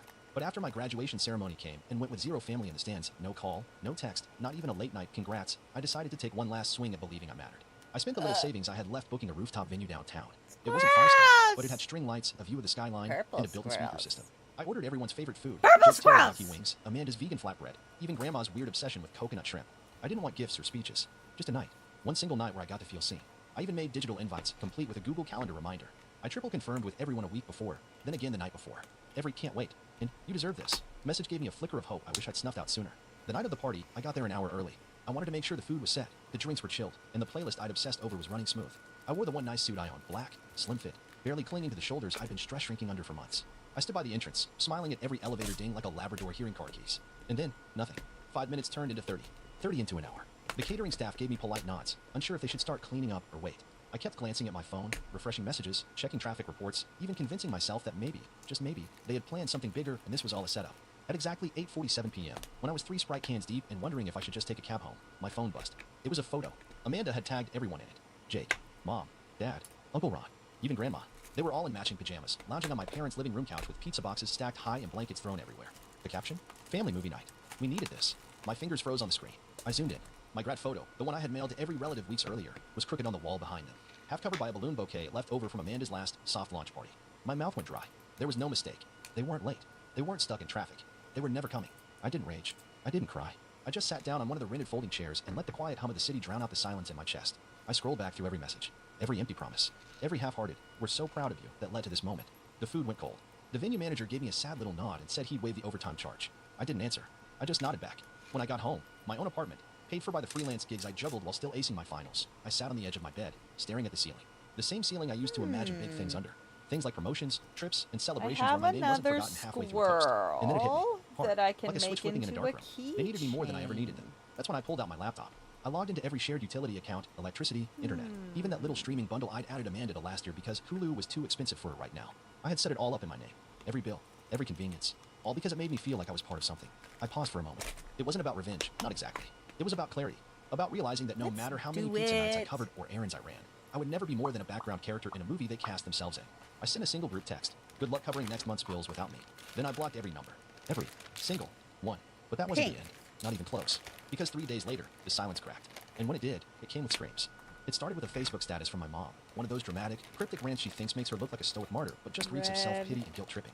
Some people forget who was there for them when they had nothing. Just remember, karma's real. No tags, no names. But the comment section blew up within minutes. Aunt Linda chimed in with a popcorn gif. Uncle Ron dropped a spill the tea meme. And Amanda, because of course, replied with, "Hope they realize family isn't optional. We're all we have." I watched it unfold with the detached interest of someone flipping through a magazine that didn't plan to buy. Part of me expected someone, anyone, to message me directly. Maybe Jake with a half-hearted, "Hey, everything okay?" Or even Dad, pretending he didn't know what was going on. But no, silence. Until day 4. That morning, my phone lit up with a call from a number I recognized but hadn't seen in months, my dad's work phone. I let it ring out. Then it rang again. And again. Then my mom's cell. Then Amanda. Then a random text from Jake's girlfriend. "Hey, I think there's some confusion. Did something happen?" I ignored them all. But the one that made me laugh, a bitter, sharp laugh, came at 2:19 p.m. My dad, texting from his usual number now. Why is the internet shut off? I'm trying to log into work. No greeting. No, "Hey Eli." No mention of the party, no apology, no even slight acknowledgement of what had been done. Just a complaint. A demand. A reminder that in their eyes, I wasn't a son or brother. I was tech support. I didn't reply. I wanted to. Oh, how I wanted to. I drafted at least 3 different responses, some angry, some sarcastic, one with nothing but a link to a therapist directory, but in the end, I just powered off my phone and went to the gym. That night, I came home to 3 voicemails, all increasingly frantic. Mom's voice, shrill and shaky. "We don't understand what's going on. Your father can't access his payroll account, and the smart TV won't work. Amanda says she can't even get into the group plan. Did something happen? Can we talk, please? Still no, sorry we ditched your party. Still no, we should have been there." Just a long list of minor inconveniences that suddenly made me a priority. By the end of the week, I started receiving mail, actual letters, because I had blocked every digital contact method. The first one was from Grandma. A shaky, handwritten note with her flowery cursive that read, "Eli, I don't know what's going on, but everyone's upset. Please call your mother. She's been crying for days." Crying? Now she was crying? Where were the tears when I was sitting alone on that rooftop, staring at uneaten shrimp and untouched cake? Where were they when I sent my graduation photos to the family group chat and got 3 likes and 0 comments? Where were they when I begged them for just one night? Still, Grandma was the only one who didn't actively mistreat me, so I called her, and the conversation made everything so much worse. She answered on the first ring, relief spilling out like steam from a kettle. "Oh, thank heavens, Eli, you had me worried sick." "I'm fine, Grandma." "I know, honey, but your mother, she's a mess." "Is that so? She said you've been acting cold, that you lashed out, shut everything down without warning." I held the phone tighter. "Did she tell you about my graduation party?" Pause. "No," Grandma said slowly. "She said something about a scheduling mix-up, that you threw something last minute and didn't confirm with anyone." I could feel the heat in my cheeks. A mix-up? I had receipts, calendar invites, text confirmations. Heck, I even had a voice memo from Amanda saying, "We're all set for Saturday. I can't wait." And now they were telling Grandma I never invited them properly? "Grandma," I said, my voice shaking, "I sent them everything. Weeks in advance. I paid for the venue, the food. I planned it around their schedules. They didn't forget. They just chose not to come." Silence again. Then her voice, softer. "I believe you. But your mother swears." "Of course she does. Because if she admits the truth, she'd have to admit she doesn't actually care unless it benefits her." That was when Grandma said something that stuck with me for days after. "You've always been the one trying the hardest, Eli. Maybe it's time you let them try for once." I didn't say much after that. We said our goodbyes. I promised to call her again, and I meant it. But I didn't unblock anyone. I didn't resume the payments. I didn't cave. Instead, I started living like I was free. Because for the first time in years, I was. Except, freedom has a funny way of stirring up desperation. And desperate people, they don't go down quietly. Because just 1 week later, I came home to something that changed everything. It was a Thursday mid-morning, sunny, calm. I had just gotten back from a client meeting, feeling oddly light for someone who just cut off half their family. There was a silence to my apartment now that I was starting to enjoy. No buzzing texts, no surprise favors, no guilt-shaded requests pretending to be love. Just me, the hum of the fridge, and my peace. That was until I saw the envelope taped to my door. At first, I thought it was just a delivery slip or some kind of neighbor notice, but it had my name written in thick, slanted marker across the front. No return address, no postage. Just take it. We've been Speckledorf! I put it down slowly, tore the flap open, and pulled out a single sheet of printer paper. Typed, double-spaced, and angry. Eli, I don't know who you think you are, but this little tantrum has gone too far. We've been over backwards for you your entire life, and one missed party doesn't justify this level of disrespect. Your father can't work, Amanda lost access to her Hulu, and now Grandma's worried sick. You're punishing the whole family because of some imagined slight. It's childish and cruel. I hope you're proud. Mom, no, love. No, sincerely. No hint of remorse or reflection. Just a typed accusation like I was an employee they were threatening to fire. I almost laughed. Almost. But it sat in my hand like a slap that didn't sting right away. Just left a deep ache that crept up my arm and curled around my throat. Because that was the moment I knew there would be no apology. No quiet realization. No heart-to-heart phone call or teary-eyed doorstep visit. No. My mother was not the type to admit she treated her child like an afterthought for years. She was the type to rewrite the story, hand it out like gospel, and hope everyone else sang along.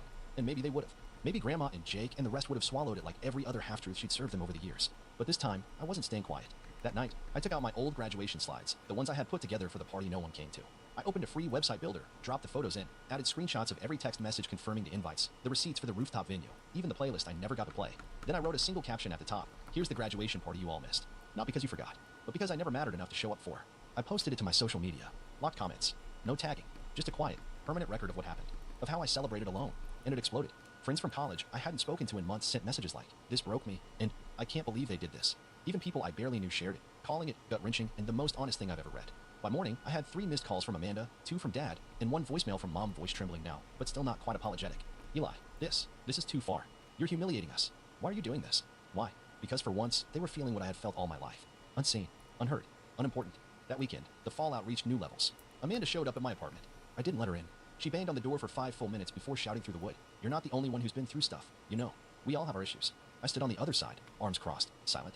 Are you seriously just going to ghost us forever? Over a party? But it wasn't about the party. It had never been about the party. It was about every time they made me feel like I was an obligation instead of a choice. Every time I was expected to give, only to be told later that I was too sensitive when I needed something back. It was about the years I made myself small so they could feel bigger. And now that I had taken my voice back, they were scrambling. Not because they cared, but because their comfort was slipping through their fingers. A few days later, I found out they were trying to spin it. Jake made a post about family always being messy, but worth fighting for. Amanda commented, "People forget how much we did for him." I didn't respond. Not to Amanda's shouting. Not to Jake's social media damage control. Not to the stream of guilt-laced messages that trickled in. Each one trying to reframe the narrative. You're being unfair. We're still family. This isn't how adults handle problems. The irony was almost funny, considering I had spent years handling everything for them. Like the only adult in the room while they played emotional hot potato with every problem that came up. But it wasn't enough to go silent anymore. That only worked until they twisted my absence into a tantrum, a phase, or worse, a betrayal. If I really wanted to move on, I had to take back control of the entire narrative. Not just with receipts, but with finality. So I started cutting cords they didn't even realize were still plugged in. First, the finances. I'd been quietly covering more than just utilities. A few years back, when I got my first decent-paying internship, Mom asked me to help out by adding their cell phones to my family plan. Said it'd save everyone money. At the time, I didn't question it. I felt proud, honestly. Like I was finally contributing in a way that mattered. That same year, Jake's used car broke down, and I co-signed on a newer model to help him land a delivery job. Dad said it was temporary, just until Jake built some credit. He never did. Amanda once asked me for a short-term loan to help float her rent until her online store took off. I gave her $1,200. She never brought it up again. They thought I forgot. They thought I'd never enforce it. They were wrong. I started by closing the phone account. No warning. No grace period. Just gone. I called the provider, explained the situation, and had all 4 lines. Mine, theirs, even Amanda's, terminated by the end of the week. I ported my own number to a new carrier under a business plan. Next, I called the car dealership and requested to revoke authorization on Jake's payments. Since the car was still technically in my name and his payments had been late multiple times, it wasn't hard to justify. Within 3 days, the car was flagged for repossession. And Amanda? I didn't even need to do anything. I had kept the Venmo receipts. I simply emailed her a formal letter outlining the debt, attached every transaction, and let her know I was handing the balance over to collections within 30 days unless she arranged a payment plan. No emotion, just math. I expected backlash, but what I got was panic. Jake called from a random number. "Dude, what is this? They're trying to take my car." Mom left a voicemail sobbing. "Eli, this is too far. You're ruining your own family." Amanda emailed me, saying she felt blindsided and betrayed, that I was weaponizing money against people who loved me. Loved me? They didn't love me. They loved what I gave them. The money, the favors, the silence. And now that I was taking that away, they were gasping for air in a vacuum of their own making. I stayed silent for another week. Then, I drafted one final message. Not to them, to everyone else. I wrote a post, not angry, not vindictive, just honest. I talked about growing up in a family where I was expected to play the background, how my successes were downplayed, my milestones ignored, and my support taken for granted. I included no names, no petty details, just the full truth. About the graduation party, the deaths, the utility bills I've been covering for 3 years. I posted it on my personal blog, where only a handful of friends still followed me. But within days, it was shared, and then shared again. It didn't go viral, exactly, but it found its way into a lot of inboxes and group chats. I started getting messages from people I hadn't spoken to in years, old teachers, classmates, even neighbors who remembered how devoted I was to my family. Most of them said the same thing. I had no idea. You always seemed like the strong one. That was the point. I had always seemed fine, because I was conditioned to make everyone else comfortable while I starved for validation. But no more. About 2 weeks after the post, Grandma called. I answered. She was quiet at first. Then she said something that took the breath out of my lungs. They started talking. Really talking. Not at me, to each other. I think your silence did what your presence never could. She told me Mom had been forced to ask for help from her own siblings, most of whom had kept their distance for years. Jake had started working longer hours. Amanda had apparently begun offering flash sales on her store just to keep up with her credit card bills now that her rent was back to full price. It wasn't revenge. It was a reckoning. I didn't revel in their struggle, but I also didn't rush to fix it. For once, I wasn't the cleanup crew. I wasn't the safety net. I was free, and I didn't just sit in that freedom, I built on it. I used the emotional clarity to focus on my career, launched my own freelance tech consulting firm, picked up clients who respected deadlines, paid on time, and didn't treat me like an accessory to their own success. I traveled for work, Seattle, Boston, even a stint in Berlin. And every time I saw a rooftop venue or passed a family taking graduation photos, I didn't feel hollow anymore. I felt whole. I still talk to Grandma. She's the only one who never tried to gaslight me into silence. Sometimes she tells me little updates. How Jake's slowly growing up, how Mom's quieter now, how Amanda's finally learning what a budget is. I don't ask for these details, but I don't stop her either. I think she knows I'm not waiting for redemption. I'm just done. One day, maybe, years from now, someone will try to reach out, to apologize. Maybe they'll even mean it. But by then, I won't be waiting. Because healing didn't come from hearing sorry. It came from realizing I never needed it in the first place. My name is Eli. I'm 33, and I've always been the kind of guy who remembers birthdays, shows up with a gift, and offers to help clean up even if I wasn't the one who made the mess. My family has never made that easy. I'm not the black sheep exactly, more like the invisible one. I'm not dramatic or loud, and I've never had a big falling out with anyone. But over the years, I felt the slow, quiet burn of being edged out. Little things. Group chats I wasn't added to. Inside jokes I didn't understand. Family photos where I was mysteriously absent even though I'd been there, standing just off to the side. I always gave them the benefit of the doubt. They forgot. I'd tell myself. It wasn't personal. I held on to that narrative longer than I should have. I guess part of me thought if I just kept showing up, being helpful, staying kind, they'd eventually see me again. The thing about being excluded quietly is it gives people plausible deniability. And that's the worst part. No one has to say, you're not wanted. You just make it so you stop expecting an invite. So last night, I was at my nephew Liam's 7th birthday party, my sister's kid. I brought him a Lego Star Wars set he'd been begging for, and even helped him build the first half of it. I stayed after the party while the other adults cleared out and helped wash dishes while my sister scrolled through her phone. Casual conversation, small talk, nothing off. It felt normal. Like maybe, just maybe, things were leveling out. So when I said, can't wait for the big family dinner tomorrow, looking forward to catching up with everyone, it was with total sincerity. My cousin Tara froze mid-bite of leftover cake. Then she burst into laughter. Wait, you don't know? That was yesterday. My stomach dropped, and I turned to my aunt across the kitchen, half hoping this was a bad joke. But no, she pulled out her phone without hesitation. She had photos. A long table set up at my parents' backyard. Fairy lights, champagne glasses, everyone dressed up. To my horror, even extended family I hadn't seen in years were there. Toasts, speeches, kids playing, group shots. It wasn't some thrown-together backyard barbecue. It was the family dinner. The one my mom hosts every summer, the one that's basically a reunion. My aunt started swiping through the gallery like she was showing me vacation photos. Oh, this one was right before the dessert. That's when your mom gave her little speech about being surrounded by all her blessings. She said that last part slowly, starting to me like she realized, too late, that maybe I shouldn't be hearing this. But the moment was already poisoned. My face went hot. My mouth was dry. And then my sister, who hadn't said a word until now, looked up from drying the plate and muttered, maybe take the hint next time. Just like that. I didn't say anything. I didn't even move. I just stood there for a few seconds, watching her casually wipe down a serving tray like she hadn't just stabbed me in the chest. The room suddenly felt airless. I put down the sponge, walked to the living room, picked up the envelope with Liam's birthday card and the extra gift card I'd slipped in as a surprise, and I left. On the drive home, I couldn't stop thinking about her words. Take the hint. I played them back again and again. The way she said it, not angrily, not with malice. Just tired, like it had been a long time coming. Like I was some clueless outsider who hadn't taken the message despite the increasingly obvious signs. Like I was a burden for still believing I had a place. I'll admit it, I cried in my car. I'm not proud of it, but I'm not ashamed either. It wasn't about missing the dinner, it was about the final clarity. The unmistakable confirmation that I wasn't one of them anymore. That I'd become, at best, a distant obligation. You don't want to be one of them. You don't. I just lay in bed, You staring don't. at the ceiling, You don't want to thinking be through one years of them. slights I'd You brushed don't. off. The time they told me the Christmas dinner was just immediate family, and then posted group photos with people I barely recognized. The group chats I only found out about through screenshots. The forgotten birthday wishes. The jokes that I never quite got because they'd happened in rooms I wasn't invited into. But here's the thing. I'm not someone who seeks revenge. I'm not petty. I don't want to get back at anyone. What I wanted, what I needed, was to finally be done. No more hoping. No more showing up. No more handing out grace like candy, praying it'd buy me a seat at the table. I started planning something that night. Not revenge, at least. Not in the usual sense. Something more permanent. Something they wouldn't see coming, because they never see me at all. The first step was financial. You see, for the past few years, I've been doing well. I work in IT, and while I'm not a millionaire, I've made smart investments, especially in the last few years when I got into property management. No one really asks me about my life, so they don't know I own 3 rental homes now. They don't know I've been helping my parents quietly cover things like roof repairs and plumbing issues through anonymous grants I set up for my LLC. I never needed credit for it. I just wanted to support them, because they're my parents. Or, they were. A week after the birthday party, I got a call from my mom. She was frantic. The central air in her house had gone out during the first heat wave of the season. We were told the repairs are going to be over $8 grand, she said, voice shaking. The guy you usually work with said he didn't get the usual maintenance retainer this year. Did something happen with the fund? I calmly told her I had dissolved the grant program. She was confused at first, but I didn't elaborate. I'm sure you and everyone who was at the dinner can figure something out, I said. Silence on her end. I could almost hear her thoughts racing. I didn't wait for her to respond. I just ended the call politely. That same day, I called my lawyer.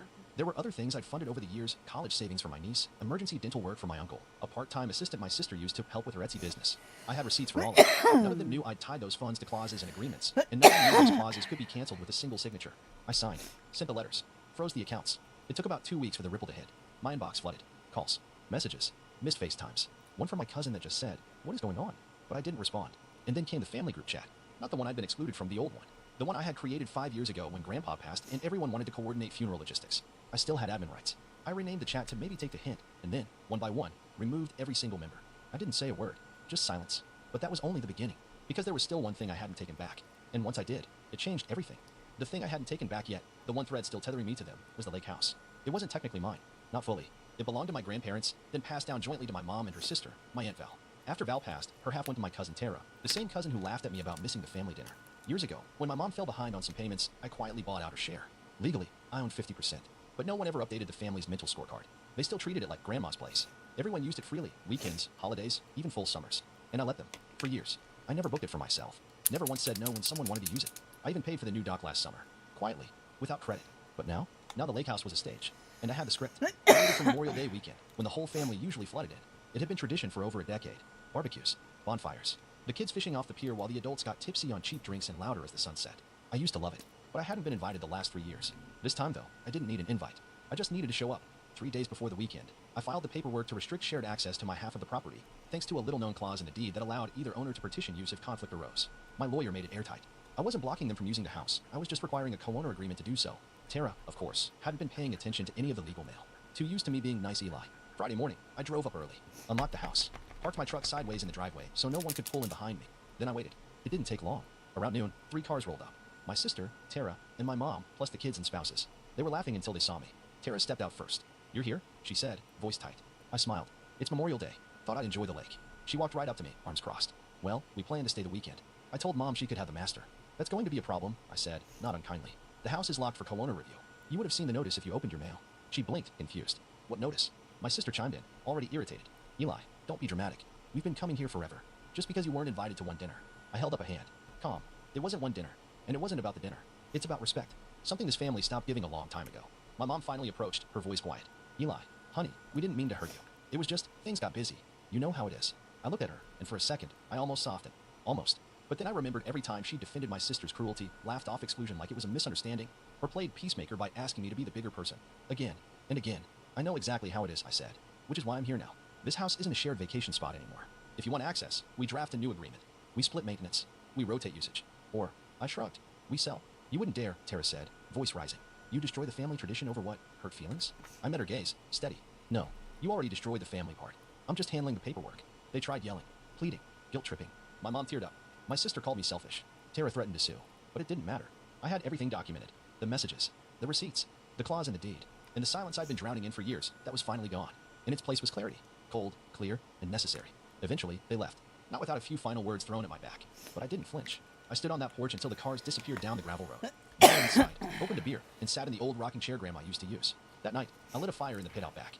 Watched the embers rise into the sky like sparks from some forgotten 4th of July. Fire. And for the first time in a long, long while, I felt like I belonged somewhere. But the final part? That came the next morning. Because I wasn't done. I had something else to send. And once they opened it, they'd realize the real consequences hadn't even started yet. The next morning, I woke up to the sound of birds and nothing else. No kids screaming on the dock. No blaring Bluetooth speakers from the porch. No smell of my sister's always overcooked bacon. Just stillness. It was almost eerie how peaceful it was. And I liked it. I brewed myself a cup of coffee, walked barefoot down to the water, and watched the early mist curl off the surface like steam from a boiling secret. I had a lot on my mind, but I wasn't sad. Just focused. Resolved. The night before had been a line in the sand. But now it was time to make it permanent. Before I left for the city, I stopped by the post office in town and handed over a thick manila envelope addressed to my family lawyer. Inside was the final piece of the puzzle. My full decision to sell my half of the lake house. Not just to anyone, but to a buyer I'd already vetted. A private couple from out of state. No kids, no drama. Just retirees who wanted a quiet escape for the summer months. I'd even offered them a slightly better deal if they agreed to one condition. They'd put up a gate. Not a huge one, just enough to clearly mark their half and legally prevent any accidental visits from extended family members who had once treated the house like their personal vacation hub. But the envelope didn't just include the sale contract. It also contained my exit letter, a single page folded on top of the documents, addressed to my entire family. I wrote it slowly, carefully, over 2 nights. I didn't want to be cruel, I just wanted to be honest. Brutally, surgically honest. Here's a part of what it said. To everyone who forgot me, you may not have realized it, but over the years, I became a ghost in this family. Not because I drifted away, but because you quietly pushed me there. With your exclusions, your silence, your smug smirks when I'd show up still believing I mattered. I was the helper, the giver, the quiet one, that extra at the table. I never asked for much, just a chair and a little kindness. But your message has been clear. I'm not family. I'm a resource, a wallet, an afterthought, a punchline. So now, I'm taking the hint. You won't have to forget to invite me anymore. You won't have to roll your eyes when I show up or whisper in the kitchen when I leave the room. I'm done with all of it. I'm not angry. I'm not vengeful. I'm simply done. This house? It was the last place where I still felt tethered to any kind of belonging. And now, I've let it go. The buyers are sweet. They'll take care of it. And don't worry, they won't tolerate uninvited guests. Not even on holidays. Consider this letter your official notice. I'm no longer available for guilt, gaslighting, or group chats. I wish you all well. Truly. But from now on, my peace comes first. Eli. 3 days later, my phone buzzed nonstop. Missed calls. Voicemails. A flurry of texts that went from confused to panicked to furious in the span of hours. My sister, who hadn't said a kind word to me in over a year, suddenly had a lot to say. Things like, you're breaking mom's heart, and you're acting like a child. My cousin put a single wall of text that started with, are you seriously selling the house? And ended with, you'll regret this. But the one that really stuck with me came from my mom. It was just one sentence. Why are you doing this to us? I stared at that message for a long time. I almost replied. I even typed a few different things, some sharp, some gentle, one version that just said, because you let them. But I deleted it all, because she already knew. A week later, the sale closed. The new owners took over. The family tried to block it, but since Tara hadn't kept up with her share of the maintenance taxes and I had majority rights on the deed thanks to a little-known clause I'd activated through my LLC, they couldn't stop it. Legally, financially, emotionally, it was done. Summer came and went. They ended up renting a lake Airbnb 2 towns over. I saw the photos on my cousin's Instagram. Different doc. Same forced smiles. Same energy of pretending nothing had changed. Except, it had. Because the next time they needed a favor, there was no Eli to call. No silent supporter to pick up the slack. No wallet with feelings, as they once called me behind my back on a hot mic during a group Zoom I wasn't supposed to hear. And while they scrambled to adjust, I was building something better. A life where I wasn't invisible. A new circle of friends who saw me, appreciated me, laughed with me, and never once made me beg for a seat at the table. It wasn't about revenge. It was about release. But don't get me wrong. There was one more twist. Because 2 months after the house sale finalized, something interesting happened at work. My company launched a new mentorship initiative, a paid program where we invited applicants from across the region to train in IT and project management. It was designed for people looking to start over. Guess who applied? Tara.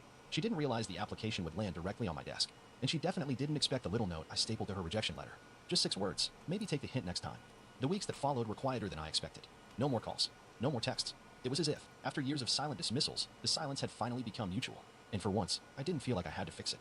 I stopped checking their social media. I removed myself from the last remnants of family email threads. And a bunch my phone of was still, wings. and my mind was clearer than it had been in years. But clarity doesn't I mean made a peace lot comes of easy. shit today, There were though, nights I lay so awake that's wondering enough. if I'd gone too far. If I should have just kept being the quiet one. The dependable one. The one who bit his tongue for the sake of keeping a fragile family illusion intact. That Shut internal guilt the had been a well-worn fuck jacket, up. familiar, Who even cares? comforting in its own twisted way. But guilt, Whatever. I realized, is a tool manipulators use when outright control doesn't work anymore. It was hard to let it go. But I did. Because something else started growing in its place, something stronger. Dignity. A sense of boundaries. A strange but welcome pride in the fact that I had, for the first time, chosen myself over people who had proven again and again that they wouldn't have chosen me. Work got better too. I got promoted. Turns out when you're not constantly drained by toxic family dynamics, your brain has more room to thrive. I finally took that trip to Kyoto I'd been putting off for years. Went solo. Spent 2 weeks wandering through bamboo forests and sipping matcha on quiet balconies. I didn't post about it. Didn't announce it to the world. I just lived it. I Fully, lived in quietly for Japan. myself. The final thread unraveled on went to Thanksgiving. London, Traditionally, too. it was hosted at my parents' house. A big production. Stuffing recipes copied from grandma's old notes. My dad's dry turkey. The usual arguments over who got to sit closest to the fireplace. And me, of course, if I was invited, usually stuck at the far end of the kids' table or in the folding chair by the door. No one really noticed when I stopped coming a few years ago. But this year, things were different. That morning, I got a knock at my door. It was my father. I hadn't seen him in nearly a year. He looked older, a little thinner. His once jet black hair was grayer than I remembered. He was holding a foil-covered dish. His eyes were bloodshot. Not from crying, I don't think. Just the kind of long, slow wear that happens when life finally forces a man to sit with his choices. Can I come in? He asked. I didn't answer. I just stepped aside. He sat down at my kitchen table and put the dish down. He didn't offer it. Didn't explain it. Just stared at the wood grain for a while like it held answers he didn't have. Your mother's not doing well, he finally said. I nodded. That tends to happen when you lose control over people. He flinched. Whether it was the words or the calm way I said them, I'm not sure. She's sorry, Eli. She says it every day. I poured him a glass of water and sat across from him. She had years to say it to my face. He looked like he wanted to argue. Then he sighed and said, you were right to walk away. I didn't expect that. He continued. I told her we should have handled things differently. That we shouldn't have treated you like some outsider in your own bloodline. I tried to talk to your sister about it. She says you're being dramatic, that you're holding a grudge. I laughed softly, not out of amusement, just disbelief. Of course she does. She's not doing so well either. Her Etsy shop folded. She's staying with us now. Your mother's under a lot of stress. And he looked up at me finally, really looked. I'm not here to guilt you. I'm here because I realized something. You weren't the one who abandoned the family. We abandoned you, and we just got used to the idea that you'd never push back. The silence between us sat heavy. Then he added, I read your letter. I raised an eyebrow. The one you sent to the lawyer. He forwarded a copy to me after the house was sold. I read it 3 times. I cried each time. I didn't know what to say. You're a better man than I ever gave you credit for, he said. I'm sorry it took losing the case and losing you to see it. I believed him. I don't know why, but I did. There was something raw about his voice. Not performative. Just worn out. I stood, walked to the fridge, and pulled out a small pumpkin pie I had picked up the day before. I sliced 2 pieces, placed one in front of him. No turkey, I said, but it's real whipped cream. He smiled a little. We didn't talk much after that. Just ate. 2 men with too much history between them and no real mouth forward. But it was something. Not a full repair. Not a reconciliation. But a start. And I made it clear, if things were to ever be different, it would be on my terms now. No more appeasement. No more backseat in my own story. A few days later, I got a letter in the mail. Handwritten. From my mom. I read it twice. Then I put it away. I wasn't ready to respond. Maybe I never would. Forgiveness doesn't come on cue. And it certainly doesn't come without change. Weeks passed. I was moving into winter with a kind of peace I hadn't known in years. Real peace. Earned peace. Then, just before Christmas, I got a text. Not from my sister. Not from Tara. From Liam. My nephew. It was a video message. Hey, Uncle Eli, he said, grinning toothlessly into the camera. Mom says we're not supposed to talk to you, but I miss you. I told her that's dumb. I hope you're okay. I'm building another Lego spaceship. It's got 3 engines this time. Behind him, I heard my sister's voice yell, Liam, give me that phone. The video cut off. I watched it again. And again. My chest hurt in a way that had nothing to do with anger. Just sadness. Not for myself. For him. For what he was being dragged into. The cycle of exclusion. The weaponization of silence. He didn't deserve that. So I sent back a video. Hey bud, I said, smiling. That sounds like an awesome spaceship. I bet it's the fastest one in the galaxy. I miss you too. And I'm always here. No matter what anyone says. Okay. I never heard back. But that was okay. Because I meant it. The revenge was never really about hurting them. It was about stopping the hurt they caused me. About putting up walls not to punish, but to protect. And maybe, just maybe, someone in the next generation won't grow up feeling invisible. Maybe they'll learn it's okay to say no. To draw lines. To walk away from people who only love you when it's convenient. As for me, I'm good. I bought a new place. Smaller, cozier, with a real fireplace and a wide front porch. I host game nights with friends. Cook dinners that aren't critiques in disguise. I laugh more. Sleep better. And when I see old photos pop up on my phone from family gatherings where I stood off to the side, half smiling, half hoping, I swipe past them. Not because I'm bitter. Because I'm free. So while I'm gone... Gross! That was gross and it made me feel gross. I fucking hated it. It was shit. It was gross. I'm gonna finish taking the fucking stickers off of this pink one. Pink squirrel. Of course I had to make a pink squirrel. As though Alice would let me go through life without making a pink squirrel. I'm gonna have to do a set of earrings pink too.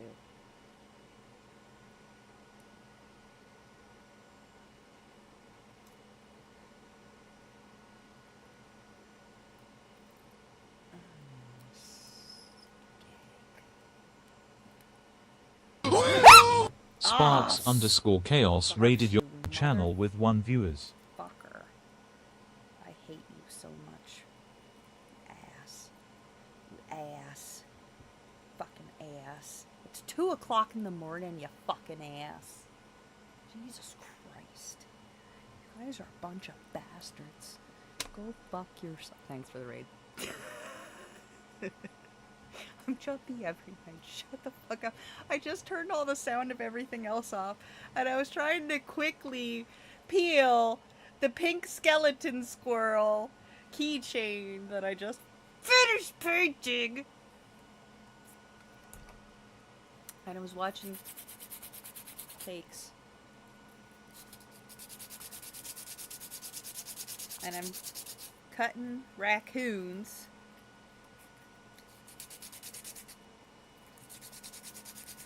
And then I gotta find some possums. Hello, motherfucker. Oh my god, Mousy. I need you to... Nope. You adorable butthole. You cute little bastard. It's all silent, but, like, I'm... let me finish.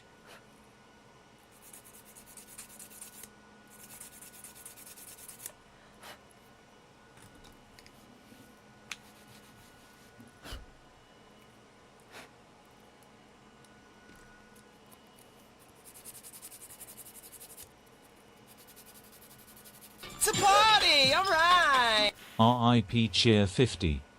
Inked _ MRJ cheered 50 bits.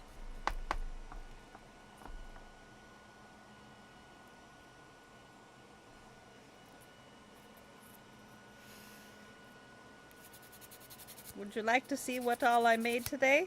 I'll show you.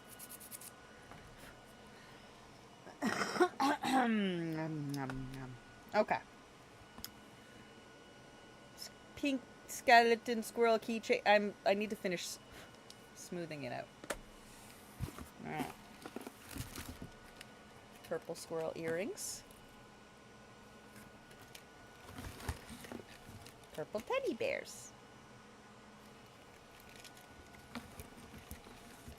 Silver squirrels. Aren't they cute? Oh, I know. So wait. Fucking squirrel.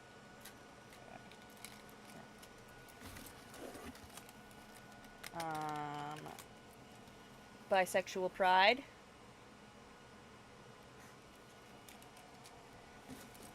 These ones are my favorite because they're mine. Pansexual. Beep boop beep boop. The straight up rainbow prides are drying right now. And then I'll peel them. That one's silver matte squirrel. Keychain. No, gold. Gold matte squirrel. And then these ones are the shiny ones. I left these ones shiny. There's silver, red, and blue of the squirrels as keychains. With shiny instead of the, you see the reflect.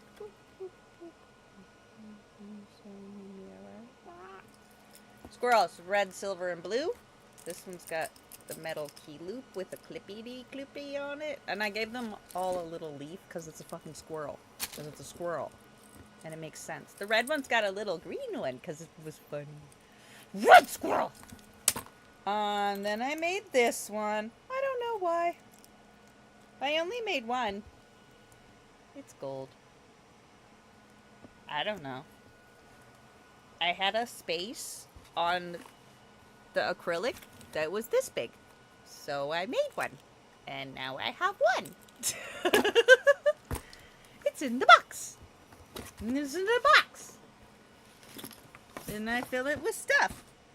Did I make the things? The stuff. Because my bag of bags is full. I filled my box of bags. I'm running out of bags to make. So I've only got like 4 bags left, and I like to keep those for when I'm outside having to do things. And very soon I'm gonna have to be like moving and things and stuff, and I'd like to have something to keep my hands busy and so on and so on.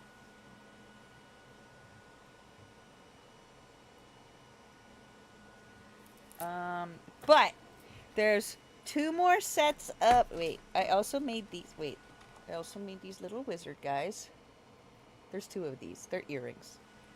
And there's little witchies. They're in gold. There's also 2 of these. They're earrings. And, oh, I made this one for my buddy Val. I love that bitch. He's awesome. It's an owl keychain because he likes owls. So I made it for him because he's my buddy. And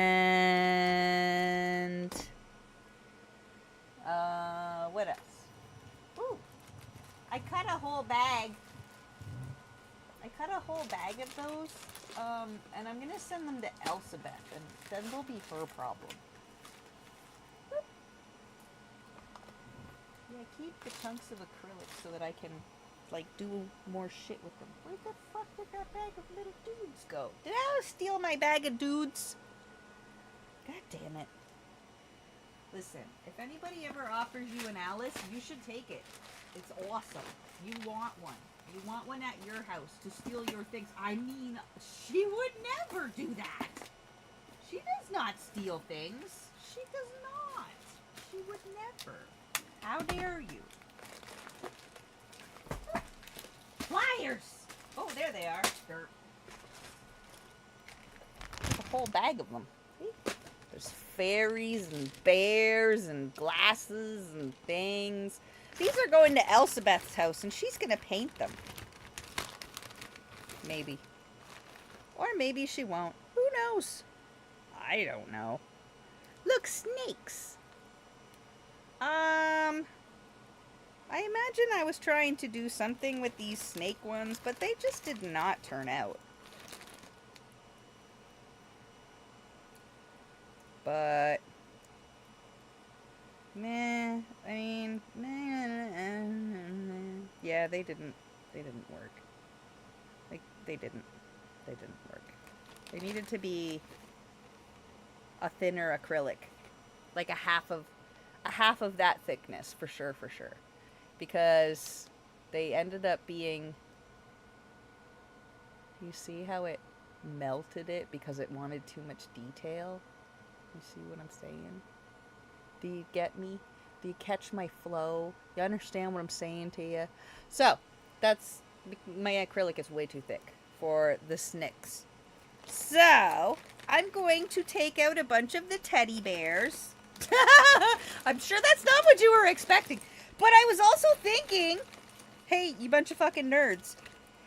Do you think I should do the little wizard guys in Harry Potter house colors? Or should I let Elsabeth do that? Because I actually don't want to do that. Like, I genuinely could give a fuck less about Harry Potter. Right? Like, I really don't care. But I like to play with paint and make messes and be sticky. So, that's a thing. I am in an really intense amount of pain, so I won't be able to sleep. So I'm going to be awake doing whatever the ass I feel like, and it just happened to be this. But that Am I the Asshole was pissing me off, and y'all kept making me shriek, and it's 2 o'clock in the morning, and you need to fucking stop it right now. Or whatever. Do your thing, because you pay taxes and you have rights. Ooh, that's right. I was looping this one onto here to make this pink one into a keychain. Or a lanyard thing. Or a phony boobidly doodle. I don't know. I don't have any of those keychainy loopies. If you want to go to Amazon and find me a link for bulk keychainy loopies and link it to me, I will penis. Dad called, furious about his repossessed truck. I simply said, I stopped paying for it. Mom slammed the door in my face. I slept on the floor for weeks. Then Dad called screaming, where's my truck? I told him the truth. This is how my story began. Mom cried, get out, you're a leech. So I left. Months later, Dad demanded to know why his truck had gone. My response left them stunned. Thank you for being with us today. Before we get started, I'd like to know where you're watching from. Leave a comment with the city where from you my live. house! Let us get into today's story. Actually, I'm 22, standing in the living room where I've spent my entire life, and Mom's speech rips through me like a dull knife. You're a selfish leech, Tom. Get out and don't come back. Okay, her face bye. is flushed, her eyes wide, Later, bitch. as if I've damaged something she can't Never repair. talk to Dad me is sitting by the again. recliner, staring at the floor. His silence is heavy as her words. I hope you My older sister, choke, Jenna, leans you against the wall, fucking her lips twisted in a skank. triumphant smirk. You Kyle, my younger fucking brother, mumbles good riddance under his skank. breath and kicks the carpet. I've always been the odd one out, working late at the auto business to help pay bills, electricity, Wi-Fi, and other necessities that they take for granted. Tonight's fight? I missed Jenna's birthday dinner. I was doing a double shift that month, covering their internet. Nobody cared. We've had arguments before, but this one feels different. Final. Mom's words are more than just the heat of the moment. They are like a door slamming shut. I go to my room, with the creaky bed and Oh faded yeah, there's baseball posters, and dragonflies. take my duffel bag. I pack jeans, a few shirts, and an old jacket. Things that smell familiar, like motor oil and laundry soap. My hands shake, yet I continue to move. I want to say something to get them to notice me, I'm gonna but my keep throat one. is constricted. So To what's make the point? keychains. They have Keep already chosen dragonfly who I am. keychains. I go outside, and the night air Or hurts my hangy face. dongers. The porch I light don't hums, know. casting shadows on the blue mailbox that we painted when I was 10. I hear the door lock clicking behind me. My beat-up Chevy was parked out front, with $200 and a half-empty tank. I step in, holding the steering wheel, and feel the weight of everything. Mom's rage, Dad's silence, Jenna's sneer, Kyle's punch. I'm not simply leaving a house, I'm losing it. The road ahead Bye. is dark, and You I have don't no need idea where them. it leads, but I start the engine, You promising know myself what? that I will make it.